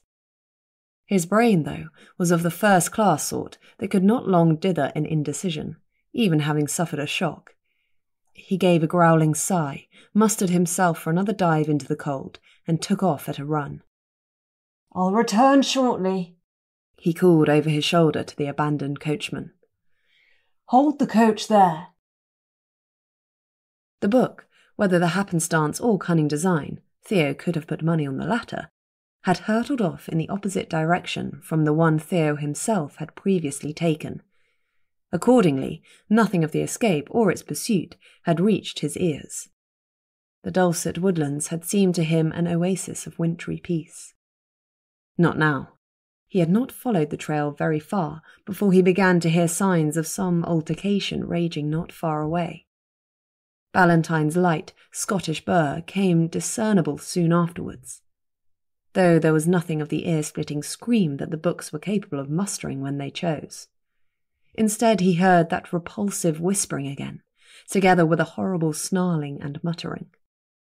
He came upon them to find Ballantyne had prevailed, to his secret relief. The ogre sat upon the weathered stump of a fallen old oak, catching his breath. Before him writhed the strong-box, fallen on its side in the snow.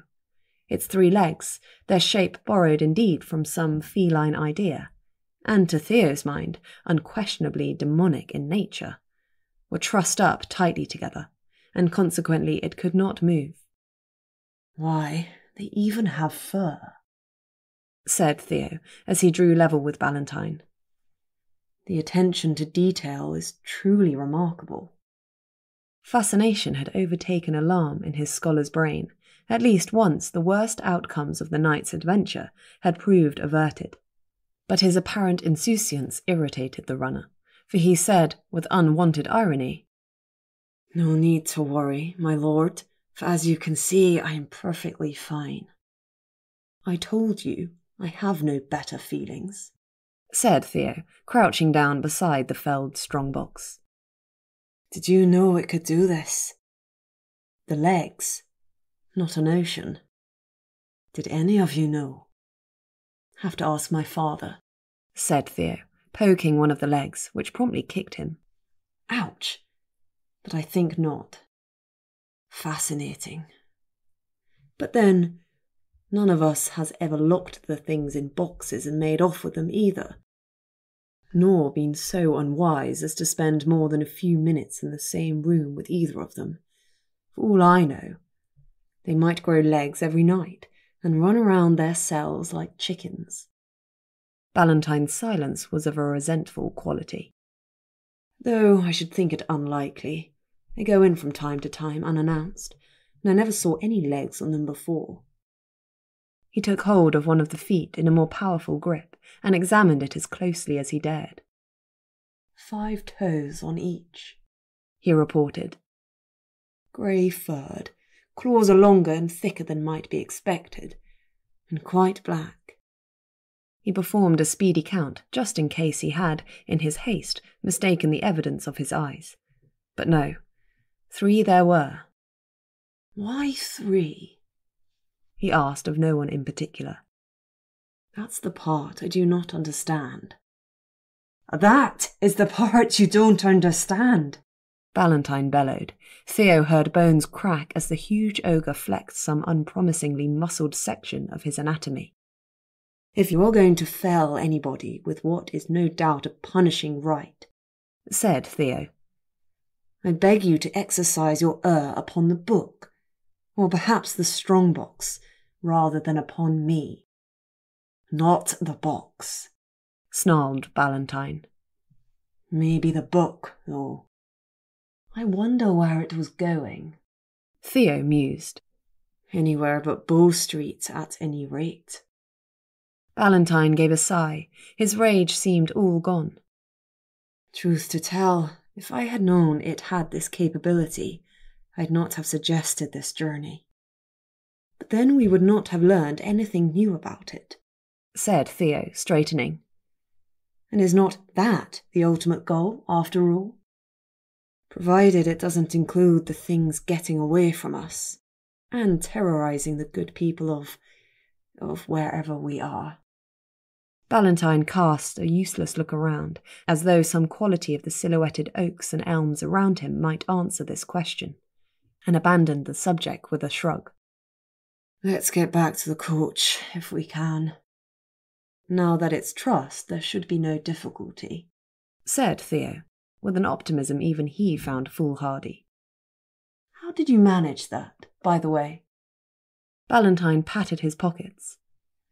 'Tis not quite the first time I've had to apprehend a fleeing miscreant. No doubt you have all manner of fearsome kit in there. Can you carry this particular miscreant? I shall play guard. Ballantyne bent down, grasped the steel box, and lifted it with enviable ease. The legs kicked uselessly. What say you to no more stops now till London? No more stops, Theo agreed. You'll find dinner waiting in the coach, however. Ballantyne brightened. Happen you're a useful fellow to have along after all. Much obliged. Chapter 12. Lady Muriel Selwyn's revelation dictated the prevailing subject of conversation at Starminster for 2 days together. By the end of this period, Gussie would cheerfully have throttled every one of her companions, if it was the only way to make them stop. But why would your dear family have done anything so wicked? Repeatedly protested Miss Frestelle, much more cast down by the idea than Gussie, or, for that matter, Lord Werth. Sabotage, proclaimed Clarissa, gesturing extravagantly. Here we are, eager to clasp these excellent Werths to our bosoms, and all the while they have been plotting against us. Yes, and on account of our being filthy betrayers, we must instantly leave Starminster, said Gussie. No! Clarissa took hold of Gussie's arm and bodily prevented her from doing any such thing. You cannot, not when things are finally getting good. It is regrettable, was Lord Werth's judgment of the situation. I am sure your noble ancestors had no idea of the books causing us the least harm, said Lady Maundeville several times over, all graciousness. Lady Werth, a persistent frown indicating a troubled mind, only repeated a few platitudes. As for Great Aunt Honoria, she held forth for the rest of the day, and well into the next, with several possible explanations drawn from her own nightmare of a mind, each more lurid than the last. Only Lady Marjorie continued untouched by the news, once she had recovered from the initial shock. "It can only be the most scandalous falsehood," she said firmly, and ordered another 2 bowls of crème anglaise. This fever of speculation and protest was interrupted at last by the arrival of a letter from the Towers.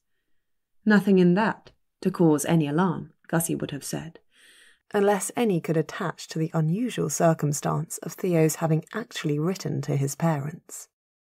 Except that it did. She read disquiet in her uncle's tight-lipped silence as he handed the letter to his wife, having perused it over his empty breakfast plate. Lady Werth read it quickly through and gave a gasp. Gussie was further interested to see the beginnings of ice crystals forming in her hair, all at once, indicating that her aunt was in the grip of some strong and negative emotion. "How could he be so foolish?" she said in a sudden burst of anger, her gaze seeking out her husband's for reassurance. "I am sure it seemed best to Theo, my dear," said Lord Werth, though in a tone suggestive of no such serenity as he affected. "And it would indeed be a relief to be rid of one of the books." Gussie looked her inquiry. "Oh, you had better read it," said Lady Werth, and handed the letter to Gussie. Having done so, Gussie unwisely laughed. "It is no laughing matter," said Lady Werth, rising from the breakfast table and making a distracted bow in Lady Maundeville's direction. "Forgive us, Esther, but we must take our leave today." "Nothing bad has happened, has it?" said Clarissa eagerly, leaning forward. "Not yet," said Lady Werth, and swept out of the room. "Lord Bedgebury has gone away from home on an errand of some urgency," said Gussie. "How unfortunate," said Lady Maundeville. "I hope nothing too disastrous." "Bound to be," Gussie said cheerfully. "He has taken one of the books out of the cellar, which can only go horribly wrong, and he has left a corpse in charge of the Towers. All perfectly reasonable to Theo, I dare say." Perfectly, said Great Aunt Honoria. "Nothing in any of that to alarm my poor aunt, but she is given to these occasional bursts of irrationality." "A corpse?" repeated Clarissa slowly. "How original." "Yes, isn't it? I had better go and pack." Which she did forthwith, but as she descended the stairs again, the better part of an hour later, she found Lady Maundeville waiting at the bottom of them. It being possible that my lady lay in wait for someone else altogether, Gussie attempted to sweep past, with only a polite nod in her ladyship's direction. But it was not to be. "Miss Werth," said the lady, moving to intercept. "I must speak to you." "Good gracious, what can possibly be so serious?" said Gussie, for Lady Maundeville wore an expression of portentous gravity, and comported herself with a decided air of importance. "It is a situation of the most severe," she said. "Miss Werth, words can never express my gratitude to you for your service to my family. Never again will we be so diminished, so unworthy. Any service I or my family can hitherto perform for your benefit shall be done in an instant. You have only to ask." "Thank you," said Gussie, frowning, for she anticipated yet more. But Lady Maundeville frowned too. there is a but on its way, is not there? Gussie prompted. You have already thanked me. You were not lying in wait down here purely in order to do so again. No, there is yet more I would ask of you. Gussie gave a small, half-smothered sigh. Though it is not rightly I who asks it of you, Miss Werth. One might more rightly say the world demands it of you. Gussie, distracted by the reflection that Clarissa would be a perfect copy of her mother in another 20 years, made no reply. Can you doubt what it is I am going to say? In point of fact, I wish you would say it at once. I believe my aunt and uncle would like to be gone within the half-hour. She had not forgotten Clarissa's prediction as to her ladyship's latest inspired plan, but harboured some small hopes that the younger lady might have been mistaken. Get out into the world, Miss Werth, said she. Mix with as many people as you can. Weird as many people as you can. History has not always been kind to those touched by the weird, has it? The future may be less so if we do not act. And you, with your wonderful weird, you can change everything. This is about the registration scheme, is it? Said Gussie. You cannot think the government will abandon such plans merely because there are more of us. They are much more likely to be more committed to the idea than ever, especially if many of these new weirded souls should prove to be the dangerous sort. That may be so, allowed her ladyship. But and the moment it becomes known that I am waltzing about the country, making wyverns and mermaids and gorgons out of the people I meet, I shall find myself locked up upon the instant. There is power in numbers, Miss Werth, none at all in isolation. And now I perceive. A cunning scheme of revenge, to be sure. If my ancestors were so disobliging as to saddle yours with one of those books, you shall contrive to have their unlucky descendants taken up as criminals. We shall be amply repaid. All things considered, it is only fair. Lady Maundeville afforded this sally only the faintest of smiles. You must try, Miss Werth. No, I really must not. If I were to so much as propose the idea, my aunt would lock me up herself, and I do not even think she would be wrong to do so. Lady Maundeville said nothing more, but favoured Gussie with a speaking look expressive of a boundless disappointment.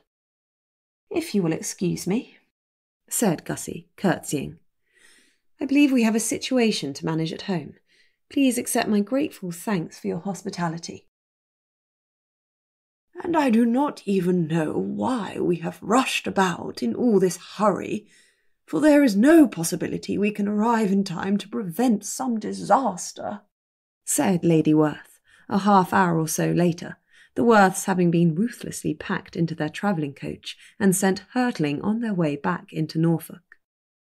Lord Felix will have pulled the towers down around his grubby ears before we have covered half the distance. He shall do nothing of the sort, said Lord Werth, clasping his wife's hand in a soothing grip.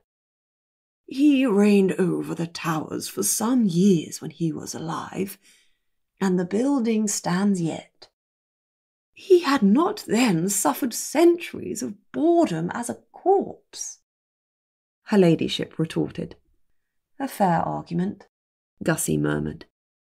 If I had lain in a grave for 100 years, I should like above anything to pull down a house or two upon my awakening. I cannot think of a single more enlivening way to celebrate. I expect to find not a drop of brandy left in the house, Lord Werth allowed.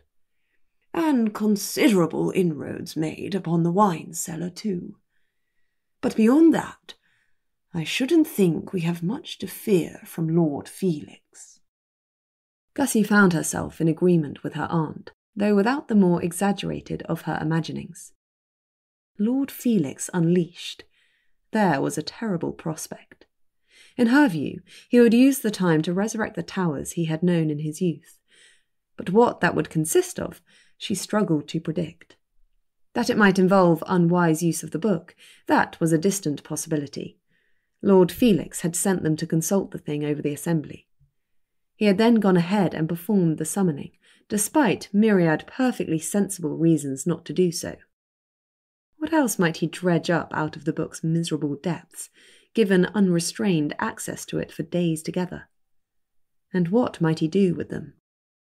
These were weighty reflections, but unlike Lady Werth, Gussie found that curiosity won out over apprehension. Lord Felix might be trouble, but his disregard for due caution had had its benefits before. He would make a deal of a mess, but he would emerge enlightened on all sorts of points that it had never occurred to Gussie to investigate. All things considered, she was rather looking forward to getting home. This comfortable state persisted all the way across the country, despite her aunt's frosty state and great-aunt Honoria's gleefully disastrous predictions. It persisted even as the coach drew up the driveway and stopped in front of the tower's front doors, which, oddly, hung open. "Ah, we are on fire," said Gussie as she stepped down, the acrid smell of smoke near overwhelming her the moment her head emerged from the coach. "Excellent. It is a positive age since we last had a good burning. I wonder who is being burned," said Lord Werth mildly, handing his wife down from the coach. "Who?" Gussie repeated, briefly nonplussed.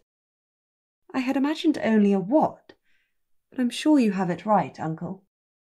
Lord Werth drew in a great breath of smoky air, and to Gussie's fascination, smiled. "I hope it is not Sylvester," he commented, and withdrew into the house. Lady Werth closed her eyes in momentary despair. "Someone is shortly to be burned," she said ominously. "And if his name is not Felix, I shall eat my gloves." "We shall ask Mrs. Gosling's assistance," said Gussie, taking her aunt's arm. "The application of a little sauce would make a glove or two much more palatable." "That won't be necessary," said Lady Werth. "I shall myself preside over the burning of Lord Felix." Gussie patted her arm. "And he will scream horribly," she said in a soothing way. Inside, all appeared to be in order. No raging fires met Lady Werth's apprehensive eye. No mutilated corpses lay sprawled in doorways, nor were there signs that anything decomposing, or betentacled, had lately run amok. To be sure, some few articles of furniture or ornament had been moved about, and put in odd places, but that was all. Considering the heavy aroma of smoke upon the air, the effect was more unnerving than otherwise. "Felix," called Lord Werth. "Where the devil are you?" There came a shambling step, and Lord Felix promptly appeared in a far doorway. He had come from a period of high revel, Gussie judged, for the reek of spirits emanating from the old lord almost outdid the stench of smoke. "I don't ordinarily care for cognac overmatch," he said, with a wide smile. "But this is not bad, sir. Not bad at all." He saluted Lord Werth with a half-empty glass and drank heavily. "Felix!" proclaimed Lady Werth in ringing tones. "What have you done to our home?" "Rearranged it a bit," said Lord Felix, gesturing with his empty glass. "We had better notions as to the arranging of things in my day. Got the footmen to do it." "My concerns as to the placements of my tapestries cannot quite equal my concerns as to the state of your fires," retorted she. "Fires?" said Lord Felix, and looked about the hall as though he might catch a glimpse of some overlooked blaze. What? The air is thick with smoke. Oh, that. Felix studied the inside of his glass, frowning. That's the book. Have you got any more of the cognac? The book? You haven't burnt it? Lady Werth's face turned ice white in a sadly literal sense, and Gussie hastened to intervene. Better if he has, she reminded her aunt. The thing's trouble. But our history. Not worth our lives, surely. Lady Werth took a few rapid breaths. Ancestors witness. I will burn him alive and screaming. Haven't been alive in many a year, said Lord Felix, affably untouched by this threat. Dare say I could achieve a tolerable scream, however, under the right circumstance. Lord Werth held up a hand. Let us establish the facts. Have you burned the Book of Werth, my lord? As a matter of fact, I haven't. Something else? Lord Felix shook his head. Splendid notion, however. Wish I had thought of it. Where, then, is the smoke coming from? Lord Felix's sigh indicated a vast exasperation. As I have told you, it's the book. The book is smoking. The extent of the old lord's mirth was no doubt attributable to his inebriated state. He bent double with paroxysms of laughter, the brandy glass falling from shaking fingers. Smoking? A fine tobacco, no doubt. At this point, said Lord Werth, there is very little of which I wouldn't imagine the book capable. Well, and perhaps it is at that, said Lord Felix, still cackling. Point of fact, it's been throwing out smoke since this morning. And why would it do that? Excellent question. Yesterday it flooded the cellar, and the day before... Lord Felix paused to rack what was left of his brains. Ah, yes, day before was the blood. Blood! Fairly shrieked Lady Werth. Whose blood? Not mine, at any rate. Shouldn't think I had any left. Felix? Maybe the servants? Lord Felix shrugged his bony shoulders. Painted it all up and down the walls. Passingly artistic, I thought. And the source of all this poor behaviour is? Prompted Lord Werth. If you mean I have done something to it, I resent that, said Lord Felix. Any further such aspersions will be met with the utmost indignation. His eyes glinted. I should urge you to name your friends, sir. No, you will not call me out over an insult I have not even uttered, said Lord Werth. Lord Felix's lip curled. Lily liver, he pronounced. Is it true that the curse book is gone? Put in Gussie. It is. Behold me celebratory, said the old lord, scrambling to retrieve his discarded glass. He toasted Gussie with this, winked, and downed contents which must, at this point, be purely imaginary. I should think it's sulking, then, she suggested. This recalcitrance is a form of protest. Am I to understand my son has not yet returned? Said Lady Werth. Cannot say I have seen him, said Lord Felix. Lady Werth put her hands to her bonnet, a gesture of helpless despair. The frost had largely gone from her face again, however, so Gussie was in no immediate expectation of having an ice statue on her hands. I shall oversee the unpacking, she said, with a dark look at Lord Felix, and swept out. Lord Werth plucked the glass from his ancestor's hand and set it down upon a nearby table with a thunk. "Come with me," he ordered. "This smoke will not do at all. What do you imagine I'm going to do about it? One way or another, we are going to subdue the book," said Lord Werth grimly, and strode out of the hall. Gussie exchanged a look with Miss Frostell. Miss Frostell sneezed. "Come, let us get you out of the way," Gussie said, leading her companion back to the door. "Jem Coachman will deliver you to the cottage, which, I trust, is smoke-free." "Oh, no," protested Miss Frostell. "I must stay and assist." "How, exactly?" "Well, you are tired, poor Frosty, and I should think you are ravenously hungry besides. I know I am. I will join you shortly for a mighty dinner, you may be sure." "But what are you going to do?" "Nothing of which you would not approve, I assure you," said Gussie, perhaps mendaciously, though when roused to enthusiasm, there was not much in which the obliging Miss Frostell would not join her erstwhile charge. Having successfully ushered her biddable governess back into the coach, and seen her on her way to peace and comfort, Gussie thought herself at liberty to return inside, and made her way instantly down into the cellar. The smoke was a great deal thicker below, and Gussie paused to wrap a length of her shawl over her face. Little light illuminated the worn old stairs, and she was forced to go slowly, with one hand held to the wall to steady herself. At length she reached the bottom, and made her way to the door of the book's prison. The door stood open. Gussie froze.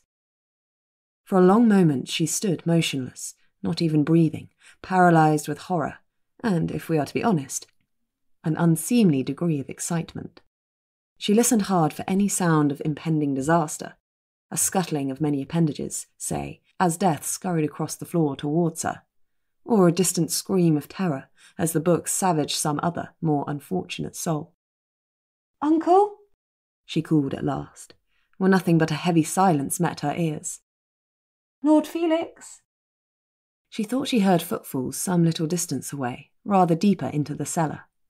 Steeling herself, for if she was to die at any moment, it would not do for her corpse to be discovered with an expression of witless terror melded into its dead features. She ventured in the direction of the sounds. Her progress was slower than ever, for they had used up the day in travelling. Late afternoon afforded only a dim glimmer of light, and Gussie walked mostly in shadow. So dark was it, she almost fell over the prone form of Lord Felix before her eyes perceived him. He lay in a graceless heap upon the damp stone, limbs akimbo. Her first thought was that he was dead, an idea she experienced with an agreeable thrill of horror. Then, recollecting that death had yet to do more than slow the old lord down, and only then a very little, she bent down and peered into his face. "Sir?" she said. "What has happened?" He scowled up at her and writhed upon the floor in the oddest fashion. "Damn thing's broken my leg," he grumbled. "If that's so, you had better lie still," she said. "You will only make it worse, gyrating about like that." Lord Felix subsided, and lay like the corpse he was. "Your uncle has it," he said moodily. "Yonder." And he nodded his head in the direction of an arched doorway some several feet distant. "Wait here," said Gussie unnecessarily, and trotted after her uncle. She found him occupying the very centre of a room well stocked with wine. Racks filled with corked bottles lined the walls, thick with dust in many parts, though not all. The present Lord Werth's taste for wine could not equal his predecessor's, but nor did it fall far short. He stood in an attitude of high alertness, head raised, obviously listening. "Uncle?" whispered Gussie. He held a finger to his lips, an order Gussie obeyed. He followed this with an irritated, get-thee-gone gesture in the direction of the doorway, an order which Gussie had no intention whatsoever of following. Her eyes scanned the cellar room to little effect. Only the foremost ranks of bottles could be discerned. The rest was swathed in shadow. The book, she gathered, lurked somewhere within. Or not. Movement stirred to her left. Her quick eyes caught a glimpse of worn old leather. She pounced. I have it! She called, wrapping both hands tightly around the fleeing book and hugging it close to her torso. Good God, Gussie, did I not tell you to go? Snapped Lord Werth, by her side in an instant. He took the book from her. Go! I shall have everything secure in a moment. But the book did not consent to be parted from Gussie. For barely 5 seconds had she held the book in her arms, more than sufficient time, it proved, for it to return her clinging embrace. Several appendages had got around her and clung tight. Why, I think it likes me, said Gussie.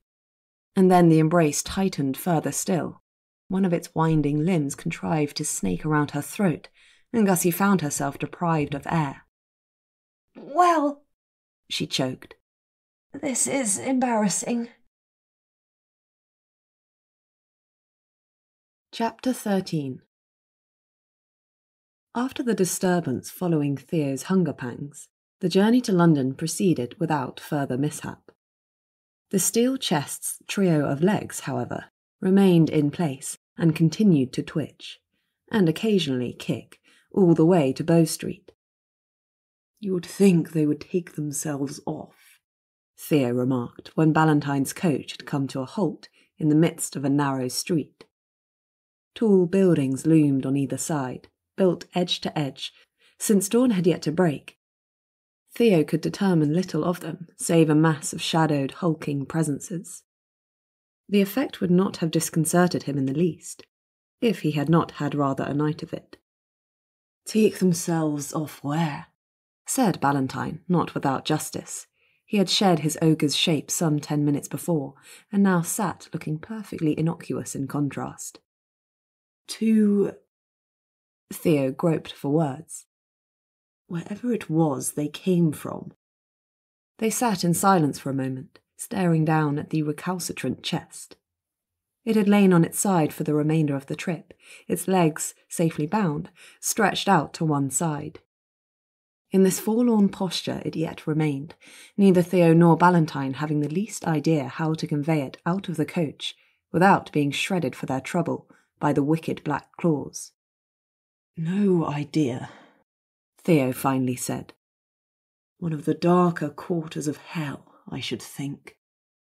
Wait here for a moment, said Ballantyne. He had the door open in a trice, and was gone before Theo could remonstrate with him. What? Theo began, but stopped when he perceived that the wretched runner was already out of hearing. With a sigh, he slumped in his seat, weariness very much getting the better of him. He could not, when it came to it, remember the last time he had enjoyed more than a dismal 3 or 4 hours of sleep. Why, he was so tired he was hallucinating. He watched with idle interest as something long and slithering emerged from under the lid of the chest, and groped towards where he himself sat. It brushed against his leg. Ow! Theo gasped, for it stung. Then he jumped, with enough violence to set the coach rocking, and scrambled into the opposite corner of the vehicle. What? He gasped, now thoroughly awake. His trusty hatchet, thankfully, being near at hand, he grasped it in trembling fingers and hacked wildly at the protrusion. It fell in a spray of black blood and lay twitching. Theo sat, rigidly alert, staring in appalled horror at the chest. Good God, they had fastened down the lid with the sturdiest of locks, and strapped it about with chains. How the devil had the book contrived to reach through all of that? Ballantyne! He croaked, then raised his voice. Ballantyne! A moment passed. Theo repeated his cry. What is it? Came Ballantyne's voice, and the coach door was wrenched open from outside. The runner held a lantern, the light from which flooded into the coach.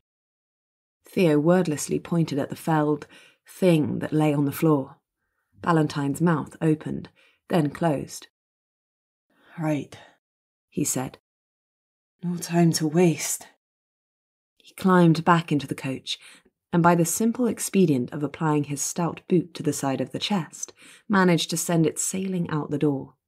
A few solid kicks did the trick, and then he was out after it. Theo hastened to follow. "Grab the other side," said Ballantyne. "but if you can manage to keep that axe handy." Theo tucked the axe under one arm and applied his strength to the task of hefting the chest. It came up easily enough. The thing was not that heavy a burden for two hale young men. Moving at the briskest trot possible in their encumbered state, Theo and Ballantyne hurried into the nearest of the tall, shadowed buildings, carting their reviled burden with them. Inside, a trio of men waited. They spilled back as Ballantyne came barrelling into the hall, their eyes going wide. "Ballantyne," said one, a burly man with shaggy greying hair and a mighty paunch. "you said nothing about legs." "New development," said Ballantyne breathlessly. "Shall we talk later?" The three runners, presumably, fell back out of the way. Ballantyne led Theo towards the rear of the house, and down what seemed an interminable number of stairs. "Cellar prison," said Theo. "Seems to work for you," answered Ballantyne. "And traditions ought not to be messed with, no?" Theo answered only with a grunt, being rather out of breath. Several more minutes passed in silence, but by the end of them, the rebellious chest had been deposited into a snug, featureless room without windows, and Theo and Ballantyne had withdrawn onto the safe side of the door. As a set of heavy iron bolts locked into place with a succession of reassuring clangs, Theo permitted himself a small sigh of relief. "Your chest?" he inquired. "I don't presently fancy trying to retrieve it," said Ballantyne. "Do you?" "No. I hope you are not in need of it, for I'd be surprised if you're ever to get it back. Never in its original condition, to be sure. Might find the legs handy, you never know." "I might, but I'd need a more biddable spirit to go along with them." Theo's smile was faint. "No chance of that. I'd say not." He turned and began a weary ascent of the stairs. "Drink, please. The coach is at your disposal when you want to return," said Ballantyne half an hour later. He sat with Theo in a tiny parlour on the second floor of the building, a cosy enough affair with wainscoting and drapes and a few perfectly good chairs. Collapsed in one of them, and with a quantity of decent Scotch whisky making its way down his throat, Theo had no immediate complaints. "I had better get back," he said. "Doubts about Lord Felix?" said Ballantyne. "A great many of them. I am sorry to put you out of your way, but I'm glad we managed the thing. Are you?" Theo drained his glass and set it down. "I'll be interested to know if you still feel that way tomorrow, let alone next week." Ballantyne grimaced. "Without the other book at hand, surely it will be quiet enough." Theo gave a hollow laugh. "Surely it won't somehow reach out of the chest we put it in and try to throttle us," said he. "Surely it won't grow legs and run away." Ballantyne returned a look expressive of rueful disgust, downed his whisky, and coughed. "Keep plenty of strong spirits at hand," Theo recommended. The heady combination of exhaustion, a sudden release of tension, and strong drink worked its usual magic upon Theo, and he fell asleep in his chair. So he assumed, anyway, for he started awake some time later to find himself alone in the parlour. Ballantyne's chair was empty. A grey light filtered through the window, proclaiming that dawn had broken at last, and some time ago. Theo took himself outside. The street, Bow Street he presumed, though he had never had chance to confirm it, remained quiet, despite the hour being reasonably advanced. Nearing noon, in fact. He had slept for a few hours, and felt somewhat the better for it, though approximately 16 more would not go amiss. He stood on the doorstep for some little time, watching the progress of somebody's shabby old carriage wending its way up the street, and thinking. He must go home, of course, and soon. Lord Felix could not safely be in charge of the Towers for long, could he? Though perhaps it was ungenerous to think it. The old lord was Theo's senior by many, many years, and had once been the head of the family. Perhaps his was safer hands than Theo's, especially in times of crisis. And he was devilish hungry. His ill-fated meal in the middle of the night seemed to have taken place a decade ago, as far as his stomach was concerned. But how was he to slake his peculiar brand of thirst? No rabbits in London, nothing of the kind. His gaze alighted on a plump woman walking briskly past the turning into Bow Street. The winter chill had put roses into her cheeks, and her energetic step advertised a flourishing state of health. Hardly knowing what he was doing, Theo drifted after her. "Hey," said a voice, some time later. "Hey, come off it, old man. Not the thing at all." Theo blinked and focused. Bow Street was gone. Turning wildly, he saw no trace of it, for he had wandered for some distance. He stood in a much larger street, lined with showy, expensive properties, and there were a great many other people milling about in the street with him. He caught a glimpse of the plump woman with roses in her cheeks, disappearing into the crowd. "Oh," he sighed and cursed. "It's just that I am so hungry." And he had lost his grip on himself. Dangerous, that, especially in the middle of London. If he had caught up to the woman, what would he have done? Helped himself to a drink right there in the street? "I shall be burned at the stake by tea time," he sighed. "They don't do that sort of thing nowadays," said the voice, and Theo turned about again. "Could find yourself in a deuce lot of trouble, though." The voice went on, helpfully. It belonged to a young man of Theo's own age, and he stood a prudent distance away, about 4 feet. He was as neat as Theo was untidy, with well-ordered golden hair, immaculate attire, and gleaming boots. The thought filtering into Theo's thirst-fevered brain was that he recognised the fellow. "Hargreave," said he, blinking. "No, I must be dreaming." "You're not," said Hargreave. "Though why I would dream up you, of all possible faces from the past, is beyond me to imagine." Hargreave seemed unfazed by this manner of greeting. "Because you are not dreaming," he said, dusting something invisible from the front of his dark, superbly cut coat. "Hello, Betch. Lucky I ran into you. 2 more minutes and you would have disgraced yourself." "Again," said Theo dryly. "It doesn't often happen." "Then you have changed." Theo grinned in spite of himself. "I have, actually." "My felicitations, old boy. Isn't it because of a lady about the house, is it?" "No, I'm not married." Mr. Hargreave, William Hargreave, formerly of Northwood School for the Wealthy and Weirded, presently second in line to inherit the Viscountcy of Dagworth, chuckled. "Of course not," he agreed, affability unimpaired. "No one would take you, I dare say." "Not a soul, not if she had any wits at any rate, and I should hardly like to wed a dribbling idiot." Hargreave nodded, his eyes dancing. "That's the Bedge I remember. What are you doing in London?" "When I'm not preying upon unsuspecting matrons. I'm here for—" Theo paused, endeavouring, without success, to come up with a succinct explanation.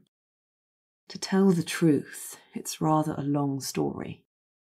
"And until you are fed, you haven't sufficient wit to tell it," nodded Hargreave. "Come along, then. Best get you a bite to eat." He strode off without further ado, moving with the confident step of a man who knows exactly where to go. Theo, bemused, followed. A few minutes' walk brought them into a quite different part of London, salubrious enough, though without ostentation.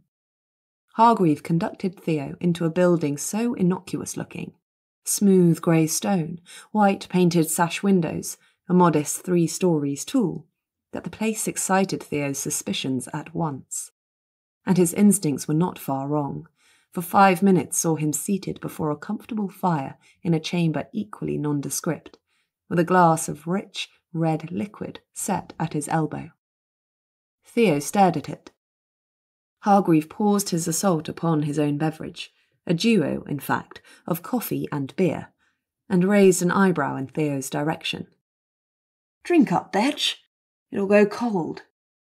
Theo seized the glass and took a quick swallow. It was fresh and warm.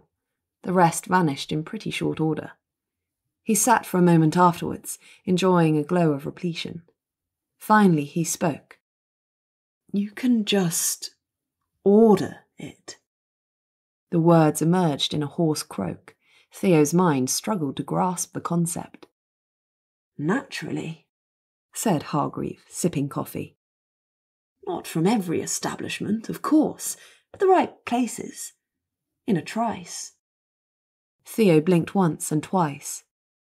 "Do you know, I cannot think how it is that I never came to London before." Hargreave grinned. "I can. Getting you to take more than 2 steps beyond your own front door always was a trial. You can't have forgotten. You were a legend at Northwood. We all called you the Hermit." Theo grimaced, toying with the empty glass. Traces of its erstwhile contents lingered yet, staining the clear vessel a pleasing, delicate pink. "You should try out my Wyrde sometime," he recommended. "Nothing has people reaching for the pitchforks faster." "I never supposed that it bothered you," said Hargreave. "You had such a splendid air of indifference." "That was rather the point. Nothing could be permitted to bother me." Hargreave lifted his coffee in a salute. "That's the spirit." Theo abandoned the conversation in favour of accosting a waiter and ordered a second glass. Hargreave's smile, upon Theo's return to his seat, broadened. "How long do you mean to stay?" he inquired. "Not long." "No? Are you sure? If you think that is a wonder—" He nodded towards Theo's empty glass. "You'll love London. There's more." Hargreave laughed. "Stay for a week and I'll show you." "A week is too long." 3 days, then." Theo nodded. "Done." "Excellent." Hargreave swallowed the rest of his coffee and began upon his beer. "Now then, I believe you had a tale to tell." Chapter 14. Let us return to Gussie, down in the wine cellar at the Towers, and engaged in an inappropriately close embrace with the Book of Werth. We left her choking to death, did not we, and turning purple in the face, as Gussie herself would later confirm, not a predicament of any dignity. Imagine the ire of Lord Werth upon seeing his worst fears realised. He must not be blamed for losing his temper. Indeed, anger rather fuelled his endeavours than otherwise. "Damned disobedient girl!" he raged, laying into the book like a man demented, though armed with nothing better than a bottle full of wine. This article very soon encountered its doom, being impatiently dashed to pieces upon the hard stone of the cellar floor. Wine flowed, not unlike a river of blood, Gussie thought, in a dazed kind of appreciation, and her uncle emerged with a tolerably large shard of jagged glass in his hand. With this he slashed and sliced. Amid bellows of rage, the thing constricting Gussie's throat relaxed, and if her uncle's precision was not absolutely perfect, she would not repine over the long, shallow cut adorning her abused throat, for blessed air flowed in. She would not, however, release her prisoner. She lay upon the floor, the damp chill of ancient stone seeping through her clothes, her arms locked tightly around the struggling book. "Damn you, Gussie, let go!" bellowed Lord Werth. Gussie shook her head. "If I do, it will be gone in a trice," she wheezed. And we'll have poor Oliver squeezed to bits before he can blink, or perhaps Mrs. Gosling. Or my aunt. No, I cannot let it go. This last was uttered through gritted teeth, for the book embarked upon a fresh struggle for freedom, and something kicked her soundly in the abdomen. Ouch, she said faintly. Lord Werth muttered something incomprehensible, but perhaps best unheard, for it could hardly be suitable language for a young lady's ears. Then Gussie felt herself seized and borne upwards, carried in her uncle's surprisingly strong grip. He charged out of the wine cellar with Gussie and the book cast over one shoulder, and ran for the only room capable of containing the thing. "Oh my!" came Lord Felix's voice. "Is she dead?" "Get out of the way, Felix," grated Lord Werth. "She's got the book." "Oh, she has! Capital! Just a moment." Gussie dimply perceived her disreputable ancestor blocking the passage ahead, naught but a shadowed outline. Unsteady on his ruined leg, he swayed as he stood, and Gussie could not tell what he was attempting to do.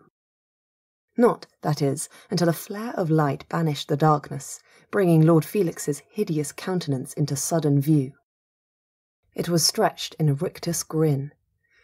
"Well, look at that," said he. "I can still do it."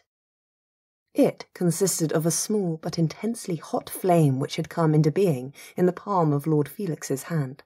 The fire was more blue than orange, and gave off a quantity of thick smoke.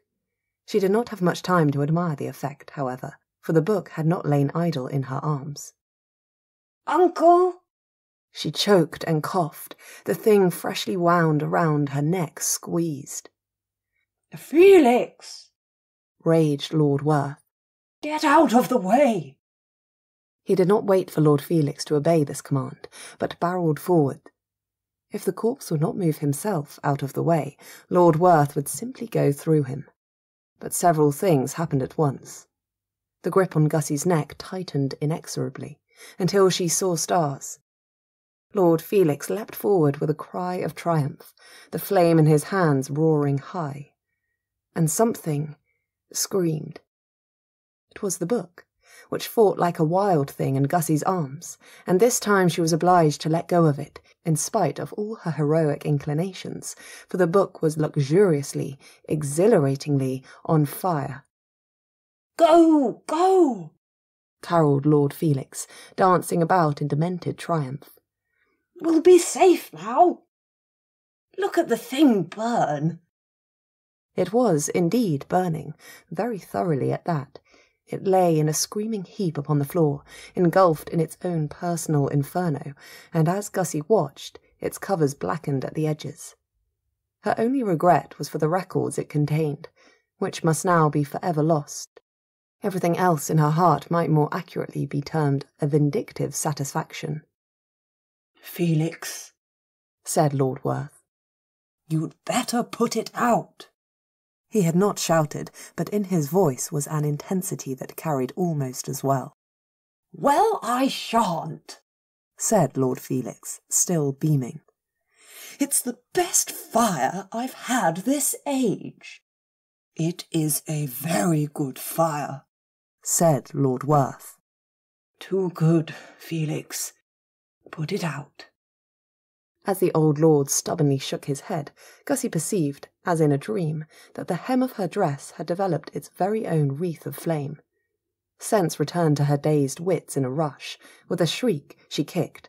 Her uncle, reaching the same realization, battered furiously at the fire, but only succeeded in spreading the flames to his own garments. Indeed, the fire was spreading everywhere. What it found to feed upon, Gussie could not imagine. For naught existed down here but dust and cobwebs and stone. Nonetheless, a curtain of flame roared down the passage, reaching greedily for anything in its path. And Lord Felix went up like a torch. Swearing horribly, Lord Werth abandoned the book and Lord Felix both, and took off at a run. He dashed straight through the wall of fire, screaming something Gussie could not make out. She had time only to tightly shut her eyes, a miserably ineffective defence, and in a horrific surge of killing heat, They were through and into the relative cool of the cellar stairs.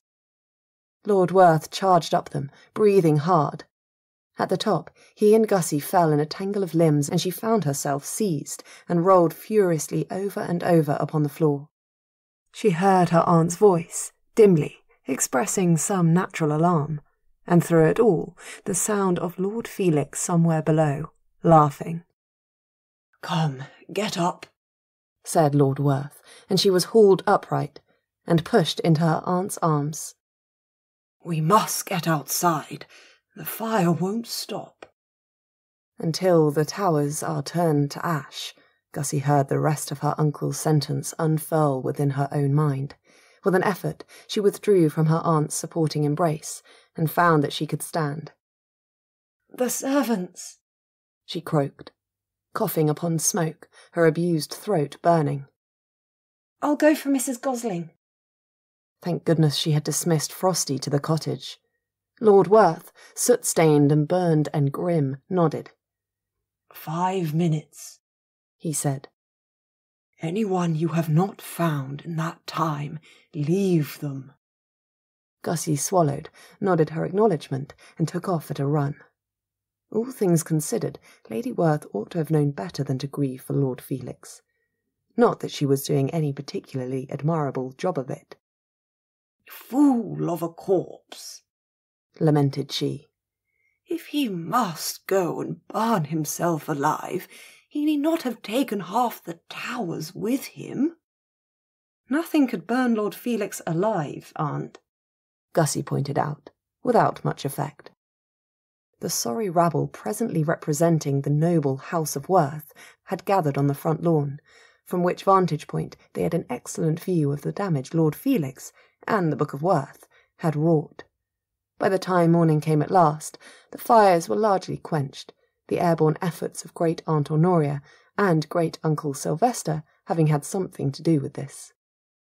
Rather more of the ancient house was standing than anybody had expected in the hopeless hours just before dawn.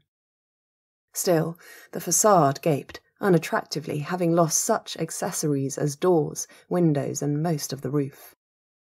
Inside, the unflinching eye might discern a distinct lack of furniture and other such trappings, not to mention a horrifying quantity of soot.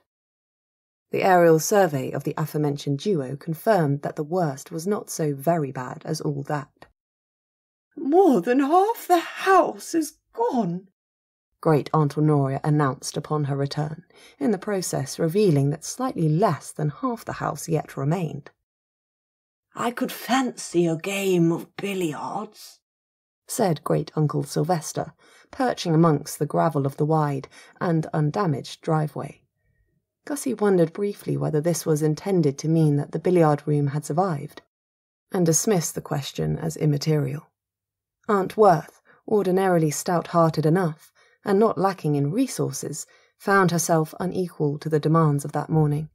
She had entirely lost her composure, and though she not carried this quite to the point of making an icicle of herself, the frost glittered copiously in her dishevelled hair, and her face was unnaturally white. She sat slumped in a graceless posture among the damp and muddy grass, heedless of the damage to her gown. Lord Werth stood nearby, having long since abandoned his attempts to raise his wife up from her unhelpful posture upon the floor. He was unnaturally still and troubled. Deep lines seemed graven about his mouth overnight, and he had not stopped frowning.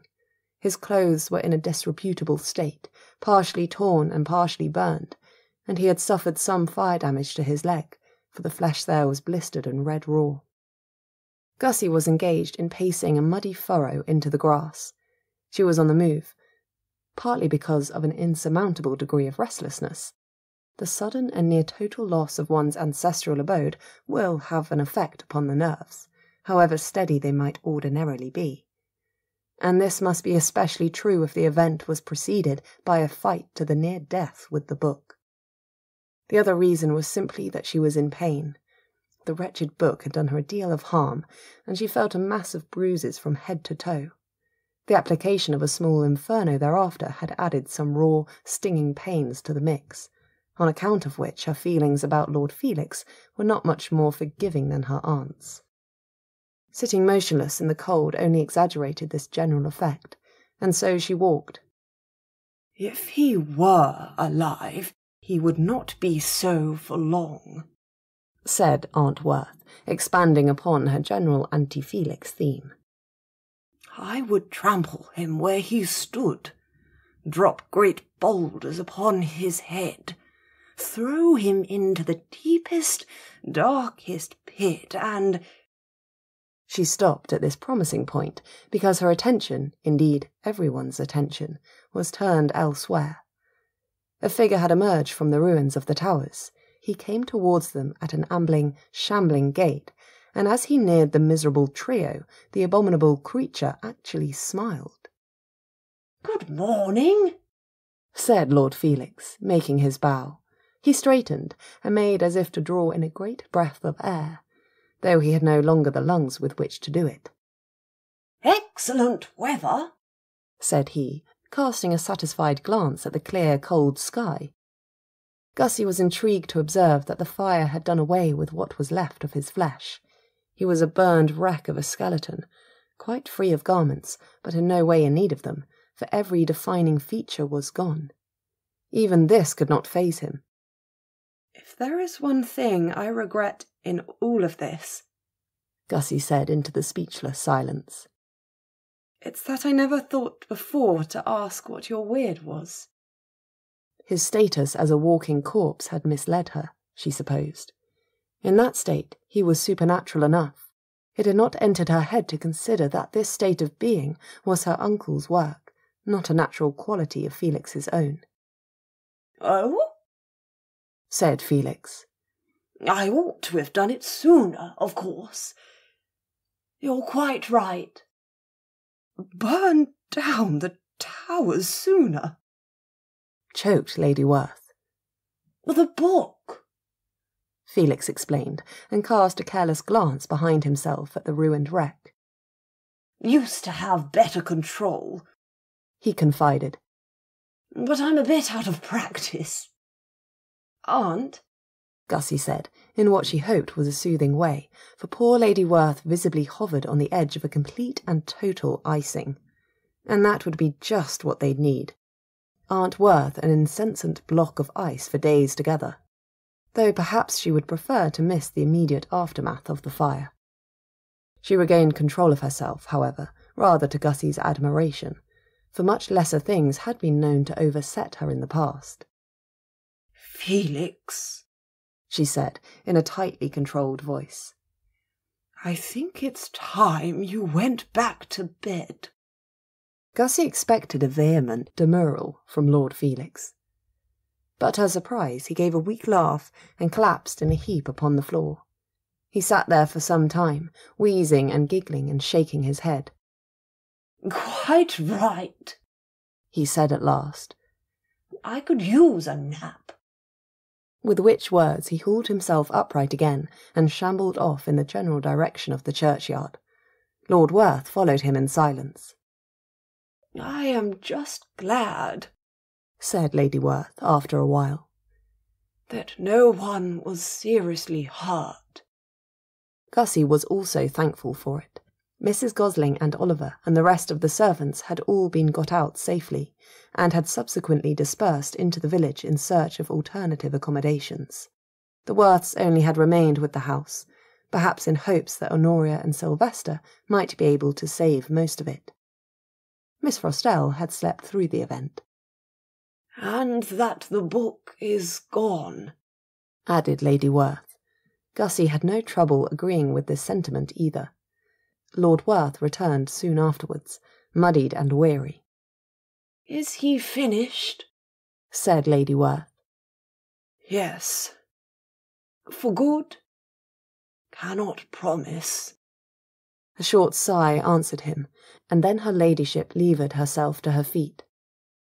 "Well," she said crisply, "it probably was about time we new furnished the drawing rooms." Lord Werth mustered the faintest of smiles. "I am sure they will look charming. In the meantime, we shall adjourn to Gussie's cottage. I shall be delighted to offer refreshments and a rest, Aunt, said Gussie. But I do not imagine you will want to stay there for very long. I have only a single spare room, and it is quite, well, it is cramped. I am not so fine a lady as all that, said Lady Werth, rather shortly. Gussie, with rare tact, refrained from pointing out how little she enjoyed the idea of her tiny cottage all cluttered up with extra people. She would not mind it at all for a few days, but for months together, no. The town house, said Lord Werth. Weariness or pain or anger, or all three, had robbed him of full sentences for the present. Lady Werth paused. I had forgotten. Is it in a habitable condition? Lord Werth merely looked at the towers. His mouth twitched, perhaps with a dark sort of humour. I see your point, said his wife. If one might inquire, said Gussie politely, which town it is in? London, said Lady Werth, looking at Gussie as though she were an intriguing species of idiot. Ah, of course, murmured Gussie. The town. Her wayward heart fluttered a little with an excitement she did not choose to display, and she made no effort to quell the feeling. London, where Theo had gone, and Ballantyne, where Gussie had never expected to go in her life. She emerged from a brief but fervent daydream of her imminent London life to find both her aunt and uncle looking at her, narrowly, suspiciously. Come now, she said, with her most winning smile. You cannot imagine I shall be so disobliging as to misbehave. Neither of them spoke. Lord Werth's brows were perhaps seen to ascend a fraction towards his hairline. Gussie sighed. I shall have Frosty with me, she pointed out. A paragon of propriety. An incorrigible enabler, said Lady Werth. Under whose guidance I have no doubt I shall comport myself admirably.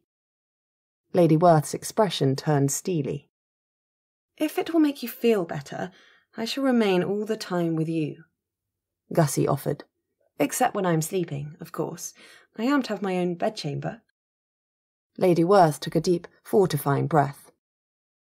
I remember when life was simple, she said, presumably to her husband.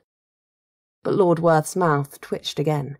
He glanced at the bright winter sky, then at the burned-out towers, and said, Do you happen to remember when that was? Chapter 15. The townhouse in question was not, at the moment, quite as empty as Lord and Lady Werth imagined. Their son, Lord Bedgebury, newly a man about town, had found himself desirous of remaining in London, yet without any obvious place of abode. Happily or unhappily, his memory had dredged up a dim recollection of the place, just as Lord Werth's had done. The house had been in the Werth family for generations, of course, but the family had not been much in the habit of using it for the last 2 or 3 of those. London was not always kind to the Wyrded. That's what had sometimes been said when the subject of the capital had come up. Theo was finding it rather otherwise. On the afternoon following his interception by Hargreave, Theo had ventured to pay a visit to the Werths' erstwhile party spot, and had found it firmly shut up, with the knocker off the door. Probably it had languished in so ignominious a state for over a decade. The address was not especially fashionable, as anyone less ignorant than Theo could have told him. Not that this information would have weighed with him at all. What did weigh with him was the lack of a key, for he hadn't had the forethought to retrieve it from his father. Well, said Hargreave, standing with Theo on the freezing street outside the impregnable house. Hotel, then? But Theo was not to be so easily discouraged. He made his way around to the rear of the house and set up such a clamour upon the back door as must surely be heard several doors down. If anyone remained inside, they could not fail to be disturbed by it. It nonetheless took some few minutes before he heard the rattling of an ancient doorknob turning. and the stout door swung slowly open. On the other side stood an elderly woman, as dusty and moth-eaten as the rest of the house, though the arrangement of her hair and garments declared her essential respectability. She squinted suspiciously at Theo. "And who might you be?" Theo took no offence at this ungracious attitude. He had arrived unannounced and unintroduced, and had been so eccentric as to present himself at the door customarily reserved for servants. Nothing about his appearance could present him as such, however, despite his generally unkempt state. "Wants a lick of paint, I should think," he said, nodding at the door. "You try telling his lordship that," said the woman, and made to close the door on him. "And who might you be? You try telling his lordship that," said the woman, and made to close the door on him. "No, wait," said Theo, quickly getting his foot in the way of the door before it could slam on him. "I am his lordship." She froze, staring at him. "What? Lord Werth dead? I've heard nothing of it."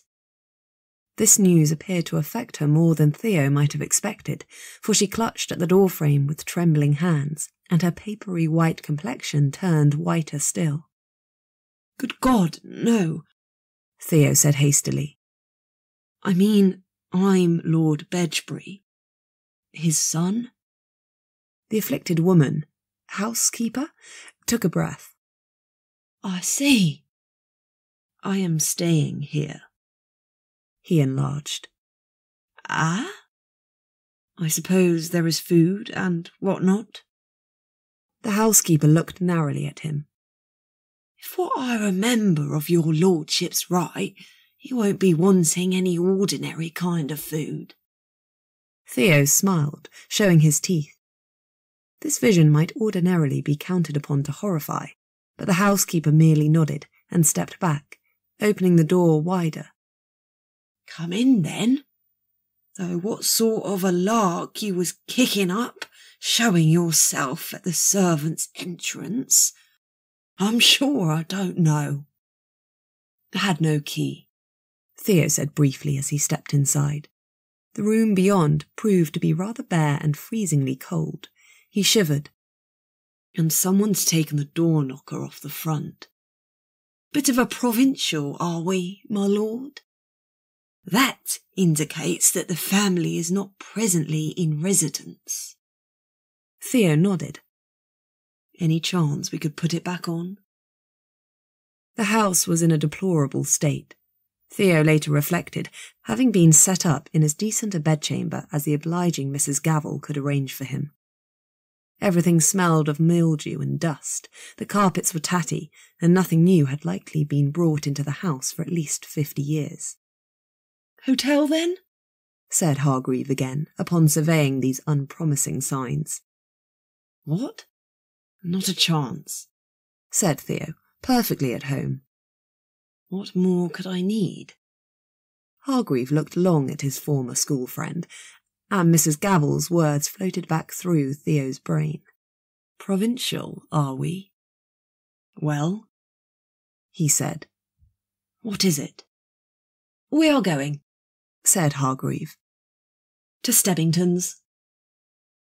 Thus began a heady few days of idle dissipation, such as Theo had never known, for Stebbington's proved to be a gentleman's club catering exclusively to the weirded gentry. What delight! Somewhere in the midst of his second visit there, surrounded by those whose interest in his weird was merely friendly, and not appalled, Theo remembered what Gussie had said to him not so long ago. Somehow or other, he had at last developed cronies. He felt an odd impulse to write to her and tell her all about it, but dismissed the idea as absurd. She would only hassle him to use said cronies for some mischievous purpose of her own, doubtless to do with the damned book, and he had had more than enough of that creature for the time being. Still, he looked forward to sharing this development when he returned to the Towers. It was just possible that she might even be a little bit pleased with him. The 3 days passed quickly, as Theo paid several visits to the Stebbingtons, and also to a range of dining spots catering to precisely his tastes. Not to mention a theatre at which the finest of weirded performers put the best of their abilities upon display. Late one afternoon, as Theo lingered at the townhouse only long enough to complete his toilet, for he proposed to go back to this eye-opening theatre that very evening with Hargreave, and a handsome red-headed actress had happened to catch his eye.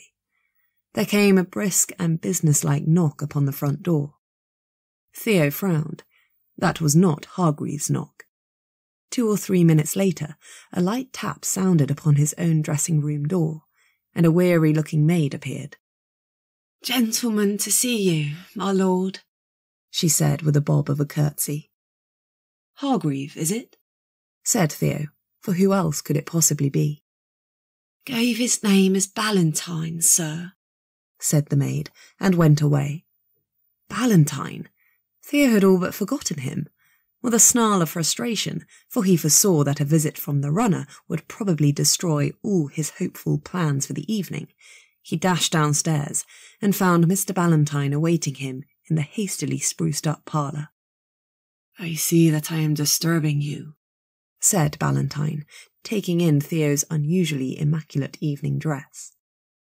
"Somewhat," Theo agreed, lightly touching the fine cloth of his coat.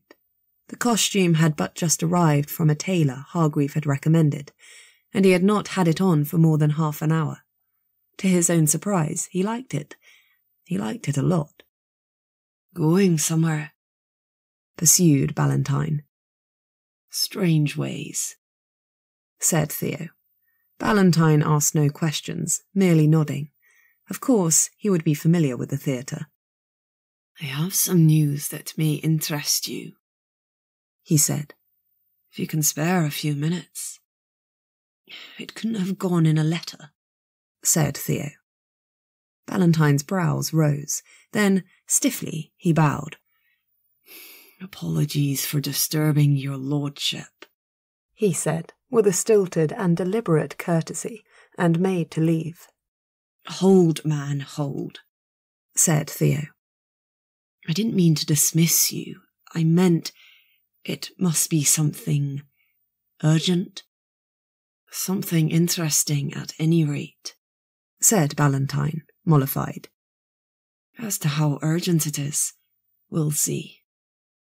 Sit down," said Theo, nodding to the nearest armchair. "And let's hear it. I might have mentioned I had a man working on the matter of Cruikshank and Werth," said Ballantyne, not taking the seat. "You did? Ah, yes. You've got something?" Ballantyne's answering look was measuring in some way. "I have," he said slowly. "You begin to terrify me," said Theo. "The news is bad, I collect." "The name Werth," said Ballantyne. "Has nothing occurred to you?" "Why should it?" said Theo. "I said in my letter, I believe, that I had not the resources to—" "And you haven't looked into it since you came to London?" Theo coughed. "I haven't given the matter any thought." "I can see that." Ballantyne appeared more amused than judgmental. Theo's hackles rose and then settled. "Well, my man's got something that may interest you." "Please, Ballantyne, just let me have it. I cannot bear the suspense." "Werth," said Ballantyne. "Add one more letter to the end, my lord, and what have you got?" Theo thought. "What?" he tried. "Wyrtle?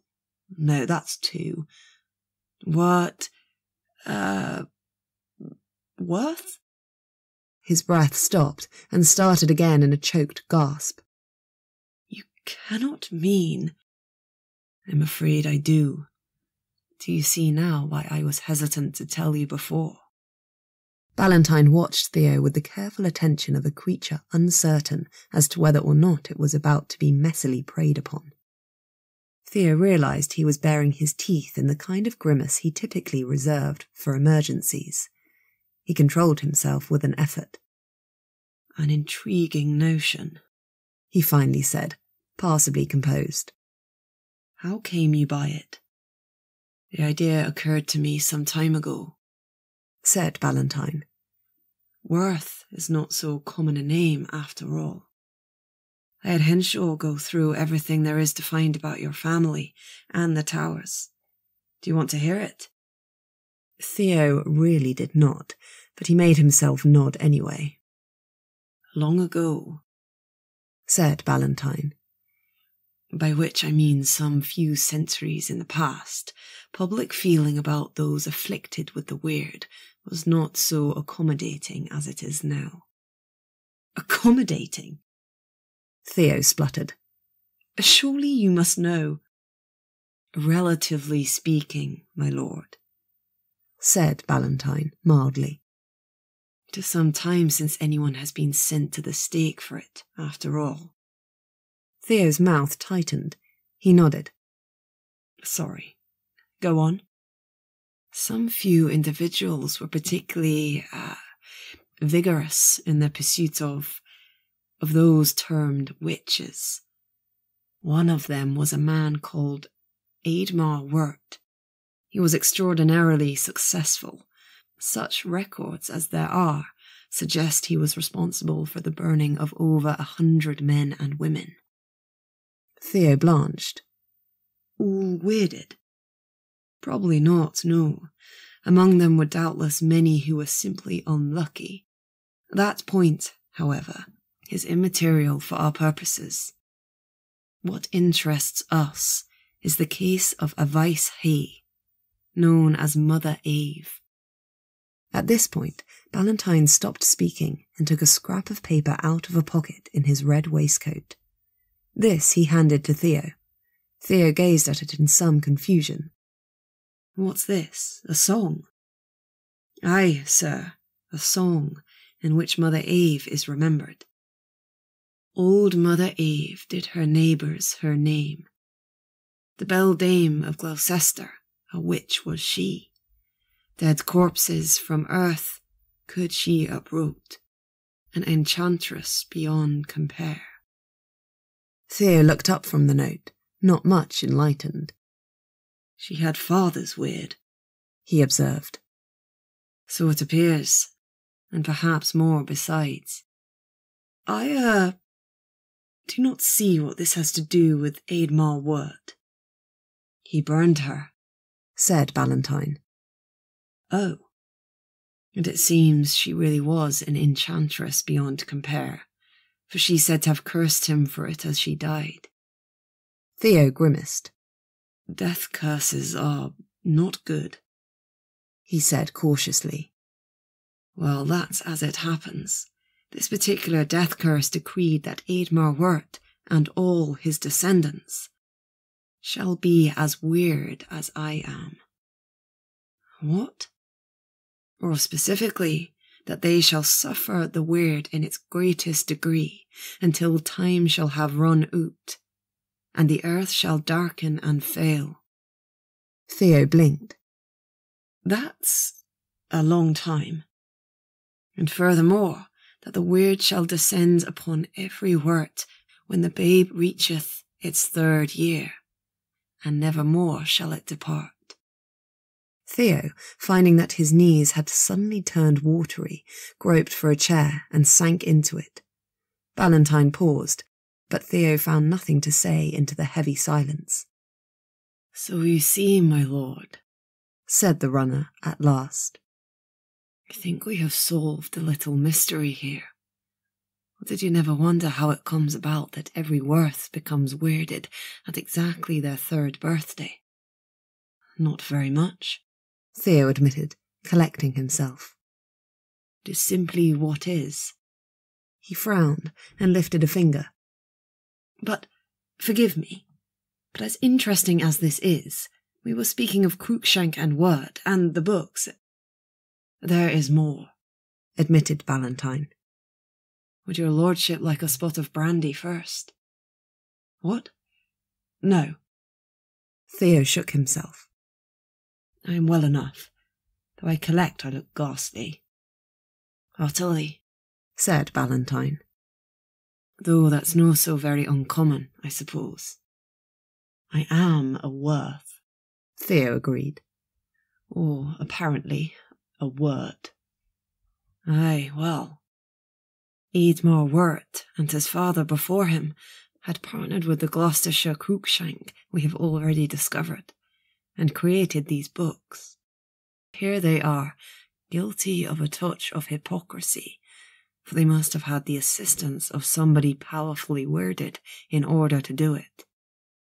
Who could have consented to lend themselves to the creation of books designed to destroy the worded? I cannot tell you. Perhaps they were compelled. However it was, the books came into being with the sole purpose of extending the Werths' reach. This was before the burning of Mother Ave and the death curse. Some years before. Well, time passes, as time is wont to do. The books are slowly spread about England and beyond, though perhaps never very many of them.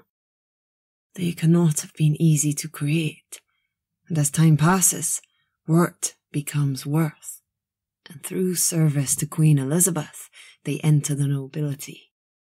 Must be around then that the towers were built, Theo put in.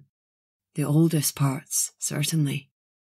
So we have a noble and unusually worded family, with a half-forgotten history of persecuting what's now become their own kind, and a book, a family heirloom, passed down from your ancestors. You would think, said Theo, that something as horrific as the Book of Werth would have been expunged long since, save for their habit of sometimes behaving themselves, said Ballantyne dryly. Almost anything can be forgotten in time, my lord. And we are talking of hundreds of years, sighed Theo. Good God, what a tale. What do you now think to do with the book? Said Ballantyne. Now that you know. Isn't up to me. Have you told this to my mother and father? Not yet. I thought to ask what you'd prefer me to do. Theo raised a brow. Shall I write to them, or would you rather such news came from you? Theo pictured his mother's probable reaction to the story, and sighed. I had better tell them. He thought he detected a fleeting expression on Ballantyne's face that might be termed relief. As you wish, said the runner neutrally. I had better be getting home, admitted Theo. Tomorrow. After Strange Ways, said Ballantyne with a glimmer of amusement. After Strange Ways. Hargreave will be wondering what's become of me. I'll be off back to Bow Street then, said Ballantyne. You are well out of this mess. Theo rather envied the runner that much. I'm not out of it, said Ballantyne. It is my job to deal with the curse book. He paused on his way out of the door and added, Besides, according to your Lord Felix's ritual, I too am descended from Eadmar Werth. 2 days later, having torn himself away from the surprising delights of the capital with a palpable reluctance, Theo arrived home. His hired chaise drew to a slow stop halfway up the driveway, to his puzzlement, and though he waited a couple of minutes, nobody opened the door. He did this himself, emerging with his back to the towers. Hello? He called up to the driver. What's afoot? The driver said nothing, was not even looking at Theo. His attention was all focused upon the towers. Theo, turning about, received an eyeful of the burned ruin that had once been his home. Fully 2 minutes passed before he spoke. What happened? He croaked. Not that he needed to ask. He wasted very little thought upon the matter before he hit upon the most likely answer. The Book of Werth had happened. It is my job to deal with the curse book. Valentine's voice returned to Theo's thoughts, attended by a new thrill of horror. Good God, he said faintly. Shall he deal with the curse book, or shall it deal with him? Perhaps you won't be staying, sir? Called the driver. No, on no account drive off. I shall be returning to London directly. The driver touched his hat. What the blazes had happened to the family? There was a question to occupy all of Theo's thoughts. Had anyone been hurt? Had anyone survived? The latter question brought him out in a cold sweat just thinking about it. Where were his mother and father? Where was Gussie? If they were well, surely they would have written to tell him. Well, but they did not know where to write to, did they? He hadn't bothered to send them his direction. He shook himself, dismissing these dark thoughts as best he could, and made a difficult decision in an instant. If his family had died in the fire, there was nothing he could do for them now. If they had not, well, they were more than capable of managing for themselves. What he could and must do was warn Valentine. He strode back to the carriage and wrenched open the door. Back to London, he called up to the driver. As quick as you can. Chapter 16. In the end, the Werth family's arrival in London was not the exciting event Gussie had sometimes dreamed of. The party that drew up outside the house in Hanover Place made for a dispirited bunch. Lady Werth had not spoken a word all day, Lord Werth barely a syllable or two. Even Gussie and Miss Frostell had been little disposed for conversation. Numbed with weariness and shock, and in some cases the injuries incurred during and immediately before the fire, no one had the energy to attempt a brightening of the mood. No one except for Great-Aunt Honoria, that is, in a manner of speaking. "We are far better off without the book," she said, and kept saying it approximately thrice an hour, until Gussie could cheerfully have eviscerated her.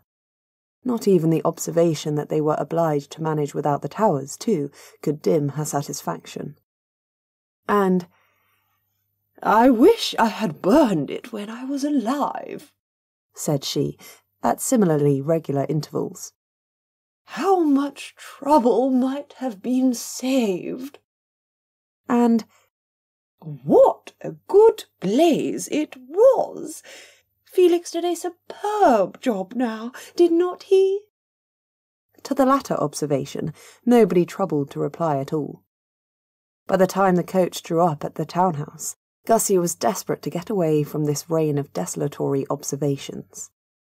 The one thing Lady Werth had mentioned was the sorry state the house was likely to be in, and the inconvenience of being obliged to appear at the house with scarcely any notice sent to Mrs. Gavel.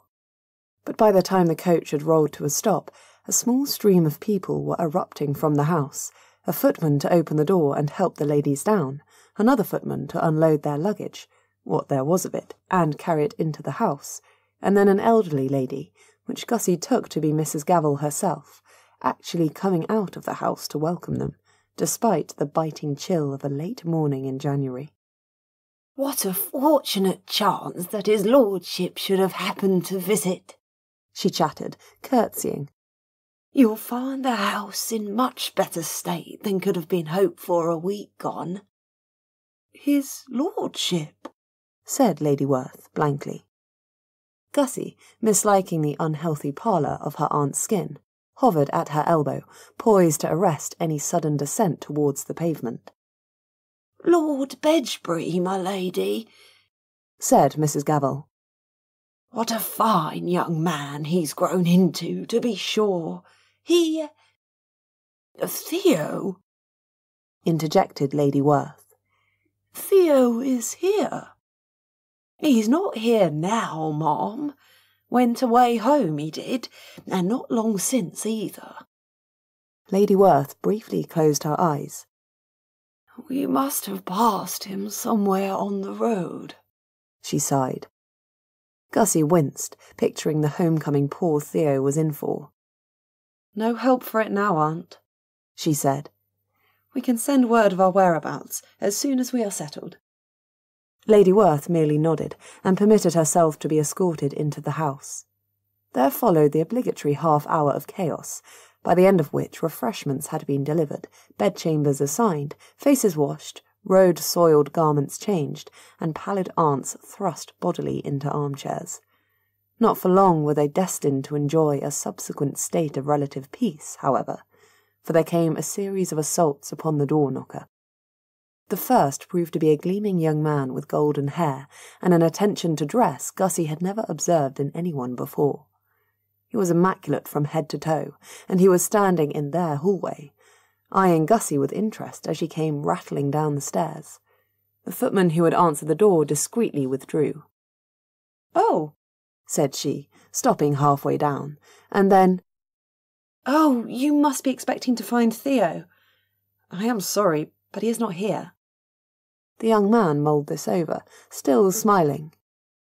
"Now that you mention it, he did say something about going home. I did not think you would go through with it." "Go through with it?" Gussie repeated, frowning. "You make it sound as though it were a hard duty." "But it was," the man assured her. "That can't possibly be true. Theo is only comfortable at home." Belatedly she made a curtsy and added, "We haven't been introduced, but I am Miss Werth." "Bedge's cousin, I collect," came the answer, followed by a graceful bow. "William Hargreave. Lord Bedgebury and I were at school together." "Bedge?" echoed Gussie wonderingly. Goodness, you almost persuade me that Theo once contrived to make friends. That won her a smile and a surprised laugh. "He was not so very bad," he said. Gussie's only response was a look of pronounced scepticism. "Very well, perhaps he was," Mr. Hargreave allowed. "But then, so was I." "I'm not sure I believe it of you.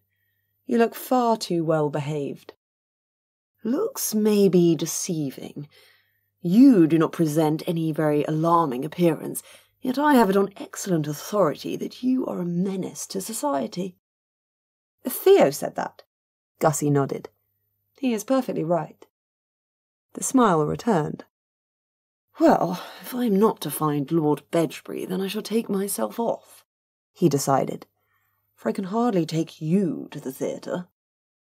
"On the contrary, I shall like it of all things. I am here with my aunt and uncle, you know, and my companion. We shall make a perfectly respectable party." "Then may I expect to see you at Strangeways tomorrow night? At 8? "Better make it Friday," Gussie said. "We are all in a flutter, and it's just possible my aunt will not quite be in the mood for entertainment for a day or two." "I hope nothing too untoward has happened." "Our house has burnt down," replied Gussie, coolly rearranging her shawl. Mr. Hargreave looked closely at her. "A disaster which does not appear to have much discomposed you, Miss Werth." "You are quite mistaken," said Gussie politely. "We only narrowly escaped being baked alive, and prior to that I was almost choked to death. It has been such an exciting week." Mr. William Hargreave stared. "Bedge really was not joking me about you, was he?" This visitor did not prove so unwelcome an interruption then, but he had not been gone more than an hour or so before the next pounding upon the door came to shatter the quiet. The hurried gentleman upon the other side proved to be Mr. Ballantyne. He came in demanding Theo. "Though I scarcely hope to find him, for he did say he would be—" "Ah!" Mr. Ballantyne's gaze alighted upon Gussie, who had gone from the parlour into the hall the moment she had heard his voice. "Miss Werth, I had not expected. Is your cousin still here?" "No, he is not. We are told he has gone home." "You haven't seen him?" "I'm afraid not. Was it especially important that I should?" It occurred to her that Mr. Ballantyne was looking scarcely better than her aunt. He had a sick look about him, as though several very heavy something or others weighed upon his soul all at once. "What is the matter?" she said, when he did not immediately reply. Mr. Ballantyne sagged where he stood. Then you have heard nothing about Eadmar Wirt, and on top of all of that, the damned... Forgive me, the abominable curse book is gone. Gone? Said Gussie sharply. Gone from where? The extremely secure room at Bow Street where I had left it. Most unwisely, as it turns out. Bolts aplenty we had, but the hinges proved more susceptible to pressure than I had expected. He paused. They appear to have been, melted. For a moment it was as much as Gussie could do to draw in air. Unwelcome news, I know, said Mr. Ballantyne grimly. No, said Gussie. I mean, yes, it is, but I fear you don't understand just how bad this news is. Mr. Ballantyne's gaze sharpened. What? What's happened? Gussie told him. The towers, he repeated, staring at her in horror. Burned down. Not all of it, but a fair proportion. The Book of Werth burned down the towers. No, not quite. It was Lord Felix who started the fire, but it was because of the book, and to be perfectly honest, the unfortunate outcoming notwithstanding, I do not know that he was wrong to do so. Nothing could pacify the book in that state, and I might myself have been... She broke off, unwilling to finish her sentence. You might have been killed, said Mr. Ballantyne. I'm sure I would have thought of something, she said stoutly. I am not. He waved away Gussie's attempts to defend her personal valour in combat, and went on. What concerns me is what that curse book is likely to do now, when it's loose somewhere on the streets of London. You were hoping Theo could help you find it? No, I've got every runner I could get my hands on searching for it, and the watch besides.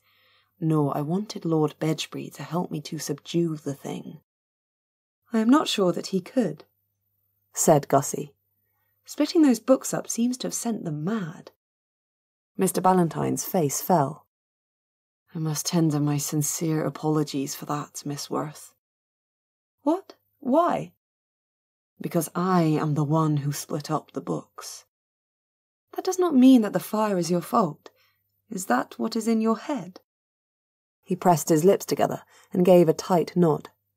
Not your fault, Gussie said crisply. If you had not done it, someone else would have soon enough. It isn't important now, he said, probably more to himself than to Gussie. Miss Werth, I beg of you, do you have some idea of how to get the thing under control? Without performing a reenactment of the Great Fire? If most of London is still standing by the end of this week, I shall be well pleased. I hardly know, said Gussie. Only Lord Felix's fire seems to have had the desired effect on our book, and it is the sort of fire that is difficult to contain. As opposed to the mere ordinary biddable fire, said Mr. Ballantyne, nodding. Gussie, her pleasant dreams of attending the theatre with Mr. Hargreave wafting away, sighed. I will ask my uncle and aunt, both of my aunts, in fact, and Frosty too. Why not? Perhaps between us we can come up with something. I can ask no more. If several of the most weirded heads in the country cannot prove a match for a single book, then we are doomed anyway. On which cheerful thought he bowed, but he turned away only to look back again, and rapidly he said, I had perhaps better tell you what your cousin was going to convey. Who knows but that it might prove helpful? Oh? Said Gussie politely. It is about the books, and about your family. Our family. Our family. The tale of Eadmar Wirt and old Mother Ave was quickly told, and left Gussie feeling as winded as though she had been bodily socked in the gut, a feeling with which she was now passingly familiar, thanks to the book. How wicked of us, she said, and once the initial shock had passed, she began inevitably to laugh. You appear to relish the thought more than I had expected, Miss Werth, said Mr. Ballantyne. Gussie, beaming, contrived to regain control of her face. It is a splendid tale, though, is it not? Mr. Ballantyne's stare turned rather fixed. You had not imagined that I might be distressed, had you? Said Gussie. Really, if you have not grown accustomed to my ways by now, I begin to fear it will never happen. A slight cough answered her. Your aunt and uncle will find it very interesting, said Gussie politely. In spite of himself, Mr. Ballantyne chuckled. You need not worry that my aunt will go off in a swoon, or... Oh! She stood a moment, arrested, as another idea filtered into her thoughts. Then it was our doing, she said. If you expect me to follow, said Mr. Ballantyne stiffly, I'm afraid I will be needing more detail. You are displeased with me, said Gussie, making a discovery. It was the rigidity of his countenance that gave it away. Disconcerted only, said Mr. Ballantyne. It is not the same thing. Gussie acknowledged this point with an inclination of her head. We have just come from Starminster, said she, where the corpse of Lady Muriel Selwyn told us that we had once bestowed just such a book upon her family as we possess ourselves. I cannot begin to imagine how that came about, but now... That fact makes some little sense, agreed Mr. Ballantyne. Though it was not really the Werths, more what you were before.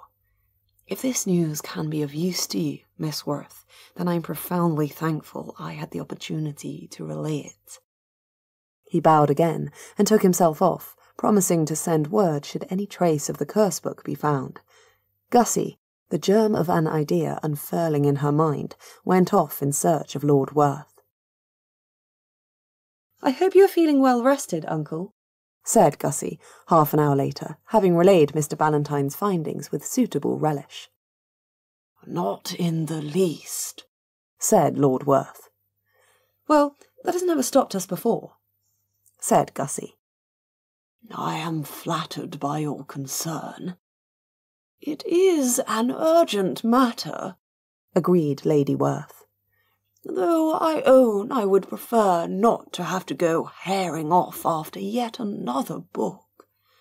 Not 2 hours into our sojourn in London. It was awfully careless of Mr. Ballantyne to lose the thing, said Gussie. She had found her aunt and uncle engaged in going over the house, perhaps revisiting chambers that had once been familiar. She had discovered them in the book-room, an informal chamber too small to deserve the name of library. No fires had yet been lit, and the room languished under a settled, bone-deep chill, attended by a strong, musty odour. These things did not appear to discompose Lord and Lady Werth in the least. What exactly is it you would like me to do? Said Lord Werth, leaning with one arm upon the mantelpiece. The runners have the matter in hand. I should suppose them perfectly capable of locating the book, Gussie agreed. But once they do, you can imagine the results, cannot you? Lord Werth's mouth became a grim line. Gussie, none of us is a match for those books. Not now. The difference is Mr. Ballantyne's men are professionals. We are bystanders. Or we would very much like to be, put in Lady Werth, from her position by one long, fogged window. She was gazing out into the street, and did not turn. If by professionals you mean they are being paid to be slaughtered in the street by a book we created, we did no such thing, interrupted Lord Werth. What a single long-ago ancestor of ours may have done is of no particular relevance now. Uncle, Gussie folded her arms. You know as well as I do that we are the only ones who stand any chance of overcoming Mrs. Daventry's curse book. I know no such thing. Mr. Ballantyne's runners are specialists in weirded, situations. But not this one. You heard Mr. Ballantyne. And if I may remind you, our book almost killed you. But it did not. Lord Werth regarded his niece with a look both irritated and puzzled. "Did you tell me what it is you want me to do? I don't recall." "I want you to raise Mother Ave out of her grave." This brought Lady Werth from her window. "What?" said she, turning swiftly about. "Gussie, no! Your uncle is not fully recovered from his efforts at Starminster, not to mention from the shock of events at the Towers, and his leg requires rest." "There will be plenty of time for that later. Come, it will hardly take any time at all. A morning's work, and we will all sit down to a comfortable dinner with the whole sorry business behind us." "Do you happen to know where Avis Hay is buried?" interjected Lord Werth. "No, but Ballantyne might. His men have uncovered virtually everything about her life. Why not her death, too?" "What good will it do?" said Lady Werth. "She is responsible for the curse laid on us. She had nothing to do with the creation of those books." "No, but the extent and strength of said curse proves that she is extraordinarily powerful. Or she was when she was alive. If anyone can deal with those things, it must be her." "Cannot we just burn the thing like the last one?" said Lady Werth, in some exasperation. "With similar results," said Gussie. "The Book of Werth amplified Lord Felix's fire. You know it did. It deliberately burned the Towers, in an act of adamantly delicious revenge. What will Mrs. Daventry's curse book do to London?" Lord Werth was heard to sigh. "Besides, do we think Ademar Wirt and his nasty little band stopped at fashioning a mere 3 books? I doubt it. There will be more out there. Are we going to try to burn them all? Or would we like a neater solution?" "Ademar Wirt burned Avis Hay alive," said Lady Werth. "Why would she help his descendants?" Gussie's smile was sly. "Because her curse has been remarkably effective, has it not? We are every bit as weird as she was." Lord Werth, having capitulated, made an ill-advised attempt to persuade Gussie to stay at home. This was about as successful as any reasonable person would expect. "If my aunt goes," said Gussie stubbornly, "we all go." And Lady Werth was going, not without protest, and not even Gussie was incapable of experiencing some small flicker of compulsion upon beholding her aunt's evident weariness. But Lady Werth said, "If there is to be any burning, you will want to have me along." And since this was inarguable, it was a reluctant but dauntless quartet that set forth from the house in Hanover Place, Great Aunt Honoria too refusing to be excluded. Only Miss Frostell remained behind at the house, with a dozing great-uncle Sylvester perched atop the door into the book-room. The coach, only just put away, was called out again, and the horses put to, for the mercifully much shorter journey to Bow Street. "I never saw a 15th century corpse raised before," said Great Aunt Honoria's head from its position atop Gussie's knee. "What a treat!"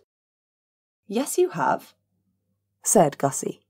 "You saw my uncle raise Lady Muriel Selwyn over Christmas." "Oh, so I did. She was excessively decayed."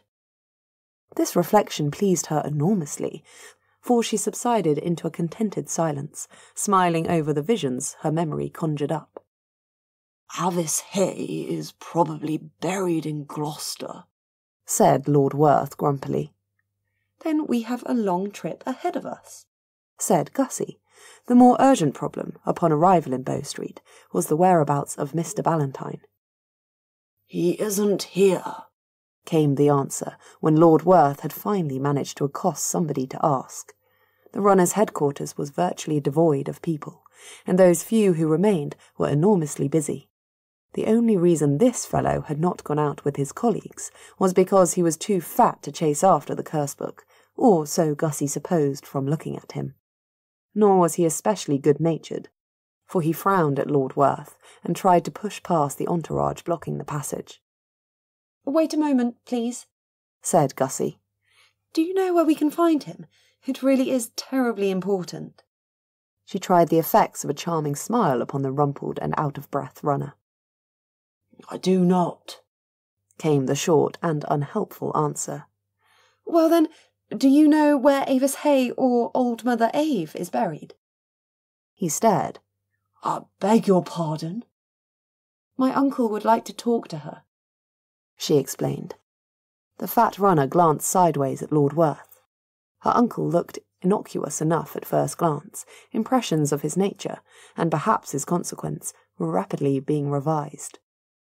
"You must be the Werths," said the runner after a moment. Great Aunt Honoria's head gave its cackling laugh. "Really, my good fellow? And what gave it away?" "Wait a moment," said the runner, and hastened off down the passage. "What a discourteous fellow," said Lady Werth, without much rancour. "There is a state of emergency presently prevailing, Aunt," Gussie pointed out. "He is probably not having a very good day."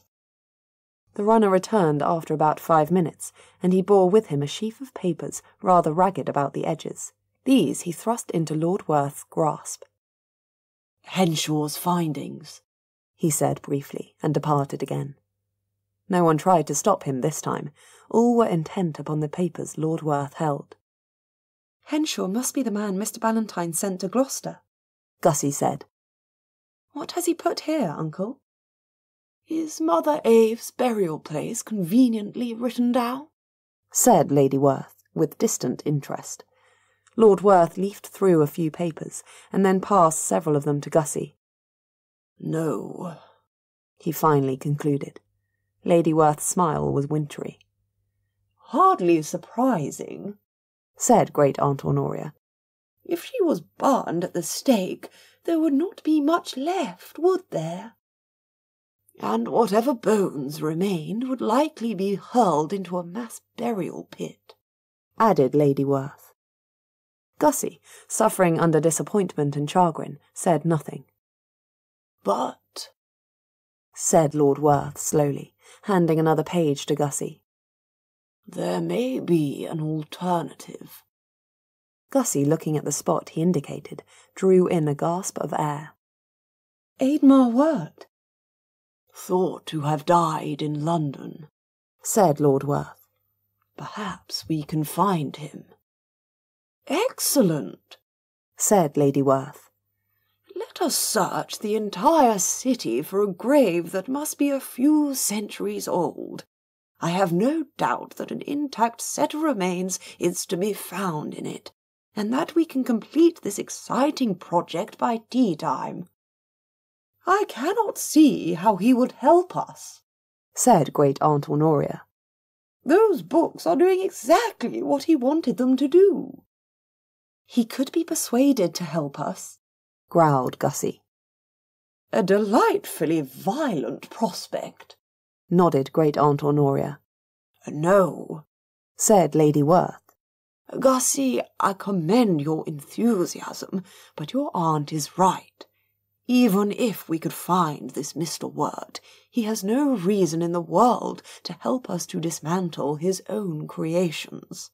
Not only would it be a waste of our time to attempt it, but I am persuaded any results we may be able to get will come too late anyway." Gussie paced a few steps, and back again. "I cannot disagree with what you say," she allowed. Lady Werth appeared startled, and well she might. Ready capitulation from Gussie was no common event. "I have 2 notions to propose," Gussie continued. Lady Werth visibly braced herself. "Go on." "One is that we continue to pursue this project, as you put it, even if it is to take too long to be of any use regarding Mrs. Daventry's curse book." "But," began Lady Werth. "It can wait until after tea," Gussie said. "And a night's rest," insisted Lady Werth. "It can wait until next week for all I care. With 2 of the known books gone and the 3rd already on the rampage, It can hardly matter when we resolve this mystery. I only hope we can do so before any more books emerge." Lady Werth inclined her head. "Very well. And the other notion?" "We burn Mrs. Daventry's curse book." "Did you not just say that to do so would be to burn half of London?" "I did, but I cannot now recall why this struck me as an insuperable obstacle." She beamed at her aunt and added, "Besides, we have the Queen of Winter with us." Lady Werth looked blank. "That is you, aunt?" "You just want to go grave robbing," Great Aunt Honoria surmised. Gussie blinked. What lively and intelligent young woman would not? "The thing must be destroyed," said Lord Werth, doggedly returning to the subject at hand. "Burning is the only method known to be effective." "Shame we did not bring Lord Felix," put in Great Aunt Honoria. "It is too late to go back for him, I suppose?" "We have no need of Lord Felix," said Gussie. "Even a candle should be enough." But before this promising theme could be developed any further, Mr. Ballantyne himself strode into the Bow Street office, and happened upon the Werth quartet mid-debate. Gussie stopped in the middle of a sentence, surprised beyond speech, for 3 different reasons. For one thing, Mr. Ballantyne looked different. It was the tusks that did it, and the bulk, and the horns. Gussie's first glimpse of the runner in his weirded state proved profoundly startling. For another thing, in addition to his transformed state, he was also looking the worse for wear. More specifically, the state of his long coat and his red waistcoat and his hair suggested that somebody had lately attempted to incinerate him. And the third thing? "What the devil are you all doing in here?" said Lord Bedgebury, striding along in Mr. Ballantyne's wake, his thunderous countenance proclaiming him splendidly out of temper. He, too, looked fresh from an argument with a torch, or possibly with Lord Felix. Gussie found her voice. "Good to see that you are still with us, cousin." Theo paused. "Good to see you are still with us, come to think of it, but that don't answer my question." "We are here to burn the book," said Gussie. Mr. Ballantyne held up the scorched remains of something that had once possessed such assorted accoutrements as thick vellum pages, a leather cover, and silver hinges. "This book." Gussie stared. Nobody made a sound, in fact, save for Great Aunt Honoria, who laughed so hard she fell into a fit of wheezing. "Well," said Gussie, collecting herself, "you have managed the thing very neatly. I commend you." "Not exactly," said Mr. Ballantyne sourly. "Half of Drury Lane is ablaze." Chapter 17. Theo's journey back to London easily ranked among his least favourite ever. Not that he had travelled especially often, but that did not matter. A worse trip could scarcely be imagined. A sensation perilously close to alarm, but which he refused to term anything of the sort, kept him on edge throughout the day, and since the need for haste had prompted him to urge his driver on to all possible speed, his progress towards London was the bouncing, jolting, rattling sort that left him with a strong headache. He did not dwell upon the possible fate of his mother, father, and cousin. Lord Bedgebury was simply not the type to fret himself into a stew, or to fall into a decline. But the effort of not doing so could only contribute to his discomfort. He did not choose to stop to rest, but travelled the night through, and on into the morning. Had he but known it, his arrival at the Towers had missed the departure of his family by a scant few hours. As such, when his chaise went a rattling and a juddering over the London roads, and bore him inexorably towards Bow Street, his father and mother were at that moment peacefully taking tea in Hanover Place. Gussie's impetuous dash after mouldering medieval corpses, as yet still brewing in her overexcited breast. Theo did not make it to the Bow Street office. He nearly did, but something happened, one of those strange quirks of fate that sometimes occur, and leave those involved scratching their heads until long after the event. No sooner had his driver turned the chase into Drury Lane than it came to an abrupt halt, thanks to a resounding, but not entirely catastrophic, impact. Theo, tossed about inside, heard horses shrieking and several people shouting. He shoved open the door and half fell out of the chase, just in time to see a familiar object streaking across the pavement. As might be anticipated, it had pages and hinges and a cover, etc., and yes, of course, it was Mrs. Daventry's curse book. To Theo, this came as an utter surprise, and for fully 10 seconds he stood frozen, utterly flabbergasted. During this period, the enterprising book, proceeding at a dead run, thanks to the 3 furred feet it had apparently purloined from the steel chest, crossed from one side of the street to the other, taking a hearty bite out of 2 or 3 hapless bystanders along the way, and proposed to disappear into a grand building opposite. Theo also had time to perceive 2 men, runners, by their red waistcoats, pounding along in pursuit. "Oh, no, you don't," growled Theo, and hurled himself after the lot of them. Mrs. Daventry's curse book couldn't half run. This became clear after about 15 seconds more. Whether that third leg gave it a 50% advantage over Theo's 2, or whether some other eldritch force lent it an unholy speed, Theo could not tell. He only knew that he and the 2 runners pounded along in its wake without gaining upon it at all. Some unfortunate gentleman came out of the grand building in question at precisely the wrong moment. Mrs. Daventry's curse book leaped, snarling, and the gentleman fell in a wetly red heap. This occurrence did have the advantage of deflecting the book, however, for instead of disappearing inside the building, it darted sideways and streaked away down an adjacent alley instead. "It is a dead end," Theo shouted upon reaching the mouth of the alley. "We've got it." Or so he hoped. He would not have been excessively surprised to see the resourceful thing sprout wings and fly off. But it did not. It ran until it encountered a sheer wall, rather taller than Theo was himself. No wings appeared, nor did it somehow climb. It skulked instead at the base, snarling and muttering something. As Theo drew closer, he heard what that something was. "Thou shalt rive into small parts all those called to the weird." "Well, that would be me," Theo said, coming to a halt a few feet in front of it. He bared his throat, his lips drawing up into a snarl.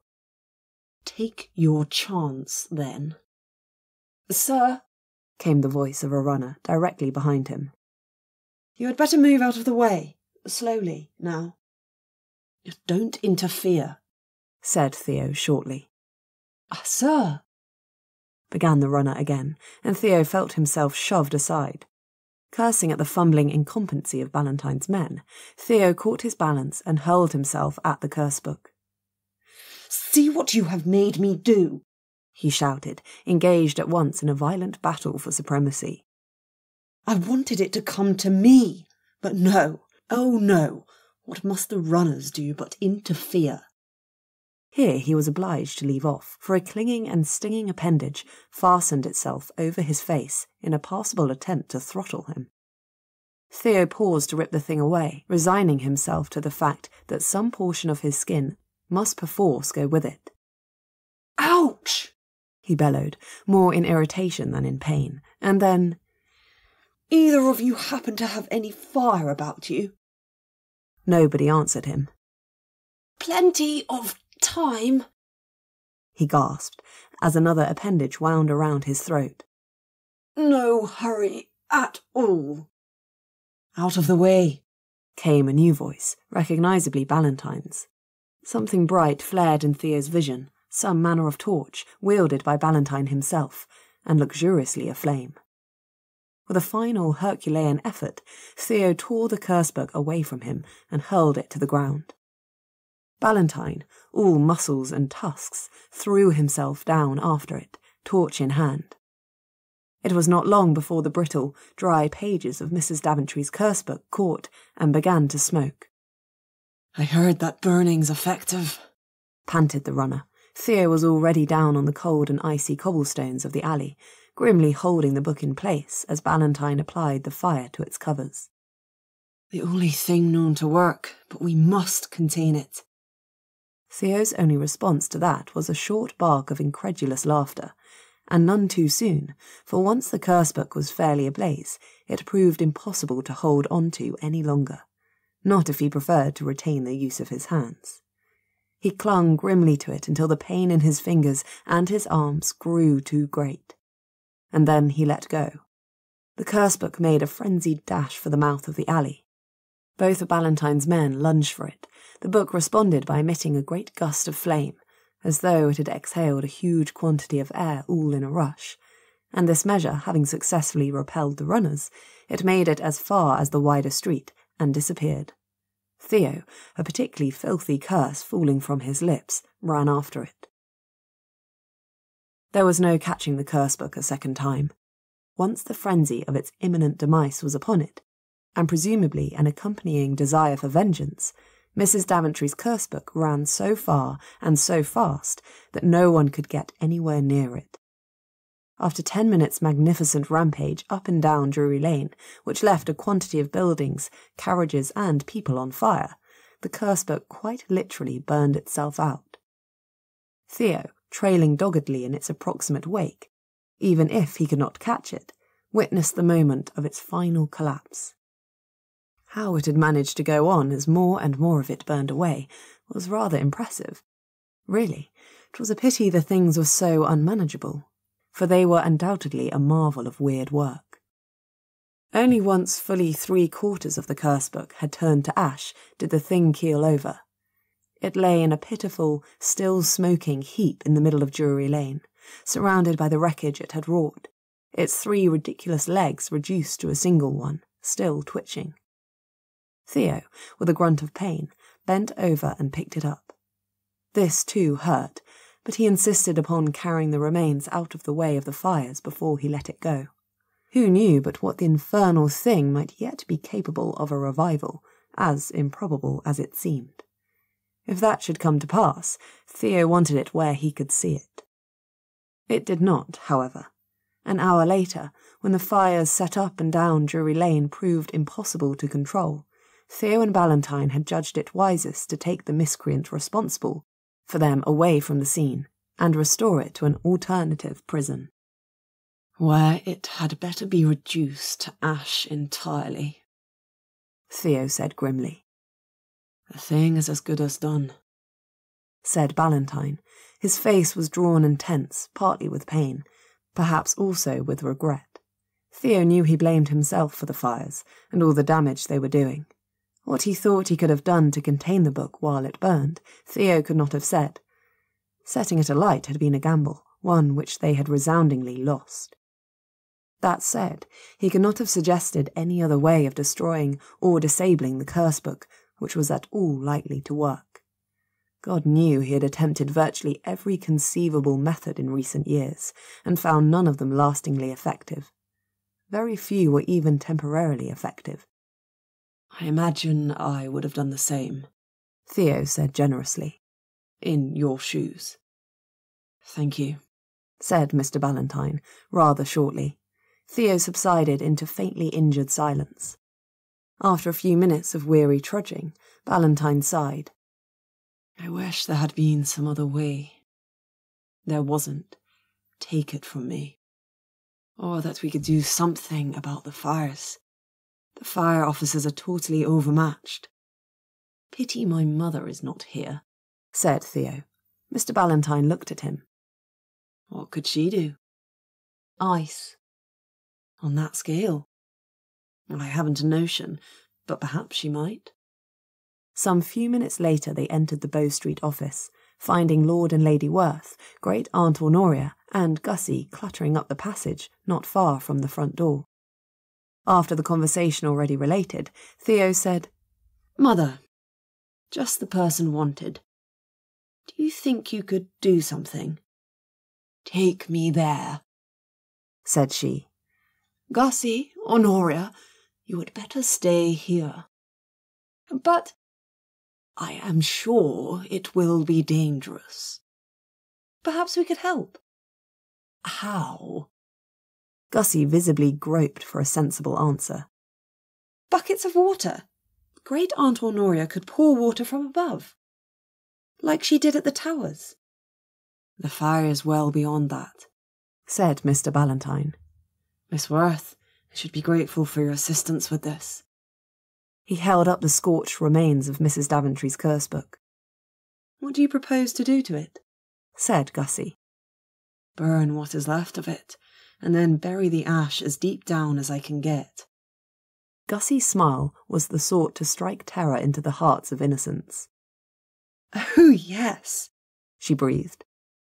I should be delighted to help you with that. Lady Werth's work on Drury Lane inspired in her son a new respect for her abilities.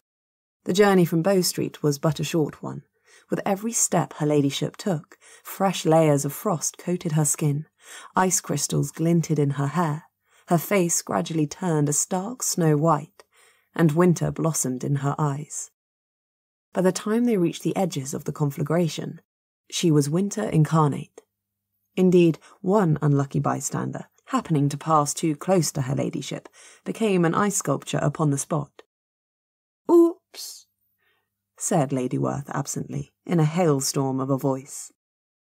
You can send a note of apology later, said Theo. With one of those nice ices from Gunter's, said Lady Werth. That ought to make up for it, Theo agreed. Though it is just possible the lady might have had enough of ice, whenever she should thaw. Lady Werth waved off this reflection, being now intent upon the fires greedily decimating Drury Lane. She paused in observation for some few moments, while Theo stood at her side, trying to ignore the conflagration of pain in his own sadly burned hands, and growing more impatient by the second. Mother, he began at last. I hate to rush you, but did you happen to notice that the street is on fire? Her only response was a withering look. Then she took in a deep, fortifying breath, and the frost liberally coating her own neat form began to spread. It shot up the cobbled street before her in a thick, unstoppable wave, quenching every lick of flame it encountered. Once it reached the burning buildings, it became a blizzard of stinging ice, beyond which point Theo could discern little of what occurred, for the vast gusts of steam sent up obscured most of the scene. Lady Werth walked slowly, inexorably forward, her husband at her back and her son at her side. Not that Theo had the smallest notion what he might do for her, but Lord Bedgebury understood his duty, and on this one rare occasion was actually willing to perform it. Everywhere she stepped, fresh sheets of ice erupted and rattled into battle. The hungry fires put up a tolerable fight. Indeed, one enterprising inferno did its best to swallow Lady Werth and Theo both, at one exciting moment. But nothing much can survive winter, and the fire of Drury Lane proved no exception.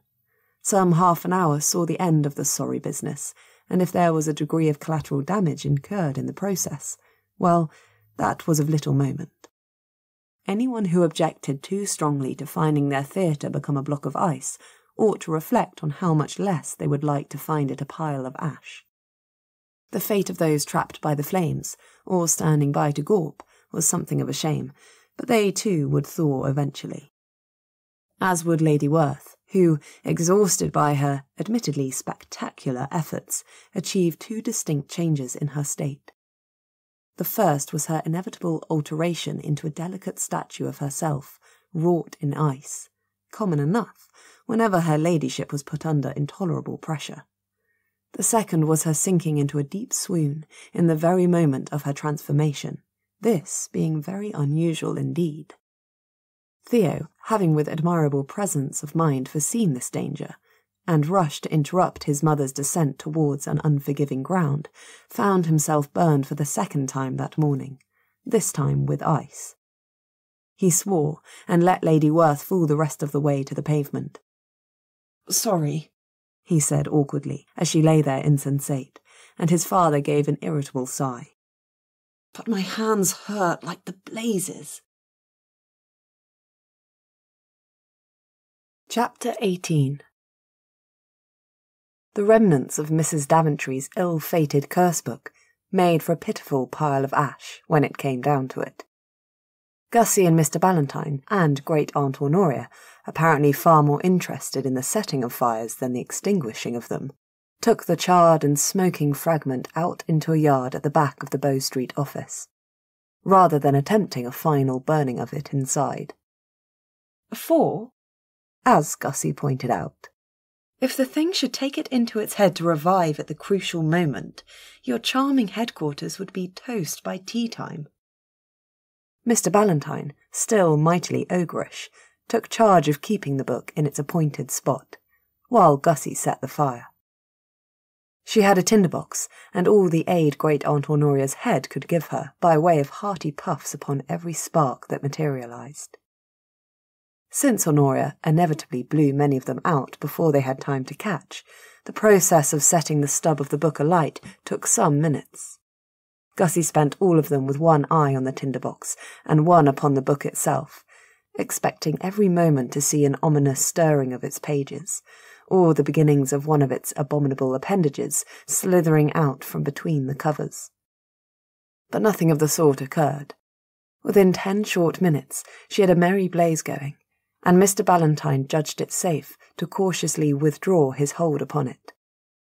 The three of them stood, or in Great-Aunt Honoria's case floated, in a desultory ring around the burning book, watching in a sort of sickened fascination as the troublesome thing burned up once and for all.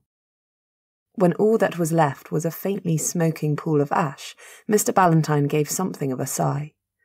Gussie thought it the sound of a man mentally relinquishing a burden he'd had no choice but to carry for some time.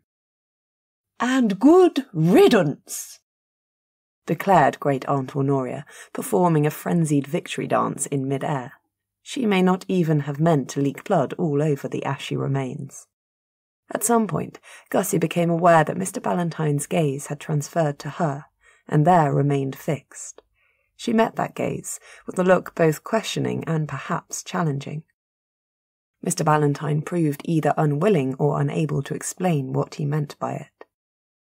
"Oh!" said Gussie, a moment's reflection elucidating his conduct. "Is it the tusks you are concerned about?" Mr. Ballantyne touched one of the tusks in question, with a look of mild chagrin. "They aren't pretty, after all. You expected me to evince signs of disquiet, perhaps? Disgust?" "I am accustomed to it, especially from the fairer sex." This comment, for some reason, sent Great-Aunt Honoria off into gales of laughter. "Don't I disgust you?" Mr. Ballantyne pressed. "Why should you?" Mr. Ballantyne appeared startled. "Though I can perfectly understand why my opinion should weigh with you," Gussie added, nodding wisely. "Being a jewel among said fairer sex, after all, a paragon of womanhood, not to mention a diamond of the first water. Why, no reasonable man could be expected to live with my disapprobation." This, paradoxically, Great-Aunt Honoria did not appear to find amusing at all. "Quite right," she said with a brisk nod. "There is an occasional man as has a modicum of sense." Mr. Ballantyne smiled at that. "I've never seen another man like me," he said simply. "Even with your job?" Gussie said with interest. "How rare a specimen you are." "I am that." "Come to think of it, so am I. Do I seem a monster to you?" "Utterly, and beyond all hope of redemption," said Mr. Ballantyne promptly. "I believe I shall like you quite as well as Lord Maundeville," Gussie said, well pleased. "Perhaps even more. Who can tell?" Mr. Ballantyne chuckled, in the fashion Gussie was beginning to like. In his amplified state, his usual laughter had gained an extra depth, a rumbling timbre rather pleasing than otherwise to the ear. "That puts me in mind of something," he said, but then hesitated, rather than simply say it outright, as any man of sense and daring would do. "Well, what is it?" said Gussie.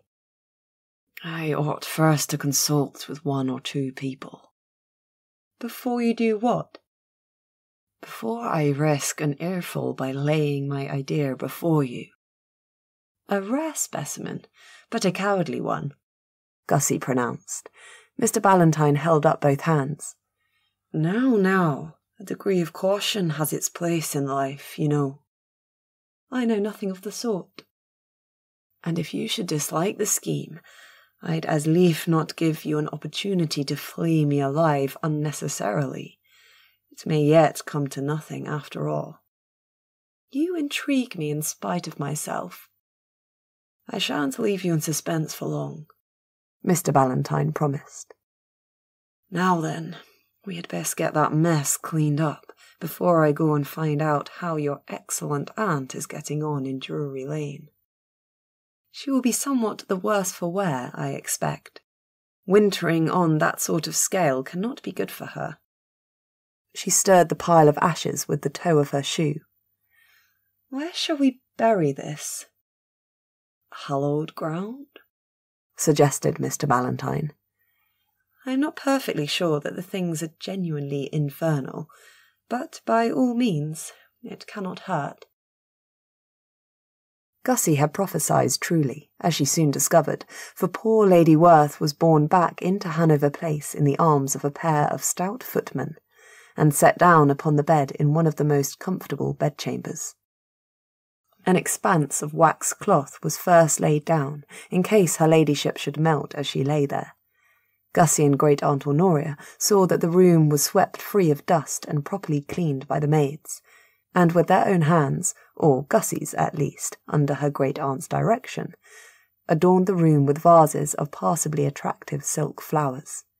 She also laid 2 or 3 novels by her aunt's bedside. "In case she should feel bored when she thaws," Gussie explained. "She will feel ravenously hungry, and is like to make straight for the kitchen," Great Aunt Honoria said. Spurred by which happy thought, Gussie also instructed that a glass of wine and a plate of cakes should be taken up to her aunt's bedside every 2 hours, until such time as she should wake. With these arrangements made, she set about settling in at Hanover Place, with all the unpacking and shopping and what-not that this entailed.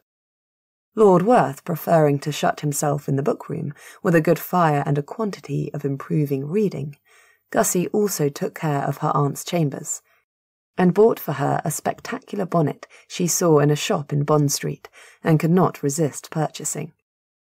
It had a very wide brim, was upholstered in an exciting shade of red, and sported an effusion of cleverly fashioned butterflies bursting from the crown. Theo required the constant attendance of a doctor for a few days, for the extent of his burns proved rather greater than anybody had realised. Perhaps something of strain and shock had got to him too, however little he liked to admit it, for he lay in bed for 3 days together, feverish and sick, and by the time he felt well enough to leave it, Gussie had proceeded so far as to think about feeling some concern over him. Once fairly out of his bed, he joined his father in the book-room, and the 2 of them were but little seen for the rest of the week. "They will be talking over the rebuilding of the towers," said Great Aunt Honoria wisely. "The work will begin in the spring, no doubt." Gussie did not have to wait all that long for an explanation of Mr. Ballantyne's mysterious conduct after all. On the 4th day after the fires, when Theo had risen and shut himself into the book-room, and Lady Werth had revived enough to drink tea, Mr. Ballantyne called at the house and asked for Miss Werth. She joined him in the parlour with a merry smile and a hearty welcome. "I had begun to think you had forgotten." "It hasn't been so very long, surely," he protested, making his bow. "To a woman living in a fever of suspense, every minute seems an hour." He was his normal self again, or at least the version of himself with which Gussie was most familiar. Who knew which state felt more natural to him? "Well, but I come with an entreaty," said he. Those with whom I have consulted were in total agreement with me. As to what? Said Gussie, waving him to a chair and taking one herself. That the abilities enjoyed by the Wyrded could be of great use to the runners. Enjoyed? Said Gussie. Or endured? One or the other. See, many of my fellow runners are Wyrded, like myself, but many more are not. Now I have found my own Wyrd to be of more than passing convenience. I should imagine so, murmured Gussie. And Lady Werth has just demonstrated the value of hers very ably indeed. He went on, paying no heed to Gussie's interjection, save a slight smile. Even Lord Felix's, properly directed, could be invaluable. Wielded by someone retaining some faint vestiges of sanity, do you mean? More or less that, yes. I can see where I am to come in, said Gussie. Mr. Ballantyne nodded. You want me to pour all the non-weirded runners in Bow Street in hopes of spawning a dragon or two. Shall you mind the idea? Perhaps more importantly, shall they? I did not speak entirely idly when I mentioned endurance. Not everybody is as well pleased with their Wyrd as you seem to be. It would not be conducted against anybody's will, Mr. Ballantyne said quickly. And I am glad to hear it, but nonetheless, it is difficult to know what one is letting oneself in for, especially as the Wyrd is so capricious. I need only think of my poor Aunt Weldrake, her heart irrevocably set on her daughter's turning daintily mermaid, and obliged to put up with a Gorgon in her place. Mr. Ballantyne chuckled. I think I can promise that my men will be hoping for more of that sort of an outcome. To be a Gorgon now, for a runner, that would be something. And the Wyrd being what it is, they are as like to end up as mermaids instead. Which would be no terrible result either. That kind of aptitude in water could be of great value. Gussie pursed her lips, unconvinced. Never tell me you are concerned for my men's welfare, said Mr. Ballantyne. That does not sound like Miss Werth at all. My concern, said Gussie coolly, is for my own hide, Mr. Ballantyne, and that of my family. That sounds more likely, he agreed. If some of these subordinates of yours decide they are unhappy with the transformation, at whom do you suppose they will direct their ire? At you or at me? I will ensure they know at whose door to lay responsibility. That being yours, Gussie said. Absolutely and entirely mine. Well then, said Gussie, I have been feeling a little bored since the events of Drury Lane. My aunt has not been in a fit state to go out, you see, and my uncle and my cousin will hardly show themselves outside of the book-room. Then we will have a pleasant jaunt down to Bow Street some day soon, he promised. I have a condition, Gussie said. By all means, name it. In fact, I consider myself in your debt anyway, or your family's. Without your help, the curse book would still be on the rampage, and we'd have lost half of London's theatre district. Excellent, said Gussie brightly. Then I should like to join Bow Street. He stared and blinked. Join? I want to become a runner, Mr. Ballantyne. You? Of course you do. Come now, I would make an excellent runner. I have courage, wit, and energy, not to mention a knowledge and experience of the Wyrd virtually unparalleled in England. I would be an asset to your division. Poor Mr. Ballantyne coughed and struggled for a moment to form suitable words. I'm afraid to tell you, Miss Werth, that despite your many qualifications, it won't be in my power to grant you a place in my division. And why not? Mr. Ballantyne hesitated. You're going to tell me that women are not allowed, aren't you? That is about the size of it, yes. Nonsense. Just because there have been no women before does not mean there cannot be any now. He groped for more words. There are none of the arrangements that would be necessary for a female runner. Such as what? Mr. Ballantyne mumbled something about the comfort of ladies. Is it because I am an aristocrat? She demanded. I will renounce my rarefied blood on the spot, if it would help. Mr. Ballantyne sighed and rubbed his eyes. I'm afraid the answer has to be no, he said. Anything else I may do for you is done in an instant, but that I cannot grant. I will carry my point eventually, she warned him. I have the paralyzing fear that you might, he agreed. Pleased with this idea, she smiled winsomely at him. In that case, I will have to act as a runner on my own account, and without official backing. You may help me with that, if you please. I want to find Admar Werth's grave, and with my uncle's help, question him. Dare I ask to what end? I am persuaded there must be more of those books somewhere in the world, and when they show up, we would like to be better prepared, would not we? We cannot go about burning down half of England in an attempt to keep up with them. And you think Admar Werth will tell you all about them, together with a neat list of instructions as to how to disable them? People will do all kinds of uncharacteristic things, if suitable pressure is applied. Mr. Ballantyne stared at her in a kind of dull horror. As I said before, said Gussie triumphantly, I would make an excellent runner. Mr. Ballantyne took a long swallow of tea and set down his cup with a crash. God help us all. The process of rendering Mr. Ballantyne's unfortunate colleagues weirded proved a simple one. Gussie presented herself at Bow Street early in the morning 2 days after the conversation related above, attended by Theo, at his insistence rather than hers. Dash it, cousin, you cannot walk unattended into a room full of Bow Street runners, said he when she mentioned her errand.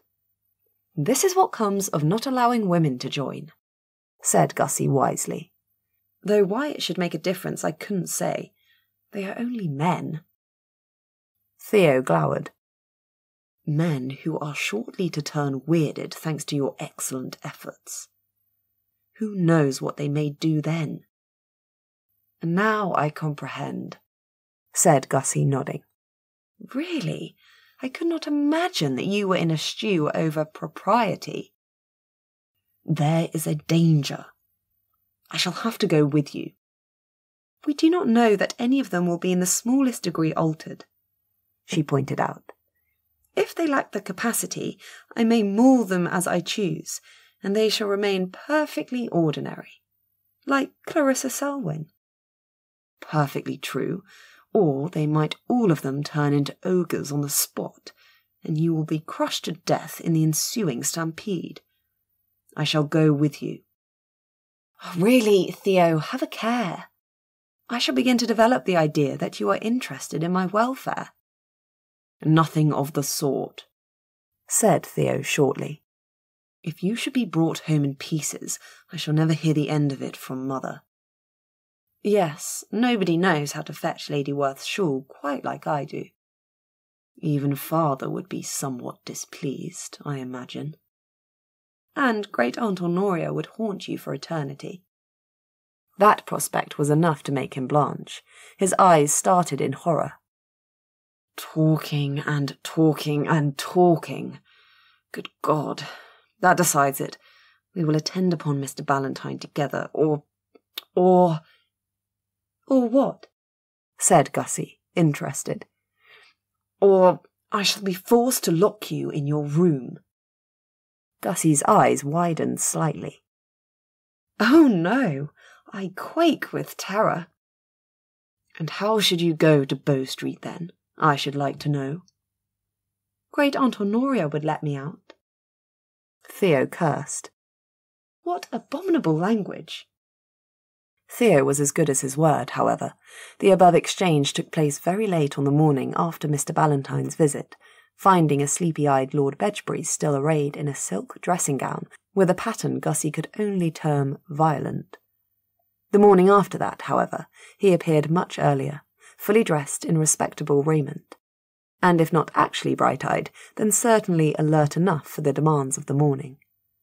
He fidgeted through Gussie's breakfast, casting frequent looks towards the door of the breakfast parlour. If you are concerned that my aunt or uncle will come in, you need not worry, said Gussie calmly, taking another forkful of smoked fish.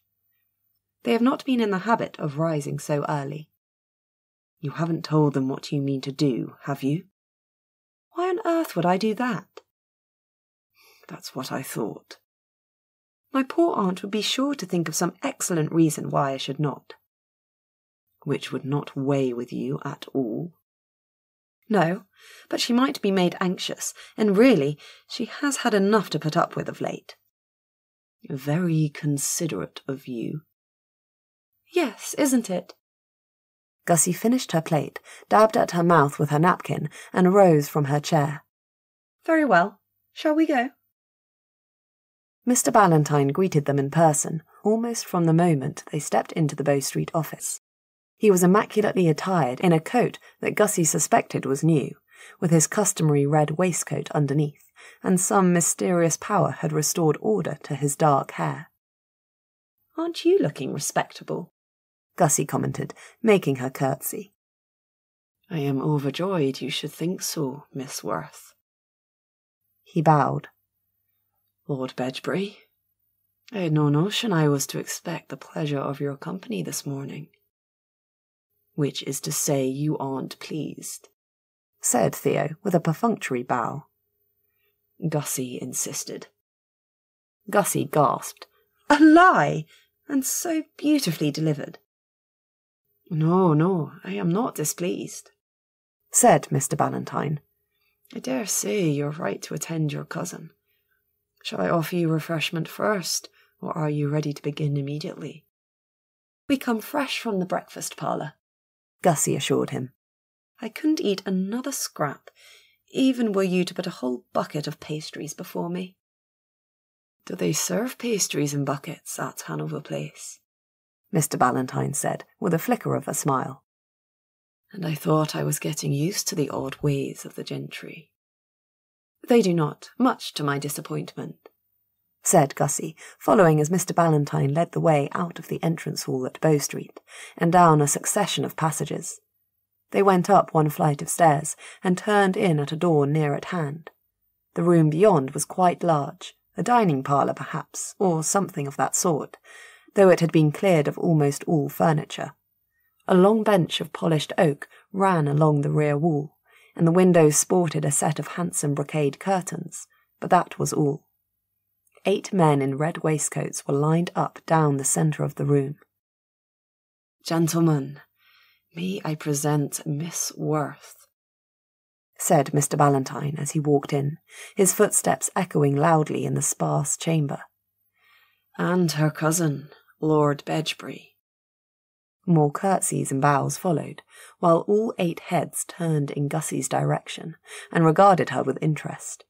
Interest and some trepidation, she thought, detecting a trace of nerves in more than one face. They were a mixed bunch, of all ages between 20 and 55. All of them had the rather hard look of determined men capable of violence, if the occasion called for it. Mr. Ballantyne did not seem disposed to say anything more, so Gussie took charge of the situation. She walked into the centre of the room and stationed herself before the first man in the row. He was among the younger ones, not much more than 30 or so, his chestnut hair neatly arranged, his calm grey eyes fixed upon her without much sign of emotion. Mr. Ballantyne said, from his station at her elbow, Mr. Gooding, Miss Werth. Gussie smiled. I am charmed to meet you, Mr. Gooding. How do you feel about the weird? If you can contrive to grant me a useful weird curse, I'll be strongly in favour of it. Then let us both hope that I can, though, as I am sure Mr. Ballantyne has told you, I have no especial control over the process. Mr. Gooding inclined his head. How do you feel about the weird, Mom? Gussie's brows rose. Favourable, she said after a moment's thought. And why is that? Life would be so much less interesting without it. She held out her hand. He extended his. They shook hands, gravely and with exquisite politeness. Best of luck, Mr. Gooding, she said, and moved on to the next runner. 20 minutes later, she had dutifully exchanged pleasantries and shaken hands with all 8 of them, and was able to step back, her work complete. A critical eye swept over the whole row of them, detected no signs, as yet, of any incipient transformation, and a glance at Mr. Ballantyne's countenance declared him disappointed. Don't be cast down, she told him. Lord Maundeville took fully half an hour before he began to sprout scales, though his mother was rather quicker about it. His mother? Said Mr. Ballantyne. Did her ladyship turn dragon too? I hadn't heard. Not a dragon, mercifully. A mermaid. Ah. Of sorts. Remembering Lady Maundeville's transformed appearance, she permitted herself a small, slightly wicked smile. If the words were insufficient to worry me, that smile would do it, Mr. Ballantyne commented. Theo had maintained a station at the back of the room throughout these proceedings, watching Gussie's progress down the line with a stern eye and forbidding countenance. He now came forward and gently took hold of Gussie's arm. Well, cousin, if you are finished here, I believe we will leave. Before anybody has the chance to change his mind and wreak a terrible retribution upon poor, helpless me? She said. I dare say you are right. They had made it almost to the door before Gussie became aware of a commotion behind her. She turned. Mr. Gooding remained impassive and composed, untouched by the weird. His next neighbour, however, was in the throes of what promised to be a spectacular transformation. Gussie stood, critically observing this promising disaster, and said to Mr. Ballantyne, I did mention to you the possibility of a large outcome. She frowned. Perhaps I did forget, at that. The dragon weird is not common. I understood. I hope you are not particularly attached to this room, she interrupted, for I do believe you have a Wyvern on your hands. Poor Mr. Cook was not enjoying the process very much, judging from the cries he was making, and the contortions of his tortured frame. The wings alone must have hurt, Gussie thought, as they erupted from the torn skin of his back, not to mention the talons splitting the tips of his fingers, and the teeth, 2 inches long at least, turning his mouth into a maw. Panicked, he crossed the room in a galloping, stumbling stride and hurled himself, with a resounding crash, through the unoffending window. He didn't fall. His leathery mustard-yellow wings caught him halfway down and sent him soaring into the sky, a Wyvern complete. Silence fell. Gussie pondered the quantity of shattered glass upon the floor and the ashen countenances of the remaining 7 runners. You did not think it would work, did you? She said to Mr. Ballantyne. I hoped, he replied. But not so promptly, nor so dramatically either. You had better take the rest outside, Gussie recommended. Who knows but what there might be a dragon amongst them to boot? Mr. Ballantyne followed her advice, marching his charges out into the street without further ado. Gussie, to Theo's disgust, insisted upon waiting a half-hour or so before leaving. She, of course, was curious, and wanted to witness the results of her handiwork. Curious, said Theo with distaste. Have you not done enough damage already? You blame me, she said. How unjust! It is all done at the request of Mr. Ballantyne. There isn't a man alive has got a notion what he's in for when he invites you to visit, said Theo. I believe I shall change my name, Gussie agreed. Augusta is sadly mundane. What would you say to something more modern? Walking Disaster Werth, perhaps? Fitting, growled Theo. Only too tame. Charming Catastrophe? No, you're right. I do like that better. Very well, Miss Charming. Now we are going. No, not yet. Look. I do believe Mr. Grey is next. They stood at the window of the room adjoining the one with the shattered window, Gussie having agreed to that much at least. Up there, she would be safe enough from whatever happened below, but she could still watch it unfold.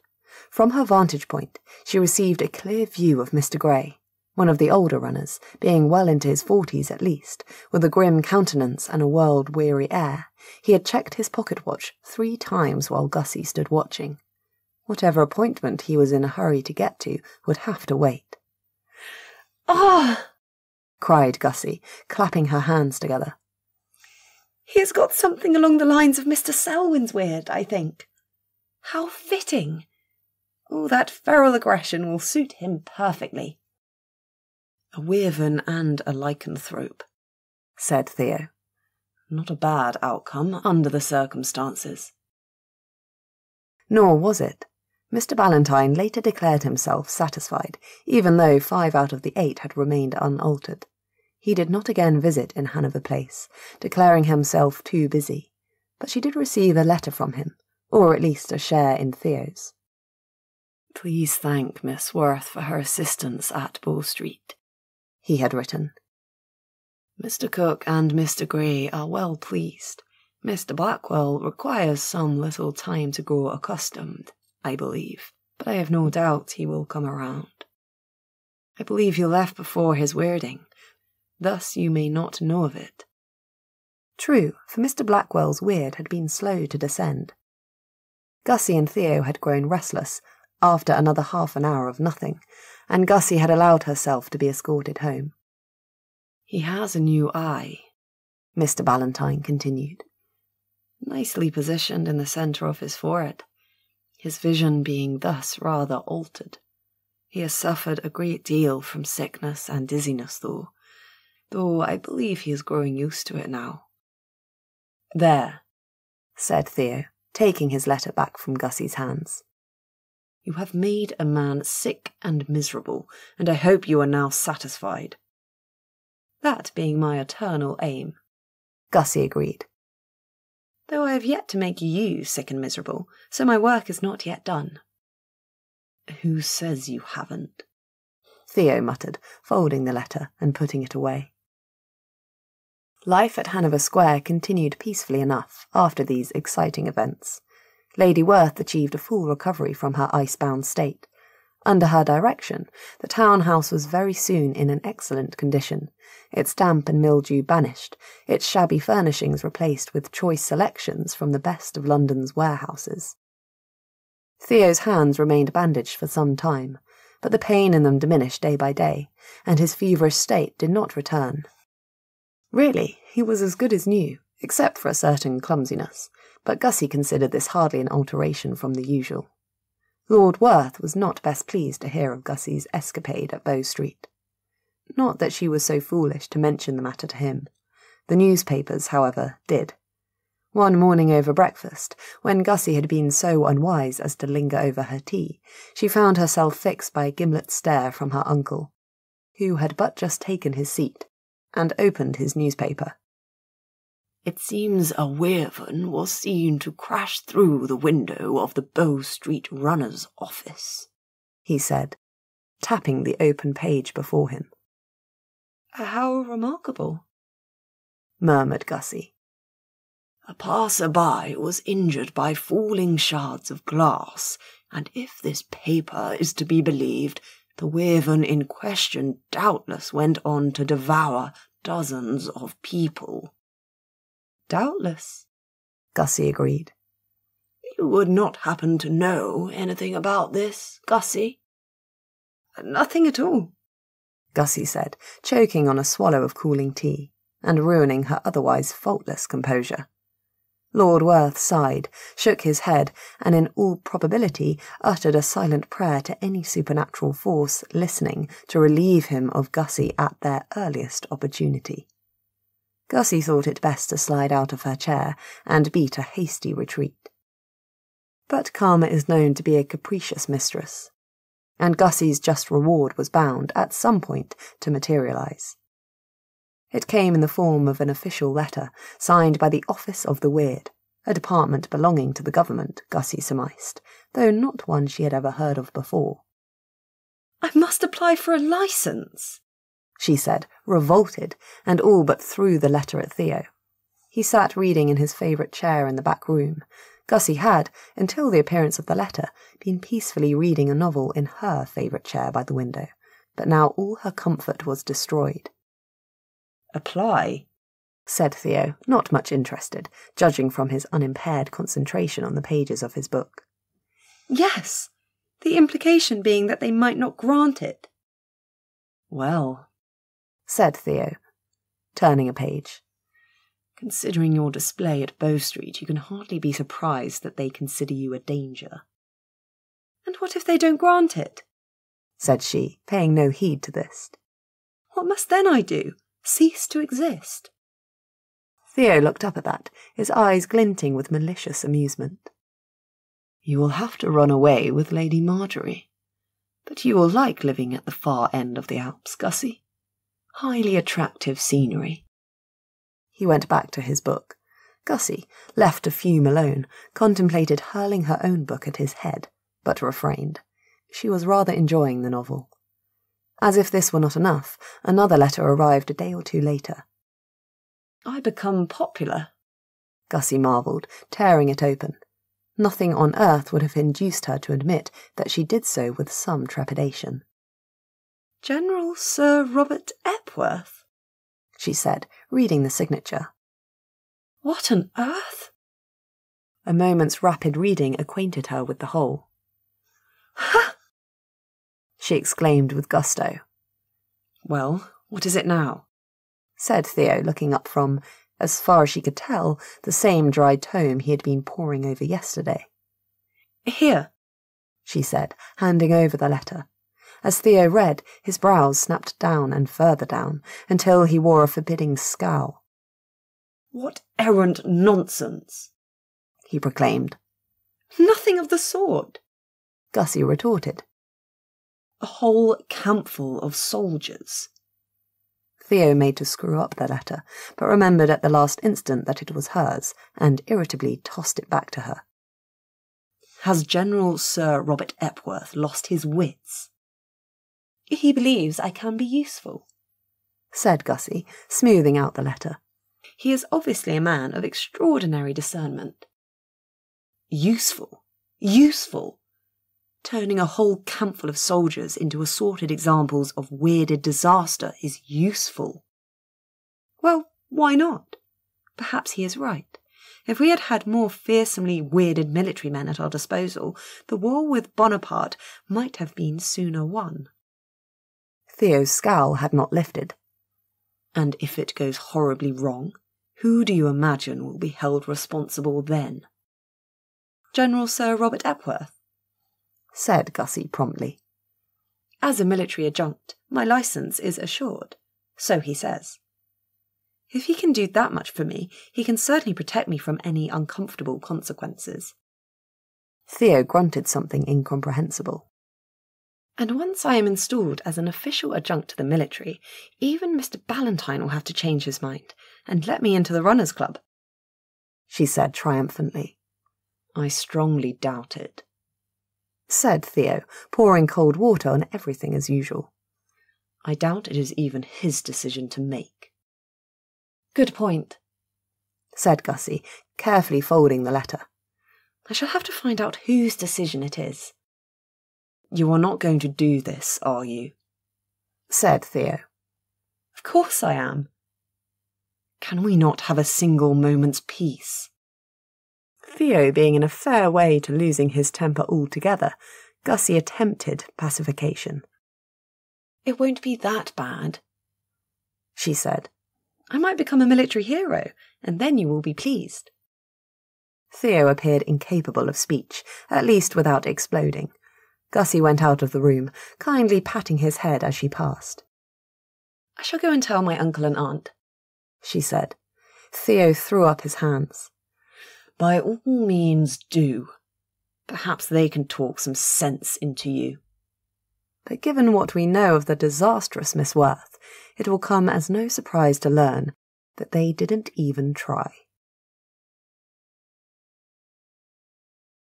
You've been listening to Wyrde and Wicked by Charlotte E. English, read by Rachel Hine.